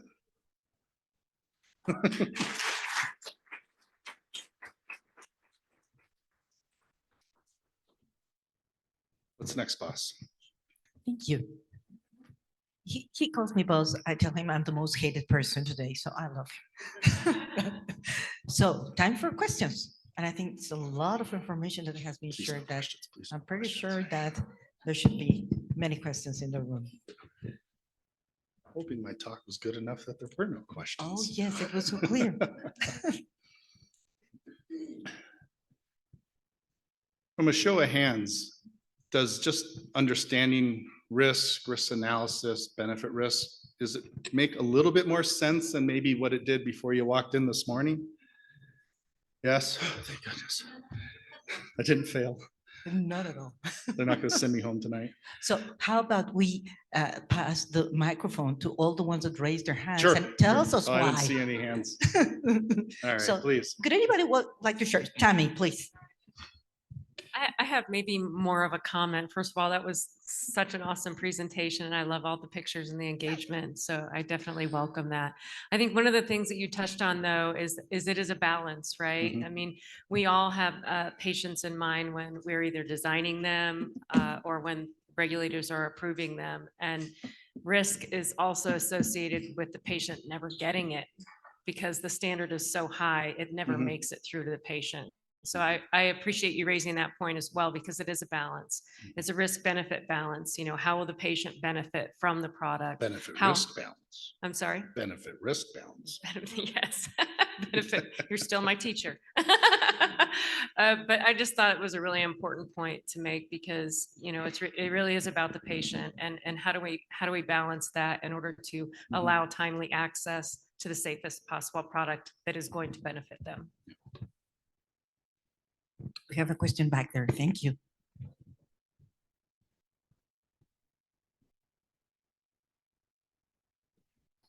Thank you very much. Mine is on the risk control. The slide mentioned that there are 3 kinds of risk control. The first one is inherent safety. And this is supposed to be eliminated. Just want to find out whether it's possible to eliminate the risk or the problem, if that will not generate a risk in itself. I didn't hear the question at the end. I'm sorry. What was the? Yeah, but is it possible to eliminate the risk? So elimination of risk to zero is a folly idea, right? Your risk controls should be able to allow you to have the discussion where the mitigations of known risks and foreseeable risks can give you the story to show that the benefits of the device outweigh any of the residual risks that may be there. But a lot of times a risk control measure, as I showed, could be redesign the product. Maybe you have to do that, or have the labeling and the understanding and the education where that device is being used to mitigate that risk. Think of the fire on the patient's face. What were they doing? Maybe they were cauterizing something on the guy's neck and the patient had oxygen going on. What do? Maybe you turn off the oxygen for that time, that period of time when that's going on. So those are the risk control measures that you could eliminate the risks without necessarily having to change the device, but the labeling, the education can also help eliminate those risks. It goes into really understanding your environment. There are so many aspects of how medical devices are used in ways that we would never fathom. In my world, I also, as part of ISO TC210 is where the small bore connector work was going on. And in learning how devices are used in the home setting with just feeding tubes, how patients rely on feeding tubes so much, that's their lifeline. But what I learned is in our own Veterans Administration, the VA, They use Foley catheters. Does everyone know what a Foley catheter is? That's the urinary device to drain the bladder. They use those for surgically implanting feeding tubes into the stomach because they're nice and flexible and they don't cause much of an irritation. They're cheap and sterile and they're readily available. And they had the same type of conical flexible connector on them. But who would have ever thought that a urinary device would be used as a surgically implanted feeding device? Those are the types of things that you have to think about. And what, the collection of evidence in that post-production could end up being a risk control measure later on too, because you might not get all the foreseeable risks, but you do need to continue that process and understand the effectiveness of your device and understand what it's being used for, possibly way outside of what you thought might be used. I think I mentioned earlier, you give a nurse some scissors and tape and I'll make you a medical device out of anything in the hospital, to get the job done. Your job is to try to prevent that through risk controls. But we want to try, so it's never a down to zero, but it's a continuous process, I think, of making sure you understand it and getting confidence in the risk plan that we talked about in the early stages, that the manufacturer understands how they're going to do that. What are they reaching out to? My pet peeve is when a manufacturer will say, well, I never got a medical device report. Did you ever look at how the device was being used was really the question we're asking. And a lot of times if they never go beyond what comes in from just a simple medical device reports to their system, if they're never talking to the clinicians or hospitals that are using their devices, they'll never truly appreciate the real world evidence that is out there.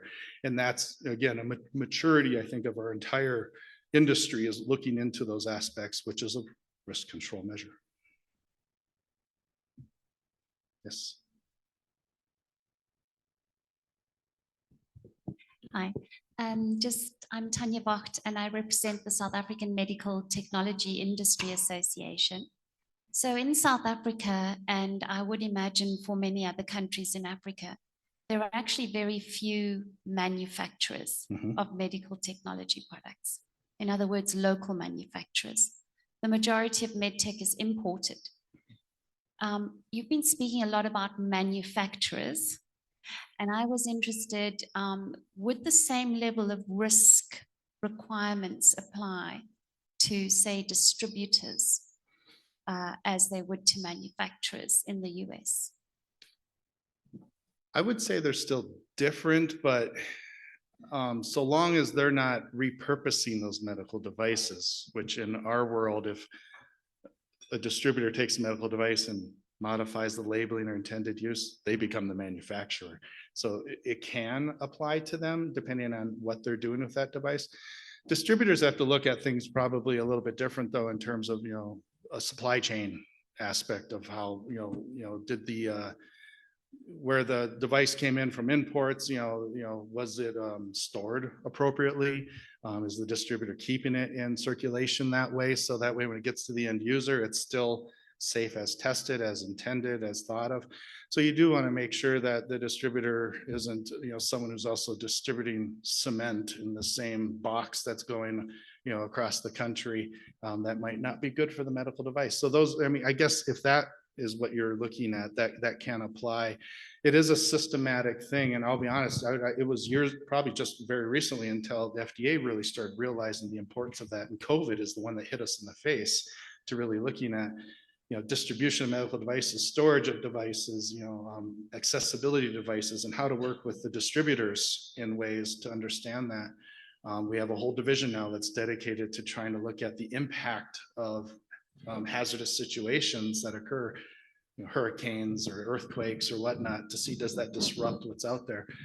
But the distributors also should have their own set of standards that apply to them to ensure that that product, is being delivered safely. And there's a lot of transportation safety standards and other types of standards for storage that goes into account. The manufacturer can't hold all the responsibility to the end point, but they should have a general understanding too, to know in that area that they're importing to, do they understand how the product will get to the end user as part of their own quality management system. So it is, at some point it becomes collaborative, but each party does have a responsibility to help tell that story with each other to ensure that there's a good handshake agreement that yes, it's going to make it there. Does that help? So it's a depends answer. I think that's what Michelle called it. So thank you. We have a couple of questions from our online attendees. So the first one is in French, but we have been gotten a translation for that question. It comes from, and apologies because I'm pretty sure I'm going to be pronouncing the name wrongly. It's coming from Dr. Traore Ola Ibrahim from ANRP. And the question is, just give me a second. So is risk assessment linked to the medical device or to its use? What are the criteria for assessing device risk? And there's another question. When is the risk assessment carried out? Pre or post-marketing? So is the risk assessment tied to the medical device? Or its use? Or its use. It's risk is it's attached to everything. Is really, that's the best answer. It's a part of the manufacturer's quality system, which is a total product life cycle from device design through use to disposal. Some countries are very interested in things like sustainability, other aspects like that. So it is, when you look at a lot of our medical device performance standards, risk assessment is put in there. ISO 60601, again, as I mentioned, has 140 or 160 times check compliance by inspection of the risk management file listed throughout that. The regulator's least favorite term in a standard, but what they're trying to tell is go into that risk analysis, risk evaluation to understand how did that device, as it's being tested, designed, evaluated, demonstrate that the hazards and hazardous situations are mitigated, so the probability and severity of harm is down to a level that's acceptable. So yes, it's in there. It's in process standards. It's in product specific standards. It's in any other type of standard that you could design standards, everything else. And what was the second question? When is the risk assessment carried out, pre or post marketing? Both.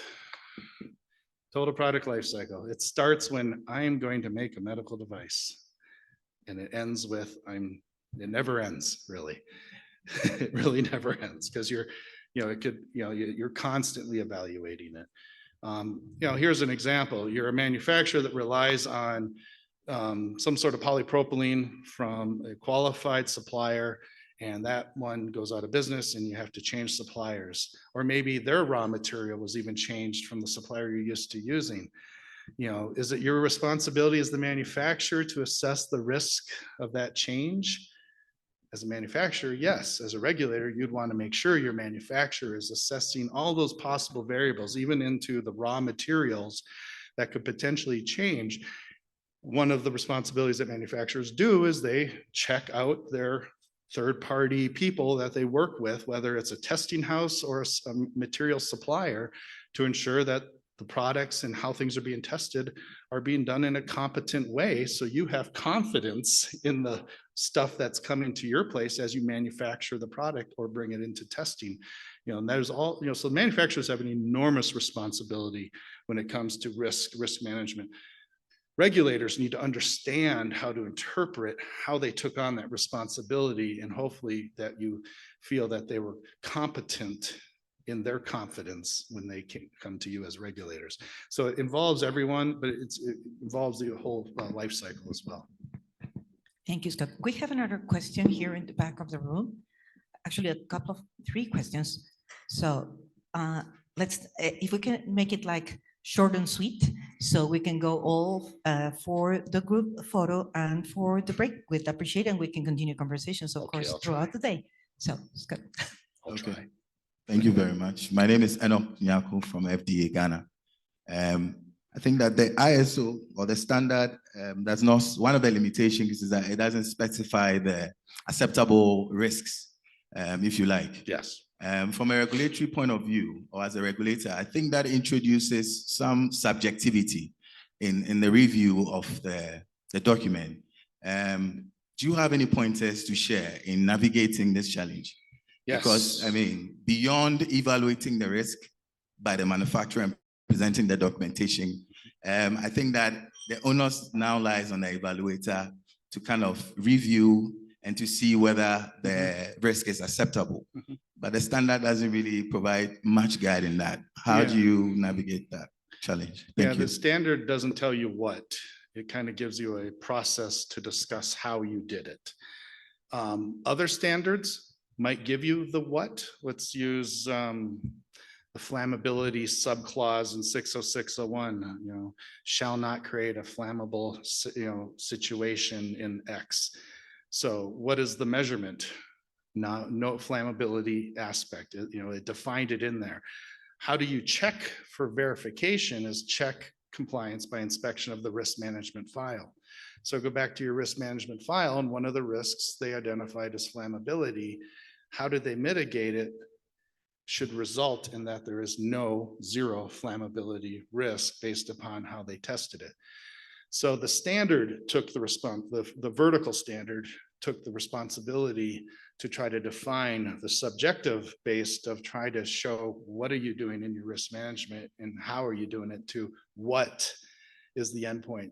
So tomorrow we'll talk a lot about standards, and a lot of our standards are in the eyes of regulators. They don't have the endpoints. They don't say the number.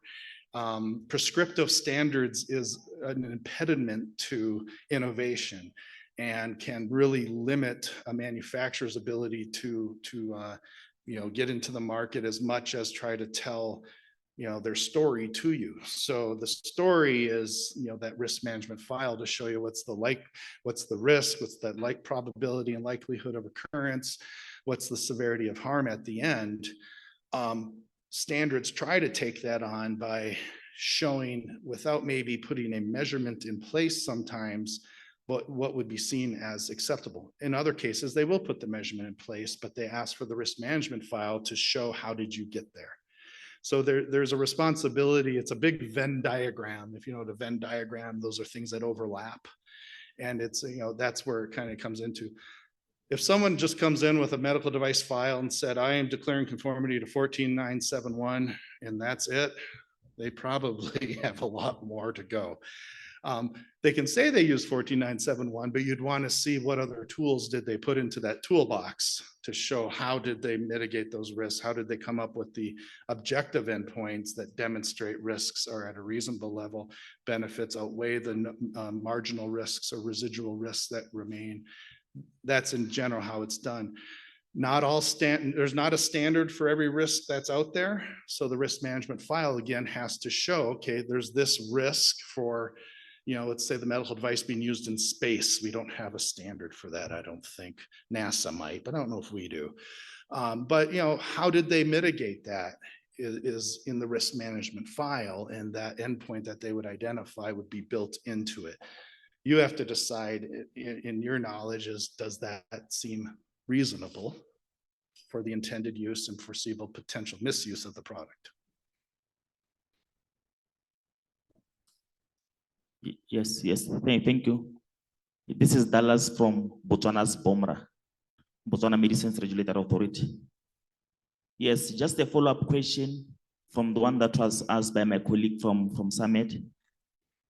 So like she said, you have got lots of distributors and of course wholesalers back home. So when it comes to risk, I not quite get the answer to the question, which requirements are they subjected to, the wholesalers and the distributors, mainly because they play a role also in the supply chain. Then there's a second bit of that question. I don't know whether it will be covered in the next presentation about ISO 13485 certification.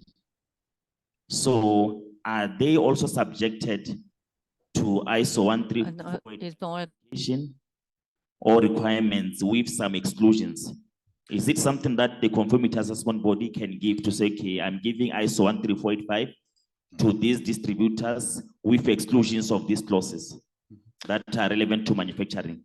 I'll try to answer that to the best of my ability, and I will be looking at people to see if I'm getting this versus this.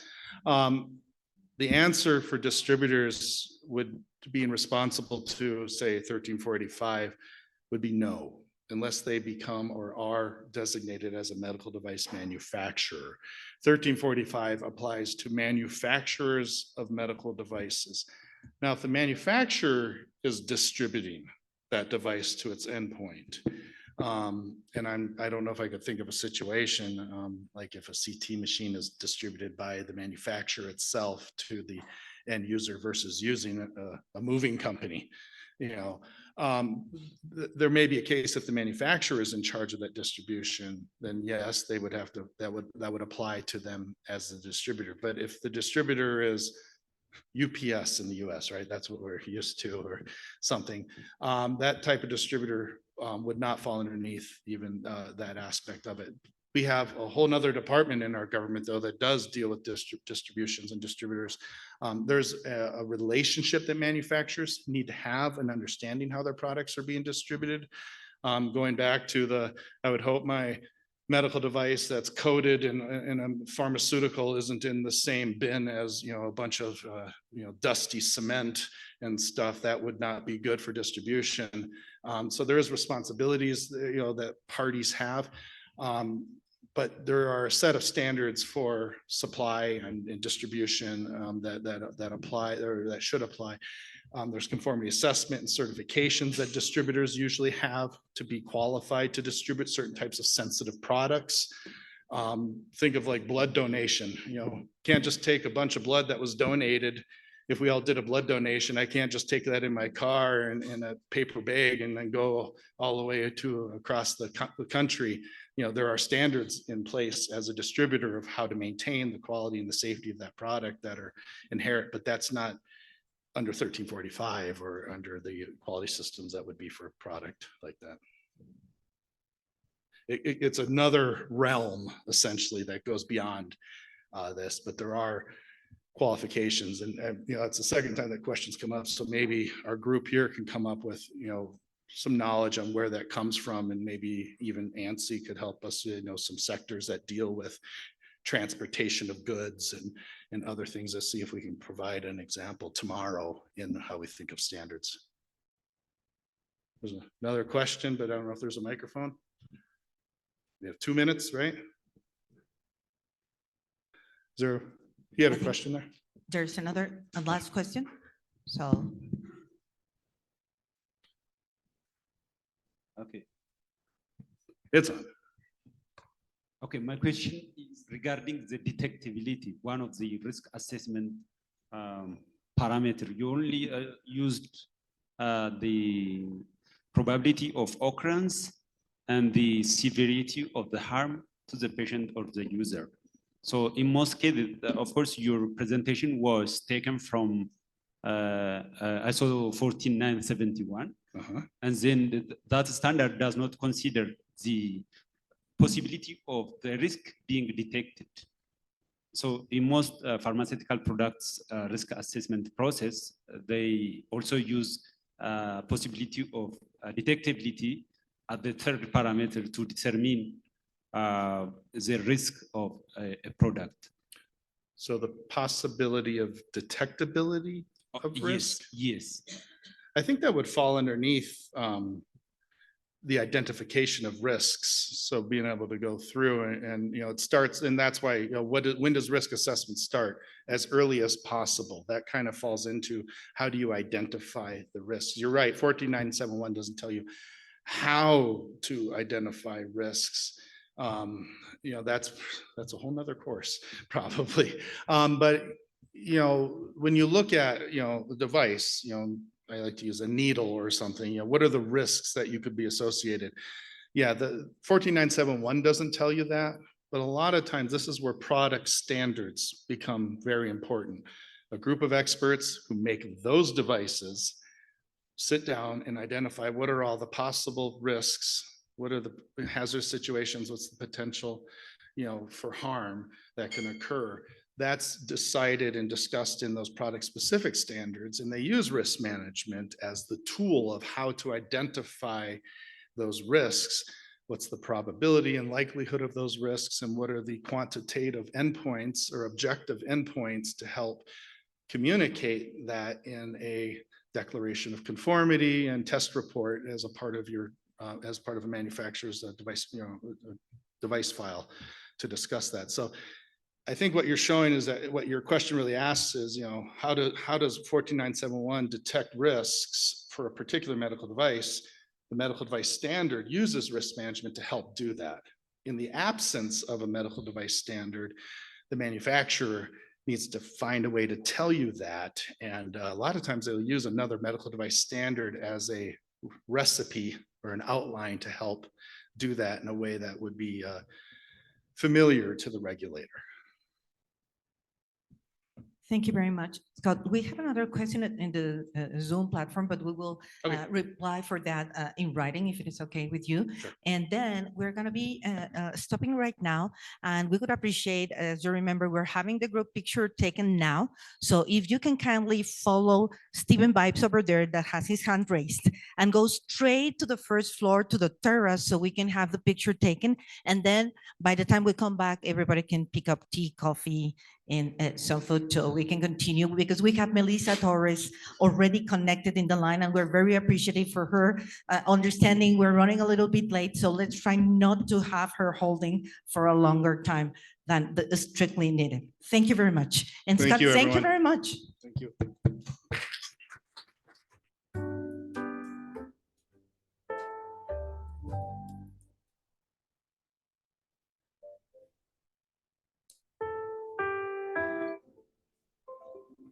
Good afternoon.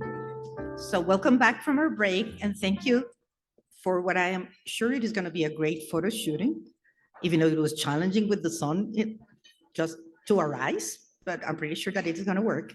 So we already have online for one before the last sections of today's agenda, Melissa Torres, who is Associate Director for International Affairs, Office of the Center Director, Center for Devices and Radiological Health at the U.S. Food and Drug Administration.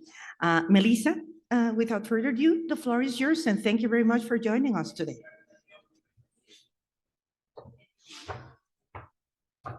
Thanks, Sandra. Give me 1 second.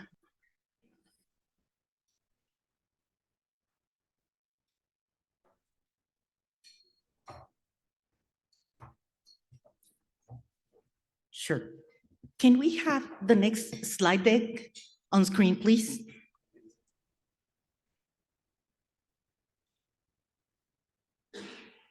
Sandra, did you want me to share, or will you guys be sharing it for me?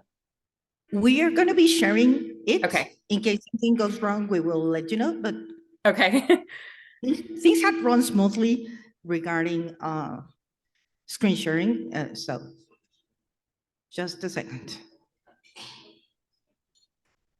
Now we see you, which is okay. Good starting point. So your slides should be coming shortly.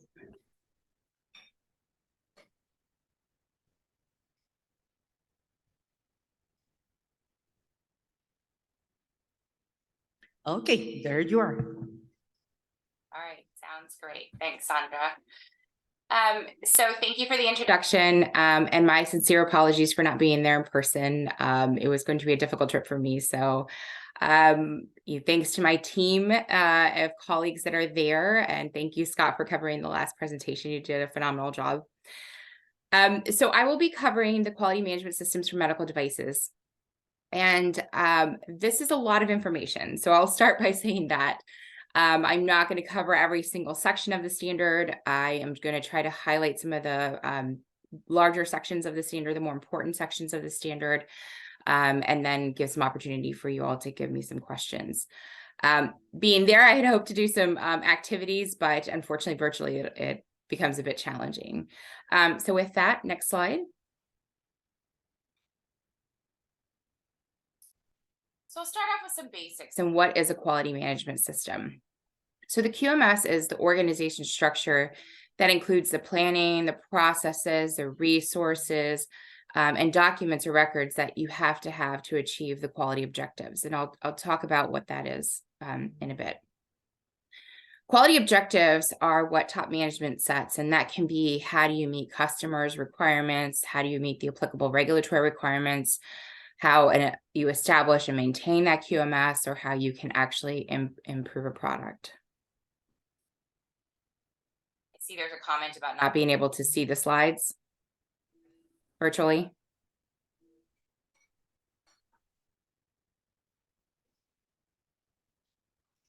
It looks like online they're having trouble. They can't see the slides. Okay, we're seeing them here. I see them So- as well. So you see them? I do. Okay. So, But it looks like so you participants see me are or having you see trouble the seeing slides? that. I'm sorry. Okay, so is everything set? You can see the slides and we can see you. Is it okay? I can. Okay. Seems like Perfect, it's okay. thank you. All right, so it's fine. We'll just start here then. So a quality management system, there's a lot of different components of a QMS and what a manufacturer has to meet if they are going to be manufacturing medical devices, for example. They have to think about what the needs and expectations are of the customers that are going to be using their products. As I mentioned, they have to establish a quality policy and quality objectives. They have to make sure they have enough resources to be able to implement those activities. They have to have all of those processes established and look at ways of monitoring the effectiveness and the efficiency of the QMS. Look at ways of identifying nonconformities and addressing them and how they can ultimately improve the QMS. And I'll talk about each of these types of requirements as we go along in the presentation. Next slide. One key aspect of a QMS and the way that the standard is set up is that there has to be flexibility for a quality management system. Really, a QMS and how it's set up depends on what activities an organization is going to perform. For example, are they just going to be designing the device? Are they going to be manufacturing a subcomponent of a device? Or are they going to be doing everything for that device, designing it, manufacturing it, distributing it, etc.? It also is dependent on the size and the structure of the organization. Just because it's a small organization doesn't mean they don't have to have a QMS. It just means the level of their QMS may be different. It also depends on the risk and complexity of a device that they are manufacturing or the services that they're providing, as well as the typical regulatory requirements in the country that they're going to be distributing that medical device in. Next slide.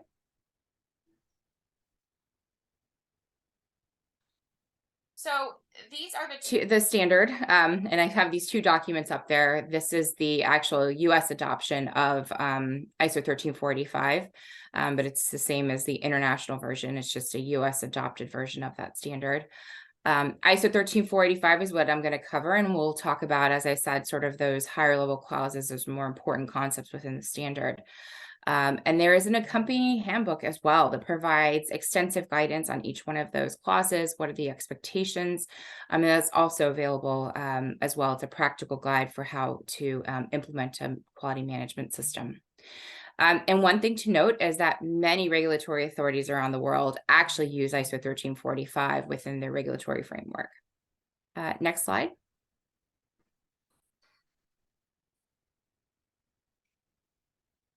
So just as a really high overview, ISO 13485, the 2016 version, which is the current version of the standard, it establishes requirements for a QMS that can be used by an organization that is involved in one or more stages of the life cycle of a medical device. So as I mentioned, it depends on what type of activities that particular organization is conducting, whether it's the design and development of the particular medical device or the production of it, or are they distributing the device, or are they involved in installing or servicing that particular device. So one thing as well is just to highlight the regulatory use. As I mentioned, ISO 13485 is certainly used by many regulators around the world as a basis for QMS requirements. It does contain globally harmonized requirements for medical device manufacturers and organizations. And we, even at FDA, since the late 1990s, had our own GMP quality management system regulation called the Quality System Regulation. And recognizing the need to be more globally aligned, we had proposed a regulation to incorporate ISO 13485 by reference into our regulation. So essentially, we are saying that ISO 13485 will replace our quality system regulation and bring us more into alignment globally using that same harmonized standard that many, many regulators around the world use. We also know that globally, many medical device manufacturers and organizations have to comply with these requirements to enter the market. We know that 1345 audits are routinely conducted globally for medical device manufacturers. I won't talk much about certification and the certification scheme. I know there were some questions surrounding that, but Neil certainly will talk about it more from an MDSAP perspective, which is very similar to how 1345 certificates are obtained under different schemes, such as, for example, Europe and the CE marking scheme. ISO 1345 certificates are a really good way to be able to ensure that that manufacturer is meeting these general requirements to make sure devices are manufactured and designed in a safe and effective way. Next slide. So this just highlights the structure of the standard. And as I mentioned, I'll cover certain sections. And so if we look at this, clauses 4 through 8 are much of the content of the standard itself. 3 contains a lot of important definitions. I am not skipping them over because I don't think they're important. I'm just, for time's sake, wanting to cover more of the broader, higher level concepts. But it is always very important to ensure that you reference back those definitions to ensure how those requirements should be met according to the definitions of particular concepts. Next slide. So clause 4 is where we'll start, and there are 2 general requirements in here. One is 4.1 and general requirements, and then the second is documentation, which is quite an important concept within 1345. Next slide. Yep.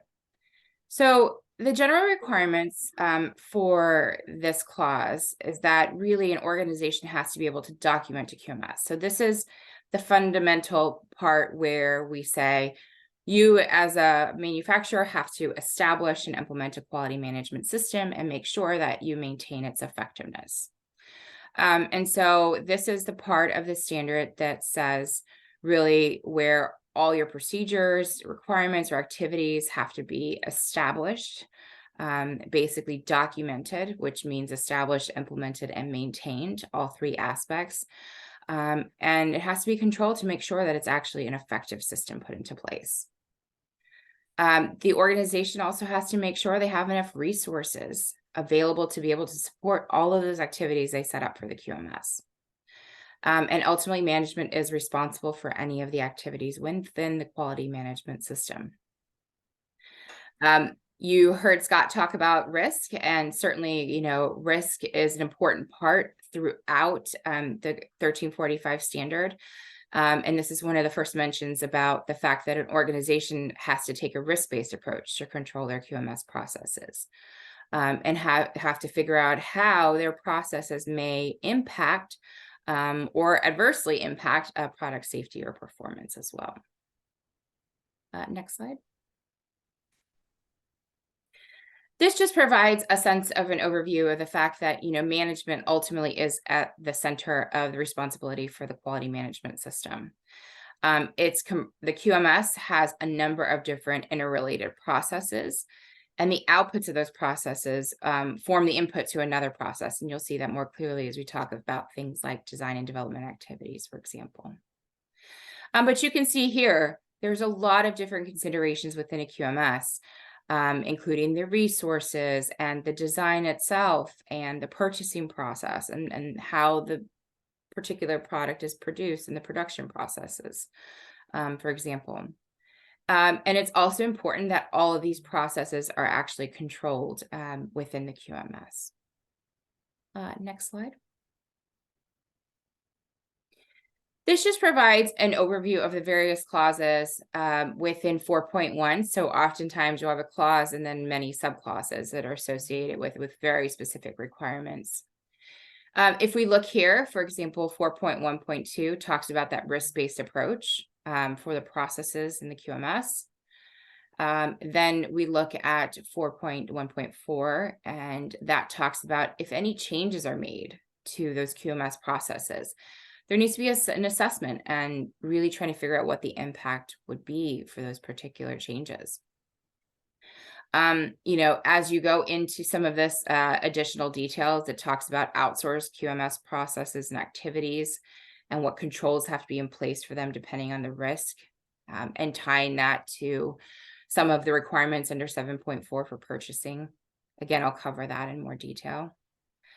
And there's also specifics for things like quality system software and how it should be validated and revalidated depending on the risk of that particular use of that software. So again, you can see that risk is really interrelated throughout the standard and the requirements, and you'll see that as we move along through those different requirements. So ISO 13485 and ISO 14971 really do go hand in hand, those two standards. Next slide. Oh, so previous slide, sorry, it already changed.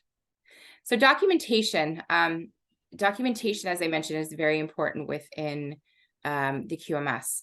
And documentation includes many different aspects. That is ensuring that there's a quality policy and objectives and a manual that really outlines all the procedures and processes, and really goes into the detail about how they've met those particular requirements. There's also specifics for regulatory requirements, and there's a lot of references within the standard that allow regulators around the world to be able to link that back to their specific regulatory requirements. And a medical device file as well, which is one of the really important files within the QMS. So the medical device file, this just gives sort of an overview of different types of documents contained in it, but essentially it's the how-to recipe book of how I made this particular medical device. So it may contain documents like how the general description of the device itself, things like the intended use, the labeling, the instructions for use. There's also product specifications for that particular product. And then the procedures and specifications on how it's manufactured and packaged and stored and handled and distributed, and how the processes themselves are measured and monitored. And then if it requires installation and servicing, it also outlines this. So I always like to say this is sort of like if I'm going to make a cake, for example, it's like my recipe book, like how did I make the cake? What are all the ingredients? What are all the steps I need to do? That's what your medical device file is for a particular medical device, and a manufacturer is required to maintain that and keep it up to date. It's not just the particular product is manufactured and out the door and I forget about it. There's obviously always continuous updating based on post-market information, for example, changes in the design, different changes in the process, etc. So it is a live document as well. This particular clause I am highlighting 424, it is referenced numerous times throughout the standard. Most of the requirements will tell you have to do X, Y, Z, and then you have to make sure that that is documented in accordance with clause 4.2.4. And clause 4.2.4 actually goes into the details about how your documents have to be reviewed and approved within the QMS, how they should be updated, how the current revision status, so what version of a particular document.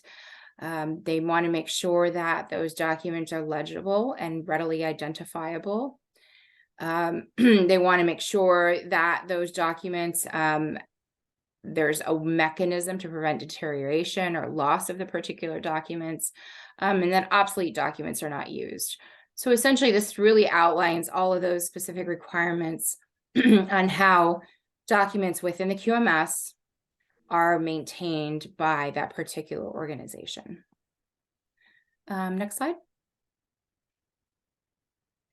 So moving into clause 5, this really outlines management responsibility and the fact that management or top management is ultimately responsible for the quality management system. Next slide. So as you see here, top management, again, it is a defined term. They have to demonstrate the commitment to the implementation of the QMS and be able to maintain the effectiveness.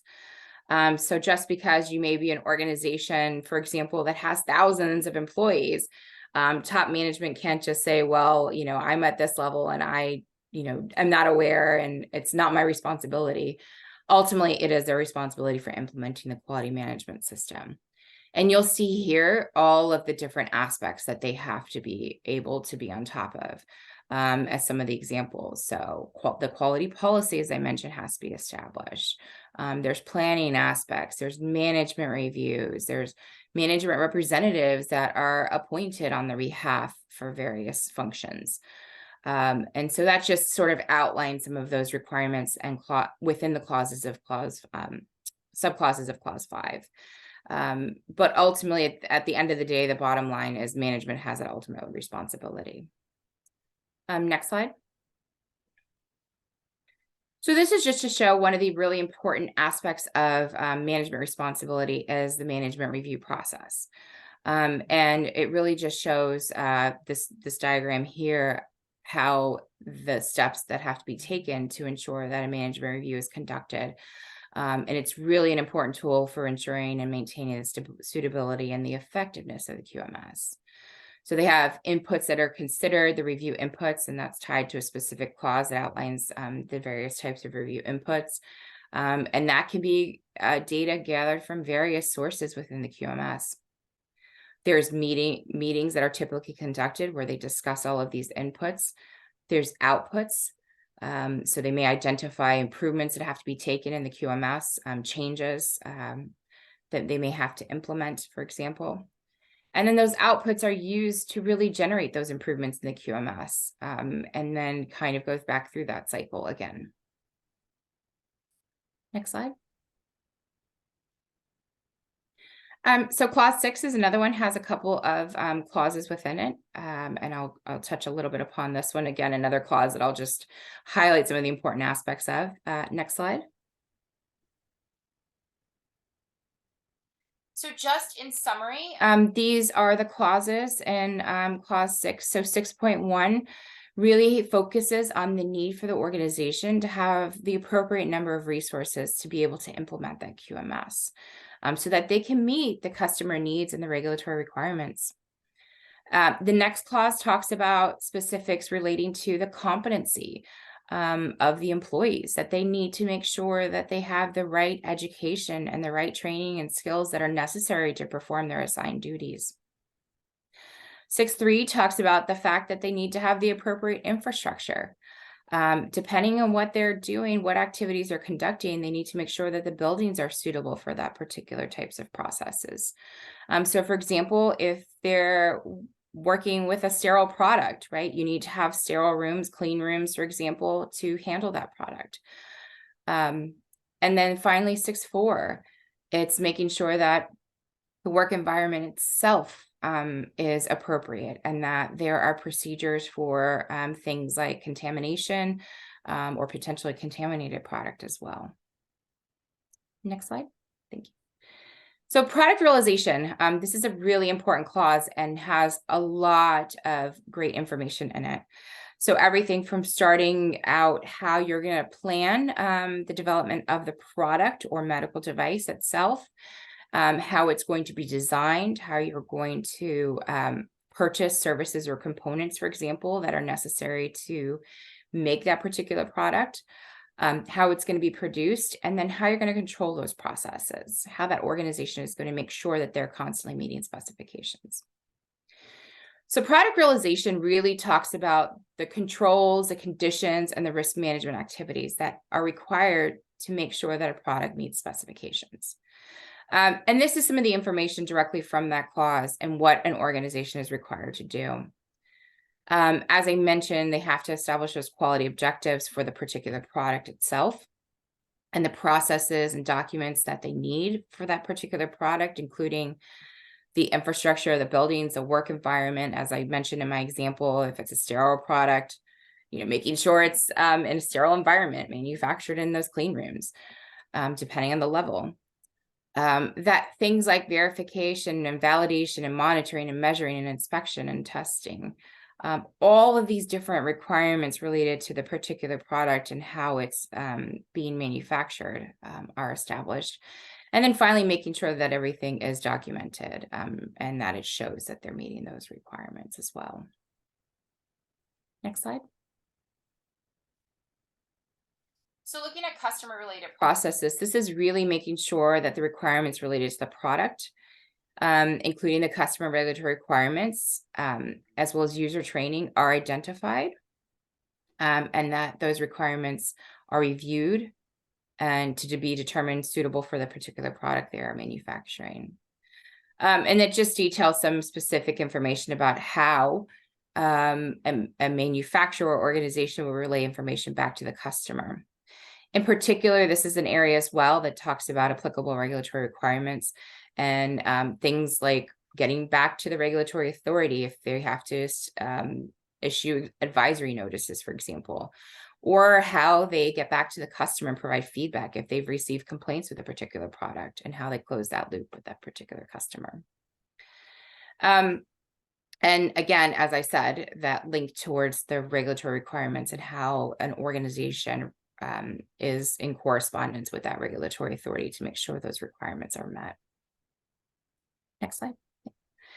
So 7.3 has a number of subclauses. So you'll see those 10 subclauses listed here. I'm going to cover some of the broader concepts, including the design input process and output process, verification and validation, and the importance of those activities. But this is certainly one of the really important clauses to make sure that a particular product is designed and developed in accordance with procedures. Next slide. So clause 7.3.3 and 7.3.4 talk about the design input and design output process. And design inputs really look at the basis for the device design and ensure that the finished device is safe, effective, and meets the user needs and intended use. So I've listed a couple of examples here of the considerations during the design input phase. So those are things like, for example, if it's a product that has software, what are the software requirements? What are the functions I'm trying to establish with this particular product, or the features or the options? How it's going to be manufactured. Is it a product going into a patient? Do I need to have biocompatibility concerns? Where it's being used? And of course, the applicable regulatory requirements. So this is really starting the basis of my design process. I've planned it out. I then start to think about the product itself. What are the considerations for a particular product that I have to put into place? Oh, previous slide. I was still on it. Thank you. So design outputs is really looking at the evidence that those activities performed during the design output process are traceable to those design inputs. So that is basically, I have all these inputs. How am I going to make sure that those inputs can actually be put into place? So those are things like drawings, for example, or the labeling that I'm going to do, how it's going to be packaged, what my procedures are to manufacture it or test it, what are the purchasing specifications, schematics, etc. Next slide. And the important part, once we've established those design inputs and outputs, is the actual verification and validation to make sure they're appropriate. And that's under clause 7.3.6 and 7.3.7. So design verification is really making sure that the design and development outputs meet those design and development input requirements. So outputs meeting the inputs. And it makes sure that the validation then is your next stage. So the verification is the first stage, and the validation is then taking it to the next stage and basically does my device meet my user needs and intended uses? And for both of those activities, all of that has to be documented, including how those activities are conducted, what is the acceptance criteria, and potentially what are the statistical techniques that they've used, including the sample sizes. All that needs to be documented in the files. So the design and development activities, this just provides a very basic sort of overview of design and development activities. As I mentioned, there's the first identification of the user and patient needs, which feeds into my design input. And I have my process to then develop my design outputs. As I talked about on the last slide, the design verification is making sure that my design outputs are circling back to meet my design input requirements. And then if we look at the next step, looking at the device itself under design validation to making sure that it meets my user and patient needs. Next slide. Next slide. Yeah. So I always like to show this because you must say, okay, so what? So here are all these requirements. Why is it so important? A lot of things can get lost in translation between the different departments. So here I have ultimately what the customer wanted was a tire swing. So you'll see that in the bottom corner. When marketing got all the information and requested it, it ended up some weird 3-tier swing. And then sales ordered it and it had 3 strings. But then engineering designed it and it's not even a swing anymore. Manufacturing also didn't get clear specifications, so they made something that went off of 2 tree limbs and was a swing.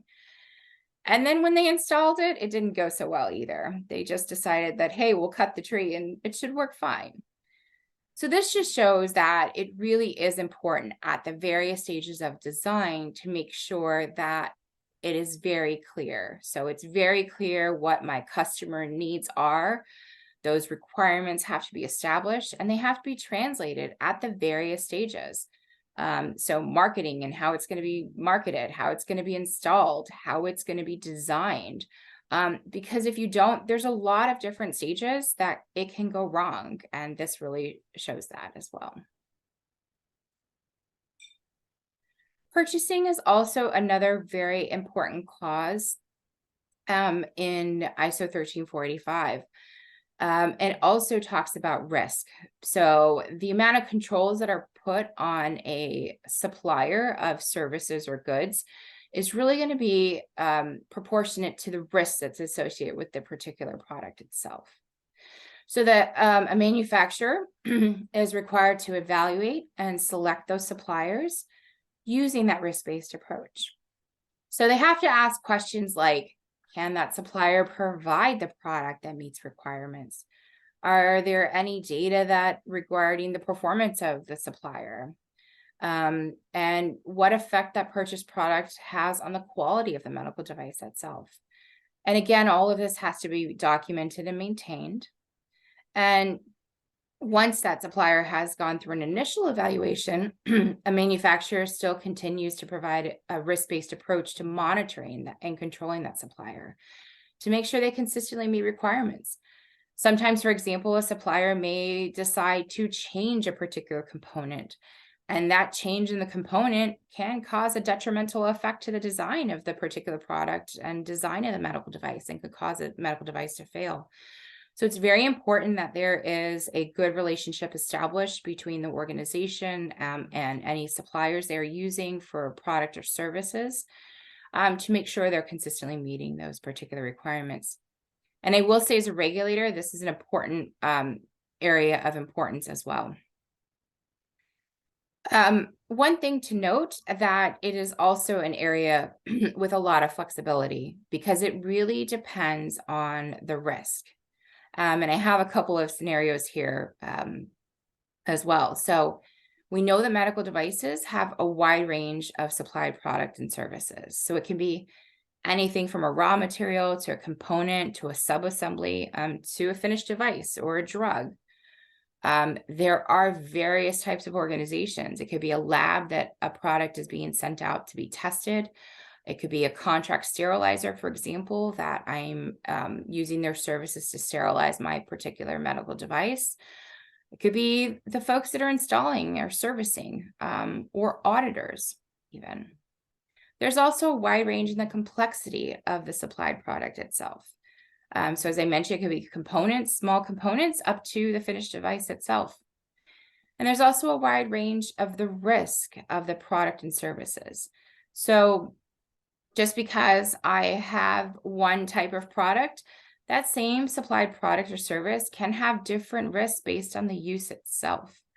And that same supplier, depending on what they're supplying, can have different categories of risk based on the product or service that they're supplying as well.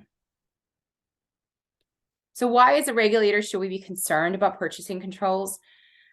We certainly know that there's increased outsourcing of critical components and the manufacturing of entire devices.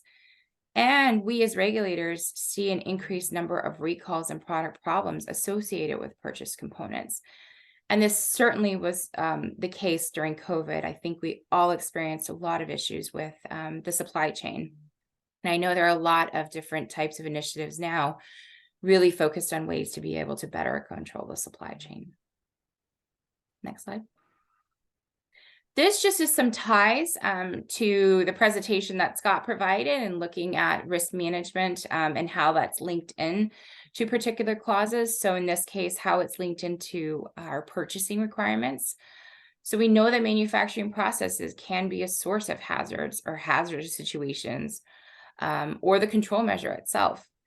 So usually there's an analysis that's performed with the materials or services that are supplied based on what types of products they are. And that criticality of what's supplied to the product or the associated processes is usually based on the assessment and based on an assessment. And then that's what's going to indicate the type of controls that are necessary for that particular supplier based on all of these factors.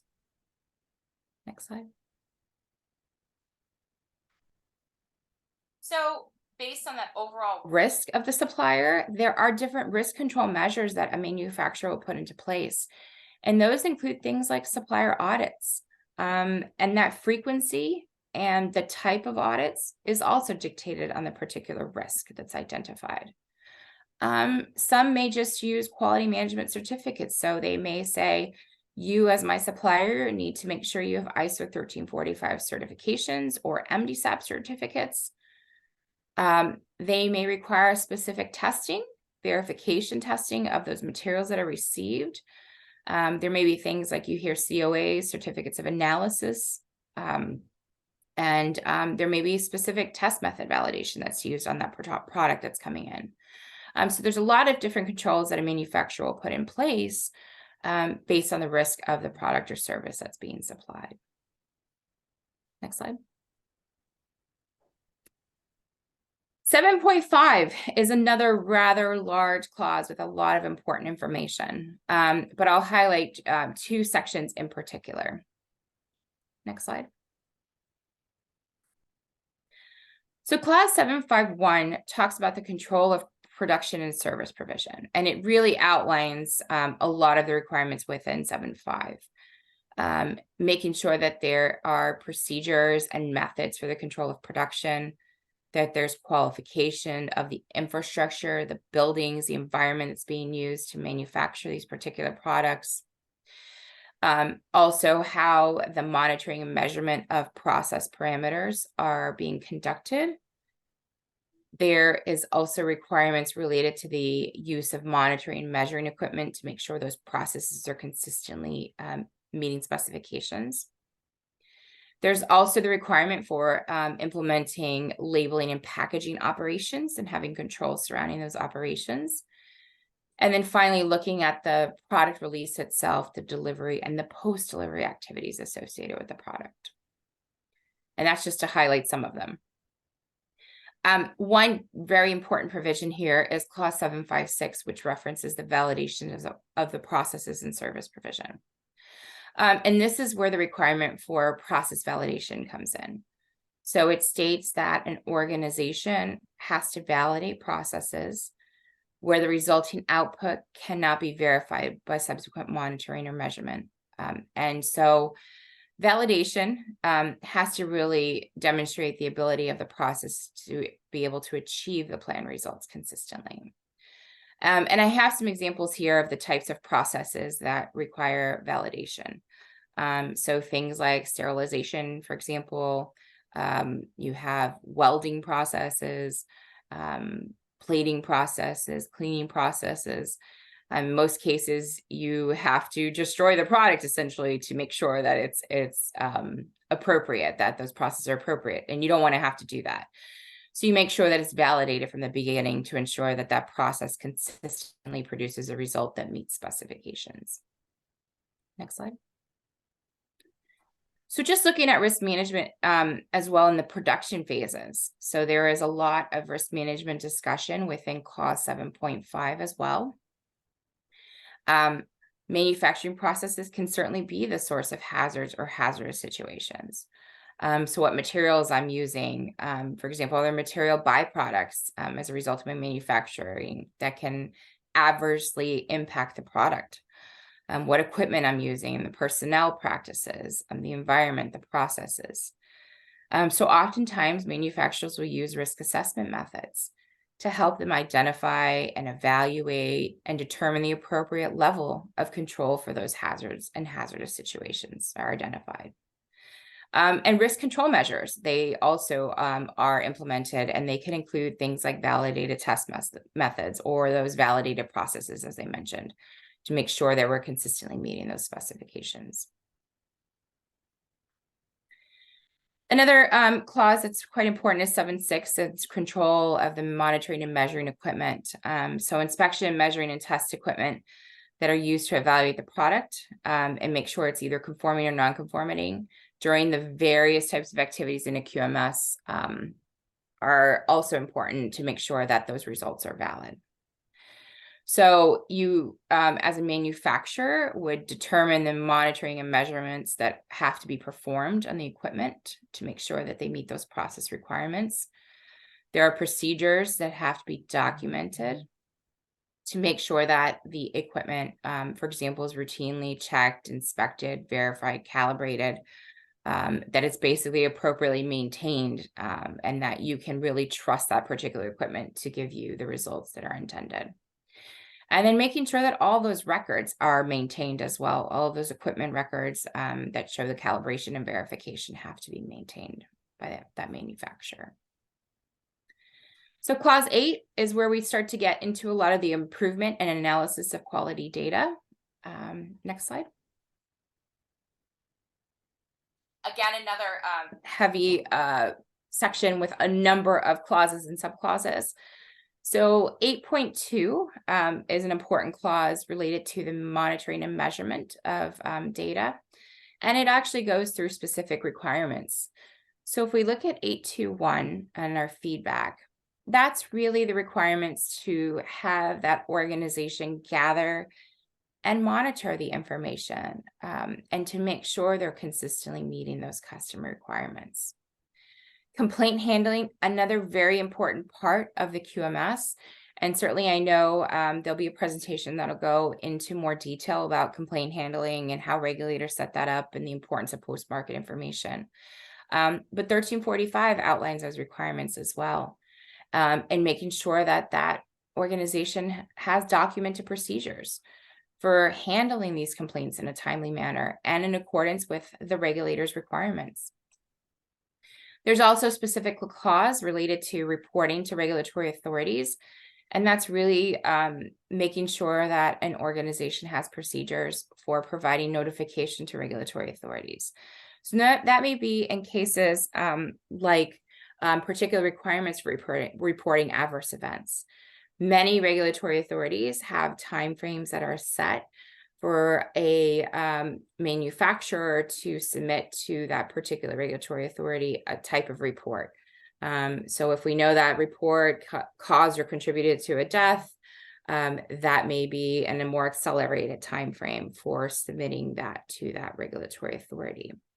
So 8.2.3 does not go into those details, but provides a link for a regulator to be able to say for 8.2.3, we would require a manufacturer to do it in accordance with these particular timeframes. And I know Tammy and Michelle will be covering that in a little more detail as well with complaint handling and reporting. There's also internal audits. They have to conduct internal audits to really make sure that the QMS is continually meeting the requirements and that it's effective and it's maintained appropriately.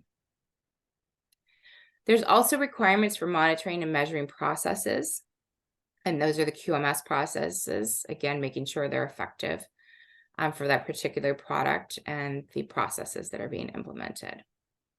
And finally, again, monitoring and measuring the product itself. So 8.2.5 is the processes itself, and 8.2.6 refers to the product.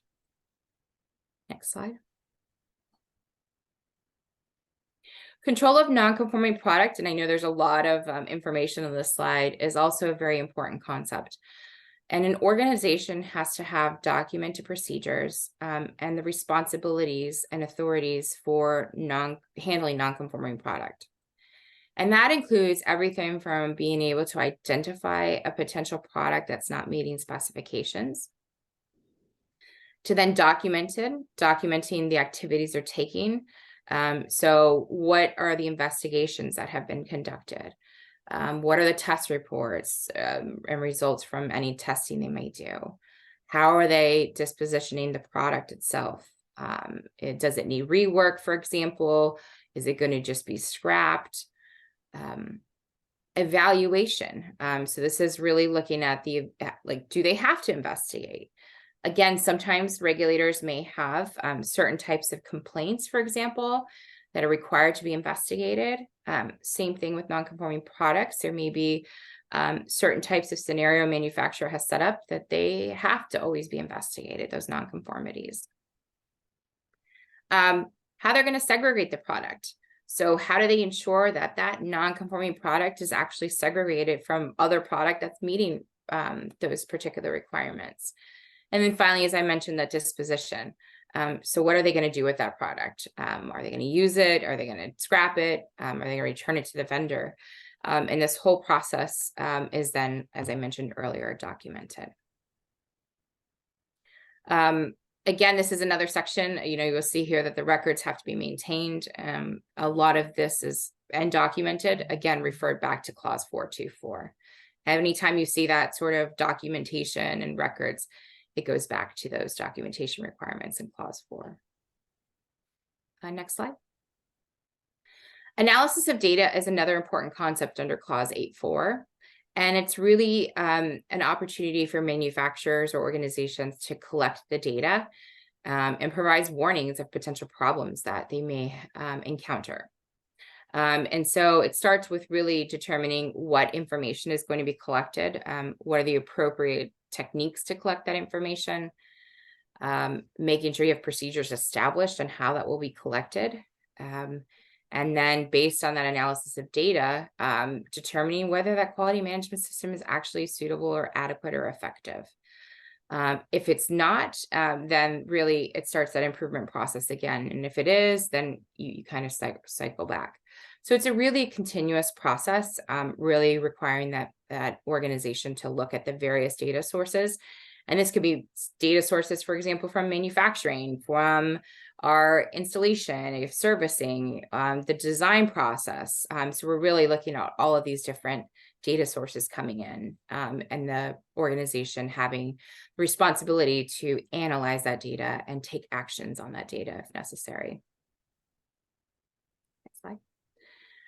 Clause 8.5 is the improvement process. It's a closed feedback loop system. And again, top management is responsible for all of this. So there's the planning for the measurement, analysis, and improvement. They have to establish the types of data sources they're going to be tracking and analyzing, and using the corrective action and preventive action processes to be able to eliminate or prevent issues from occurring. They have to then, whatever actions they've implemented, whether it's corrective or preventive, determine the effectiveness of those actions, and then ultimately report that to management. And then that's conducted usually under a management review, all of that information. Next slide. So just wanted to highlight, so corrective action and preventive action is also another very important aspect of a QMS. And oftentimes where we as regulators see a lot of information generated, for example, for things like recalls or reports of corrections and removals. And CAPA is usually how a particular manufacturer handles addressing that particular problem. And I just want to kind of highlight, the fact that it's used for both the product itself, the manufacturing processes, and the QMS. So it's not solely something related to just, oh, this is my medical device and I'm only going to do CAPAs for that. It's really applicable to the entire quality management system. And the idea is that this particular process is able to take that information and resolve existing or future problems they may be able to identify. They can figure out what the root cause of that problem is, and they can eliminate the problem or prevent it from happening. And I put the two definitions here on the bottom because oftentimes there's some confusion about what's the difference between a corrective action and preventive action. So corrective action is really, I've already detected that nonconformity and I'm going to take some type of action to be able to prevent that from happening again. Whereas a preventive action is, I've identified a potential problem and it hasn't happened yet, but let me implement something to make sure that those undesirable situations don't occur. So that's really the distinction between the two. And they don't have to go hand in hand. A corrective action can be implemented or a preventive action, or sometimes both, depending on the situation. This is another area where risk is very important. In particular, an organization usually has predetermined risk acceptability levels, and they do that within their risk management plan. And it really indicates to that organization the triggers that are used to initiate the investigation, and when they will perform a correction or a corrective action or preventive action. And there's various tools, and we didn't get into any of these, but there are various types of tools to be able to investigate that root cause. So you may commonly hear this term FMEA or FTAs.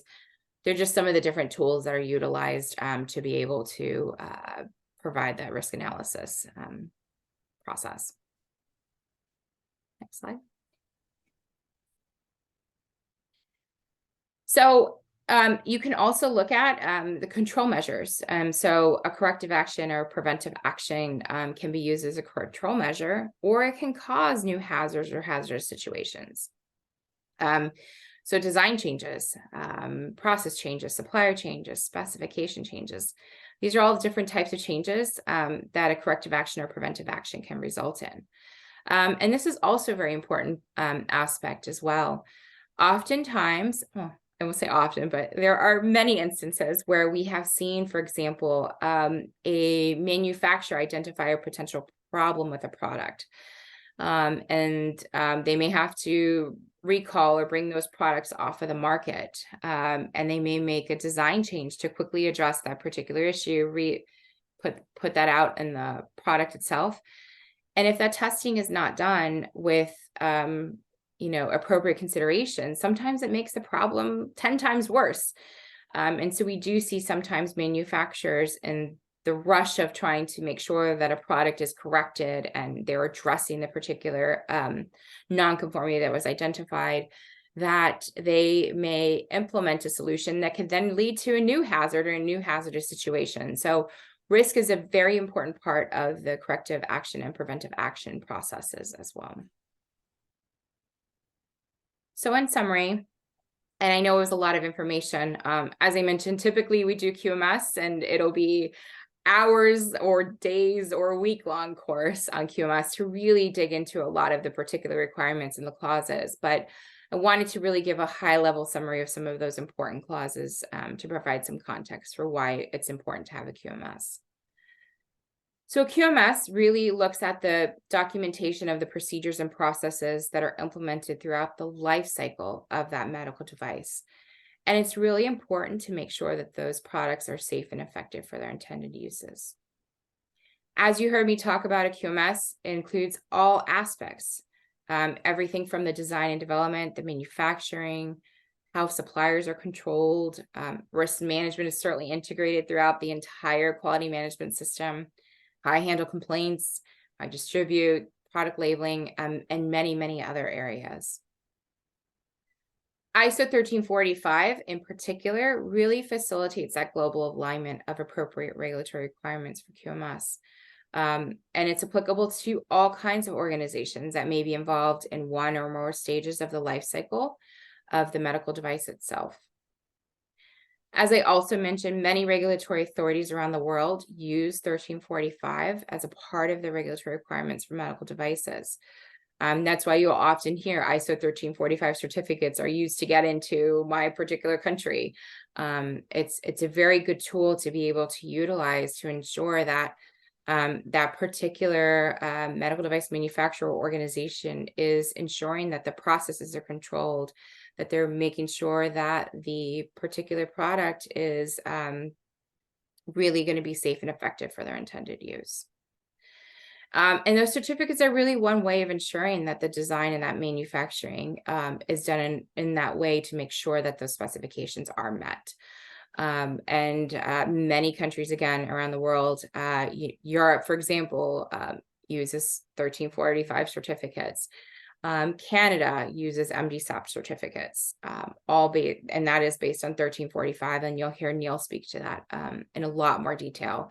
But really 1345 and those certificates associated with 1345 are very, very important tool, especially from a regulator's perspective, to make sure there is some control on that particular organization.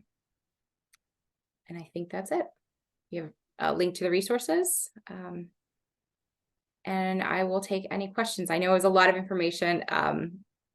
It'd be a lot easier if I was there in person. Lisa, thank you very much for your presentation. We know it is hard to try to cover all ISO 13485 in this short time, and It's I a think lot. even harder doing it online. But I think, I mean, you provided really wonderful overview of the standard, and I'm pretty sure that we have some questions here, and we have some comments from Scott to start with. Hello, Melissa, and good morning to you. Yes. I have a question for you that was asked to me during the risk management talk that I gave earlier, which now made us realize why we were going to put 1345 first.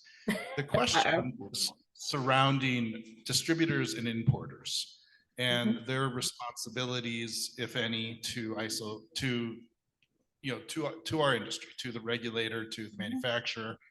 1345 both defines a distributor and an importer as a natural legal person in the supply chain with some responsibilities. It's also defined in the note of a manufacturer of where they are not, if they're only putting their address and so forth, they are not considered a manufacturer. But could you speak to the responsibilities that a distributor or importer would have under where it is mentioned, I think in clauses 4.1 and in 7.5.9 for implantables, and how a regulator, or even what does FDA do into any responsibilities that we have to that part of the supply chain?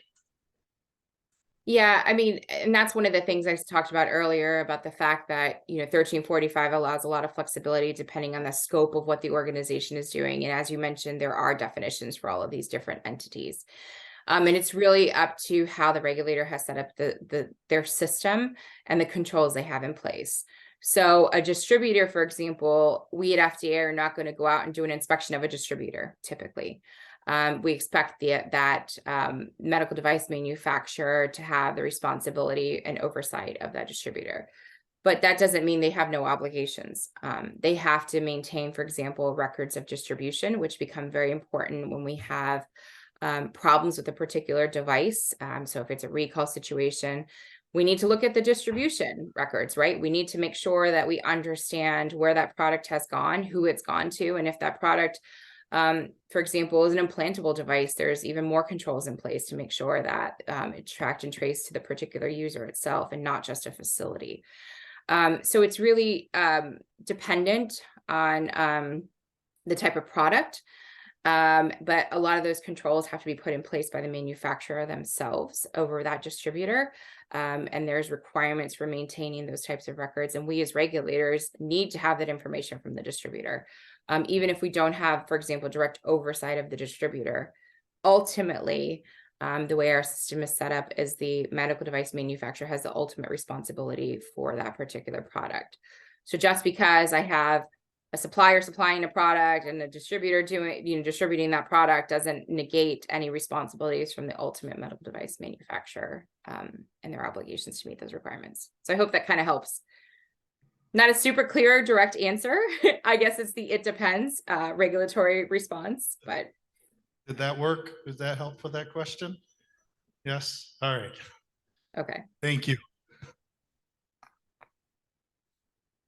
Thank you, Melissa. We do not have any questions coming from the online participants. Are there any additional questions here?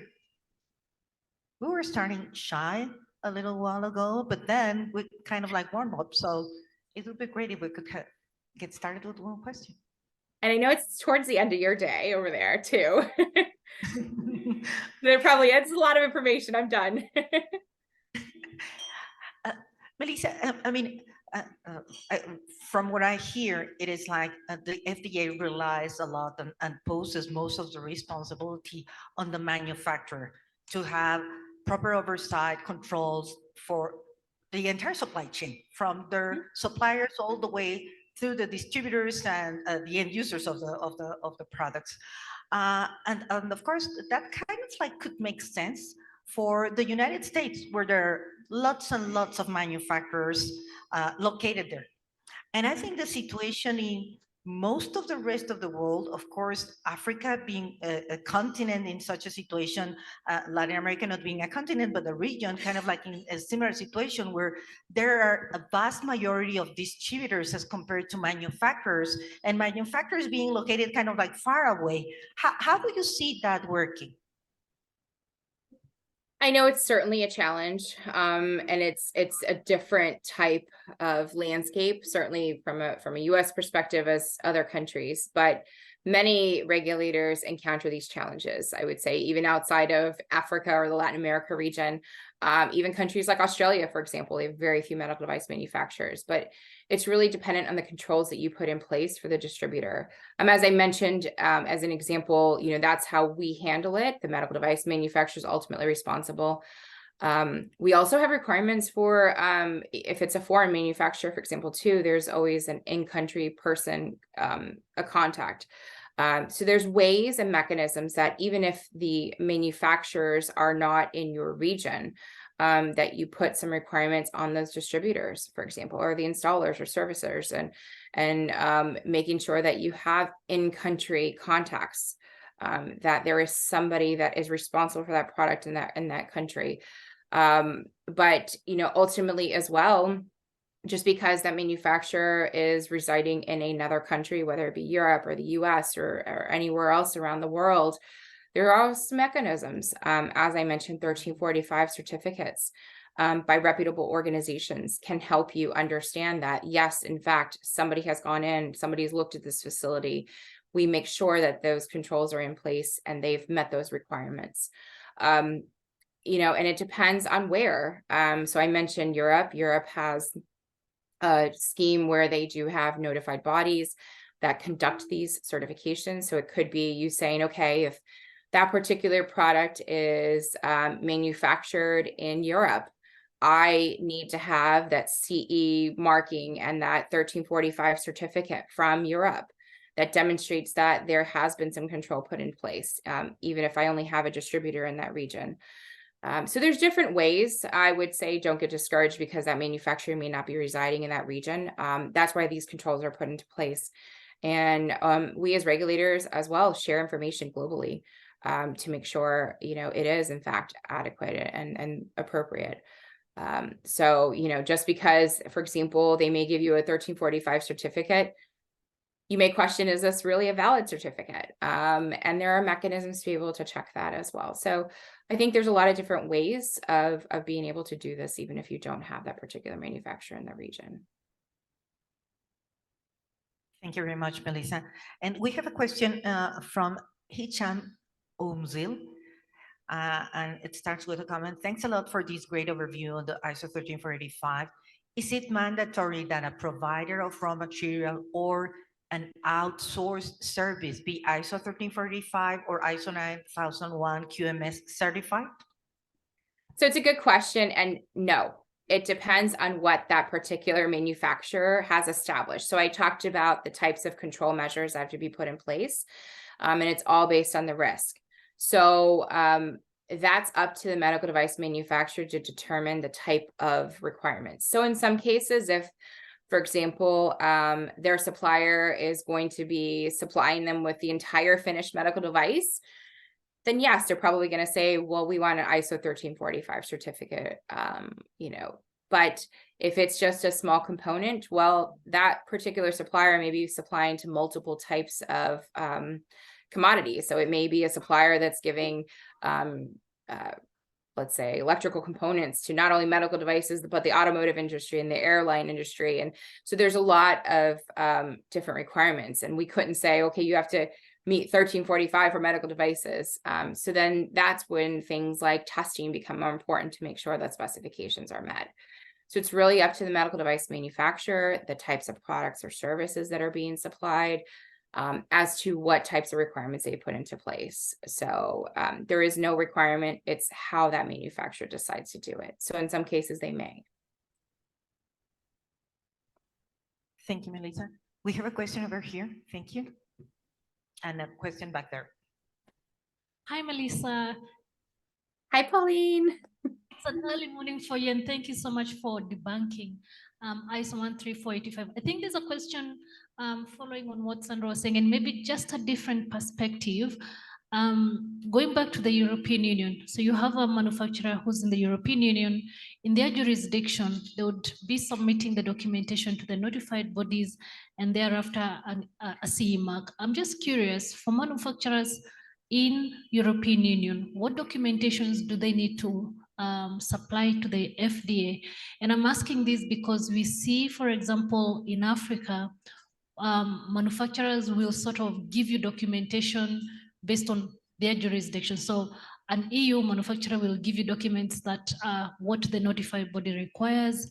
If you have a manufacturer from the US FDA, they'll be able to comply because you're asking for technical file. If you have from Japan and other markets, and of course, there are those markets that, or those countries that have unregulated market, meaning that it does not meet the ISO 13485 standards, and they still would like to that. So I'm curious as to how does the FDA communicate to manufacturers who are outside the United States on the requirements and the need to conform and provide the right documents so that there's alignment?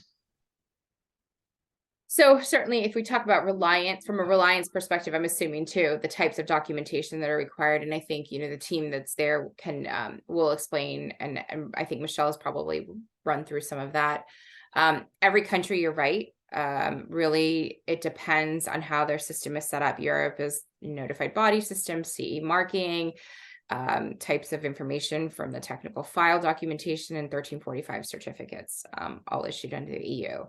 At FDA, we operate differently. You heard the FDA 101 presentations from Michelle, really talking about how we internally review and approve products, and then we issue either an approval order or a clearance letter. Those can be searched on our website.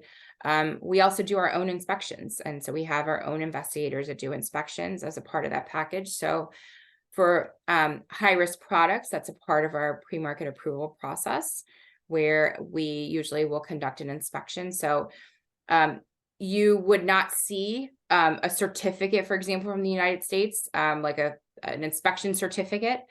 That's just not how we operate. We don't have certs. We do our own inspections, and it's not required for all products, at least before going onto the marketplace. So it really depends on the jurisdiction. It depends on what you're doing. From a reliance perspective, the types of documentation. But you do have to be careful, because we do know that manufacturers oftentimes, not manufacturers or, distributors or others, may just give you some type of documentation. It's important to make sure that that documentation is actually appropriate.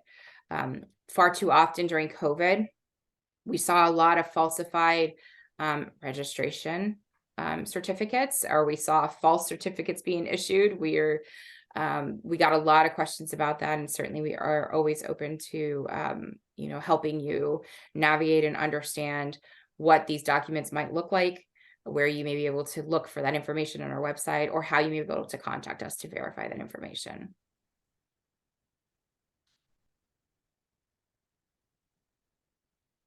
Thank you. We have one question over here and then another back there. Yes. Hello. Yes. Thank you, Melissa, for that presentation. My name is Dallas Mosuyu from Bomra. Yes, my question is on MDSAP certificate versus ISO 13485. I don't know if I got you correct when you said, I don't know whether you said MDSAP certificate. For you to get that one, it requires more stringent requirements than the ISO 13485. Then again, let's say we have got manufacturers. So of course, they're high risk medical devices who manufacture in US. and also distribute to Botswana. So do you then advise us then to include MDSAP certifications in our requirements? Because we always say ISO 13485. Or can you get MDSAP even if you don't have ISO 13485? It's a good question. And Neil will be covering MDSAP in quite a bit of detail, so I don't want to get into the nuances of the program itself. But MDSAP is not required to market in the US. It is a voluntary program. As I mentioned, we still have our own investigators that do inspections. And so we use it as another mechanism to be able to enter the market. So my recommendation is you can say either ISO 1345 certificates or an MDSAP certificate. There's different options. MDSAP uses 1345 as the core base for the audit model itself. But then because we have 5 participating countries, there's also additional requirements that are added to that audit model. And, I mentioned through the 1345 how there's linkages to other regulatory requirements or requirements for the regulator. This is where we add those requirements into the MDSAP model. So things like the requirements for timeframes for complaints, or how they notify a regulator about a potential recall situation, bringing a product from the market. And so MDSAP does 1345, but then includes country-specific requirements for those types of regulatory, linkages to the regulatory requirements. And I would say, as I mentioned, kind of either or option. But Neil will certainly get into the details of the MDSAP audit model, how it's utilized in different countries, how you may be able to utilize it within your framework. But for us from the US, it's just one other option of how to enter the marketplace.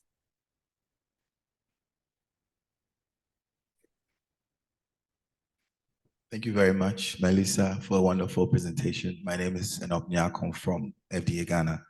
The earlier presenter, Melissa, indicated brought to fore the fact that there are some exemptions for class 1 medical devices when it comes to 510K approval. So there's no need to demonstrate substantial equivalence with predicate devices. I want to know whether there are similar exemptions when it comes to auditing in compliance with ISO 13485. What are those exemptions? And where there are no exemptions, what are the guides? How do you determine whether for this product, this risk, you're going to audit the facility and whatnot? I'd appreciate if you can throw some lights on it. Thank you. Sure. So as was mentioned earlier, there are different exemptions, and especially for the lower risk products, for us, that's class 1 products. I think that's pretty equivalent across the globe, that the lowest risk products is that class 1 product. For those particular products, they don't have to meet all of the requirements in ISO 1345, for example, or currently our QS regulation. So we have specific exemptions where there are only certain types of class 1 products that require the need to have design and development activities conducted. So for the majority of class 1 products, we do not require design and development activities. It is only certain types of products that we deem a bit higher risk in the class 1, or where we've had certain types of problems, and those are identified in our regulation. But it's only a handful. I think it's 5 or 6 at this point in time. The rest do, though, have to comply with how they've manufactured, the processes they have in place, all the controls they have in place. That's a requirement. We, from an FDA perspective, have hundreds of investigators for medical devices. We certainly don't have enough staff to be able to go out and do inspections of every single medical device manufacturer. Remember that for a class 1 product, that can be something as low risk as a toothbrush. That's considered a medical device in the US and under a class 1. So we also, as an agency, take a risk-based approach to auditing or inspecting these manufacturers. So rarely do we have the opportunity to do an inspection of a class 1 manufacturer. Not to say that we don't, if there is some type of indicator that says, oh, there's an increased number of adverse events for this particular product, and there may be a very concerning issue here, then we certainly would go out and do an inspection of the facility. But from a resource perspective, we really take it from a risk-based approach. And so for us, it is those higher risk products that present a greater risk to the patient population that we're going to have more oversight from an inspection or auditing perspective.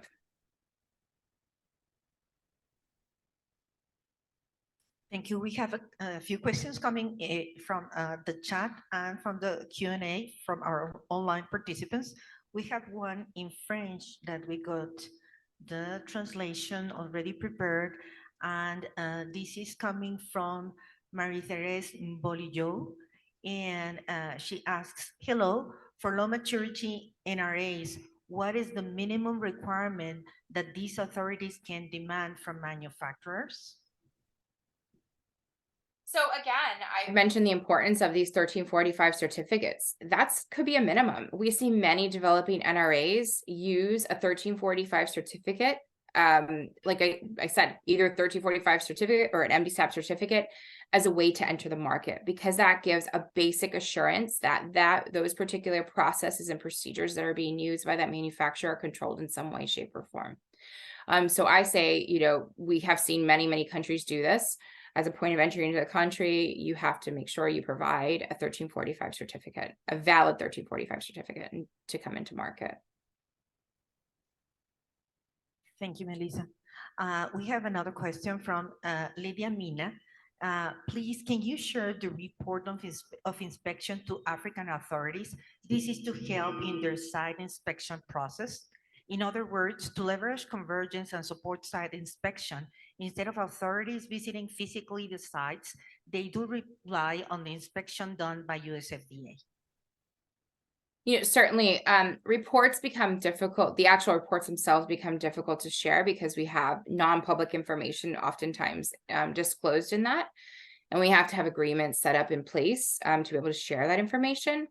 But I will say that there is information that is publicly posted on our website, and I have a great team there that can help show how to look for that information. I think, Neil, if you don't mind, even during your presentation, probably highlighting how we can search inspections on our FDA website if we haven't done that already. But there are mechanisms to show whether an inspection has been conducted and what the results for that inspection have been, and contacts to get additional information if necessary. Thank you, Michelle. We have a couple more. Could it be, this is coming from Simone Rudolph Short. Could it be prudent for African regulators to verify the notified bodies on the Commission's side to validate the ISO certificate, and authentication can be done on the notified bodies side? So I'm not going to speak, since it's a different regulatory system, I won't speak to it in detail, but I will say we just had meetings last Friday with the European Commission, and it is something we brought up. And certainly I do think there may be an opportunity for them to present to you all as well about their framework, how you may be able to verify that information from the various notified bodies. And so I think that can be a follow-up action item as well for them to, much like we're doing, for them to sort of explain their system. I do think it's very important as we talk about reliance, and you hear reliance being pushed and discussed quite a bit. But I think it's important to understand, what does that mean? What types of documents do I need? How can I verify that information is adequate? And so, we are talking about it with some of our partners. We know US FDA is heavily relied upon. We know Europe is another country that is, Japan. So even from an AMDRC standpoint, we are thinking about it more as to how to get that information out there and talk about some foundational reliance documents. So I do think it is important, and the European Commission was certainly amenable to trying to do some additional outreach in this region too, Sandra. So we'll follow up on that. But I think, I don't want to speak to their system so much, but, certainly I think it is an opportunity for folks to be able to learn and understand how they can get that information. Thank you very much, Melissa.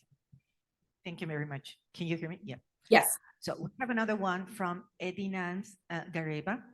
If I am assessing the documents and I find the applicant attached ISO 9001 instead of ISO 13485 certificates, do I accept, or I raise the query so that she submits 13485? What is the difference between the two ISOs? Yes, so the 9001 series, so 1345 is based on ISO 9001. So in the early stages, the medical device industry actually relied on ISO 9001. It is the General Quality Management Systems overarching document, and you will see 1345 does reference and does utilize the definitions from ISO 9000. That is a normative reference within ISO 1345. But we've created ISO 1345 because the medical device industry is unique. There are additional requirements that go beyond what is in ISO 9000. We always say that ISO 1345, while it is a quality management system, also is almost a product safety performance standard as well.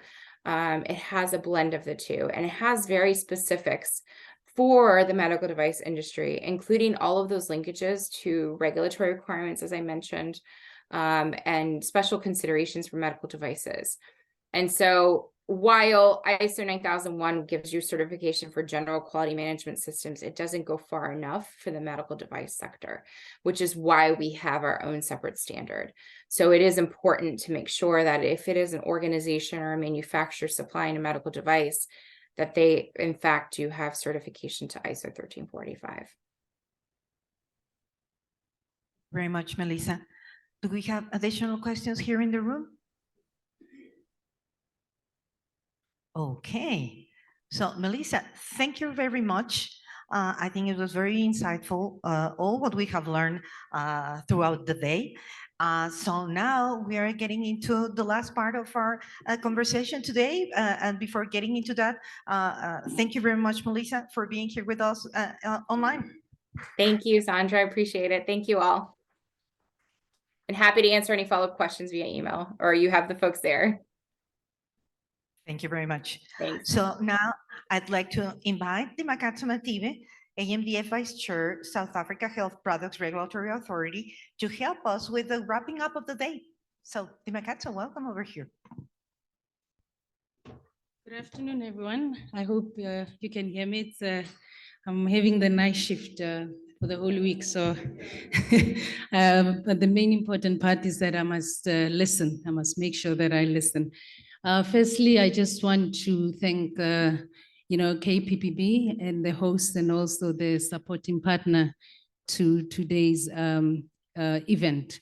We have a lot of national regulatory authority, as mentioned earlier by Pauline, and there are a lot of lessons. During our break time, we spoke about various discussions that have already been presented.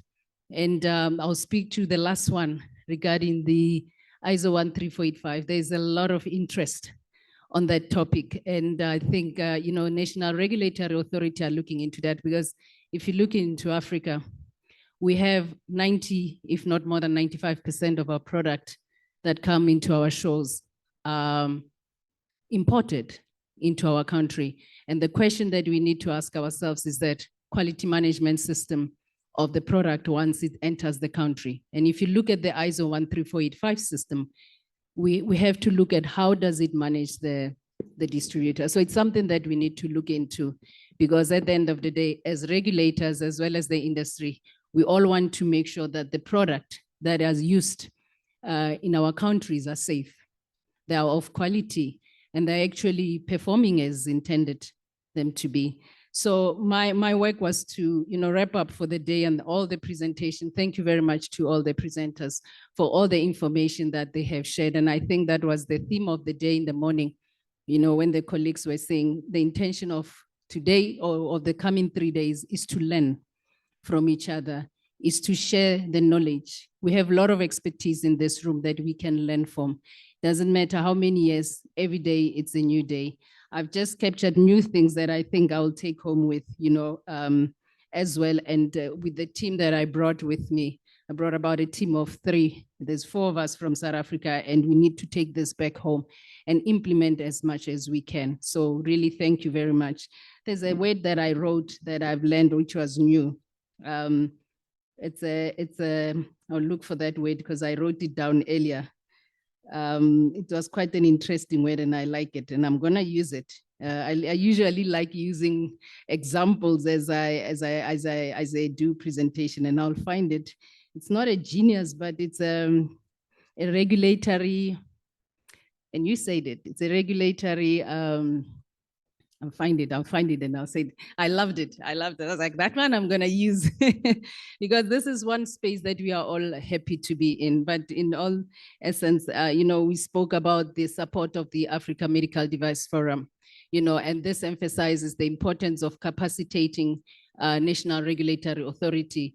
In all reality and in all honesty, if you look at the most national regulatory authority in Africa, it's not that we are not capable, but capacity.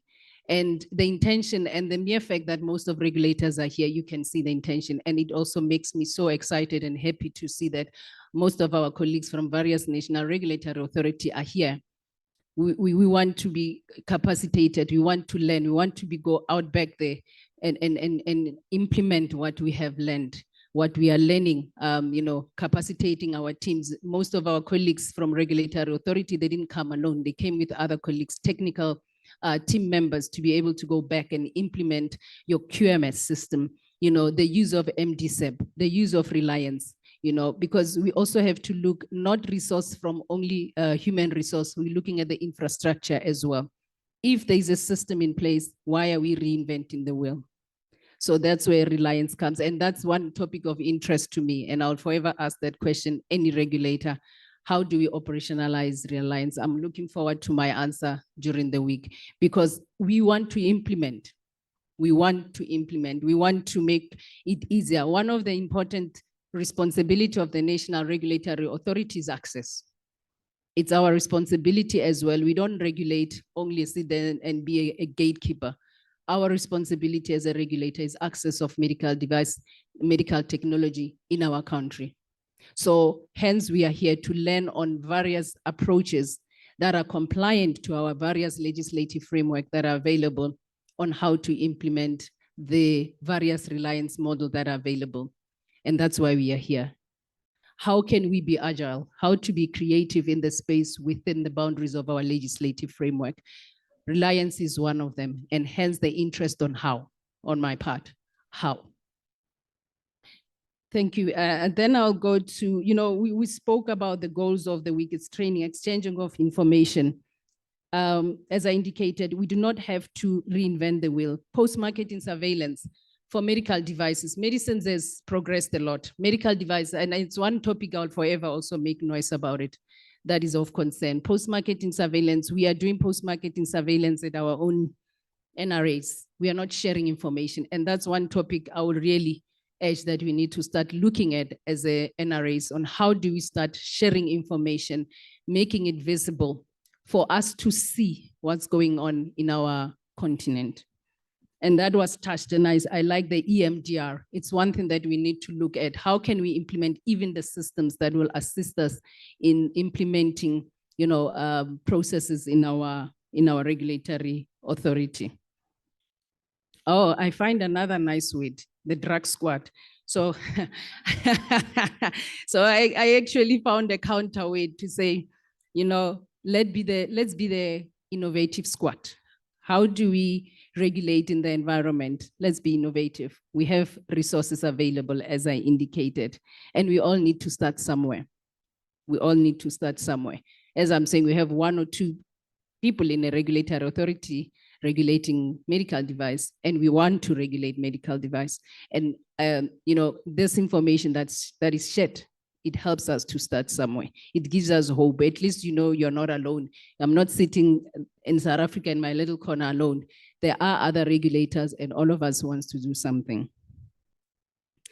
We also spoke about product classification, which was of interest to most of our colleagues, because there are a lot of questions from the industry on the product classification and comparison of classification that is done, for example, outside of the continent, and then we need to bring it home. So the classification topic is very important to us because we know where to find information regarding on how to classify product, and also the base of using the MDRF, whether it's a class 1, Roman figure 1, 2, or 3, whether it's A, B, C, D. When you're looking at the classification rules, it actually assists us. So when the product is classified class rule, let's say class 1 or class 2, and then you're looking at the rule, it's equivalent to class A, B, C, D. So it really helps the technical team as well as us NRAs to how to do classification. It's a very important topic, especially if you're embarking on product registration. You know, there's one thing that I really need to comment on the industry being here. And I said it and I'm gonna repeat it. We need to be responsive and responsible as national regulatory authority. And one way of us doing that is stakeholder engagement, it's involvement. At the end of the day, we are responsible for taking decisions of product that we put in the market. But one thing I know about our stakeholders or applicants that apply and want to put the product in the market, they know it much better than we do. So continuous stakeholder engagement, I think it was one of our colleagues that presented on stakeholder engagement, that it's very important, it's imperative actually to our existence. And one important thing that I usually say back at home is that engagement assists with compliance. In a nutshell, is actually assisting us, because this is where the platform we spoke about, we speak about compliance, we speak about the requirements of ISO 13485. The colleagues that are in this room, they know what is required of ISO 13485. They know what is classification. So when they send product for product registration, they already know what they're talking about. And another important side that I really, and I said, hey, because of resources, whew, but that was very interesting. And I think it's something that we need to look at. Having an education-based system, learning system. There were 3 websites that I saw for the industry to, you know, for training of the industry on the systems and the requirement. For me, that's very important because it leads to compliance. It makes lives easy for us to focus on other areas, post-marketing surveillance within the regulator. So those are the tools that are very important, and it's something that we should look into, but we are understanding the situation that we are at. But we can reference our applicant in such website, because hence we are now an RHI. We want to be affiliated. We are an affiliate, Regional Harmonization Initiative. So we are affiliated with MDRF. We are adopting and adapting guidelines from the MDRF. So that information on the website on the US FDA is also speaking towards the guidelines and the requirements. So it's easy for us to reference towards the direction. So those kind of tools are not only assisting us as a regulatory authority, but is also assisting the industry. Honestly, it's making our life easier. We don't have to go and type FAQs every time. The colleagues can go into a system and listen to the videos that are talking to them on how to comply to the regulatory compliance. So for that, I give it a kudos and say thank you for having such system. It's encouraging. One day we'll get there. Slowly but surely we'll get there. Yeah, I spoke about the operationalization. I'm not going to repeat it, and now I'll just wait for my answer. You know, Scott spoke about risk management review. You know, he unbundled the ISO 14571 document for us. You know, how do you define risk? So for me, that information was very important, and not only for me, but I think everyone that is in the room.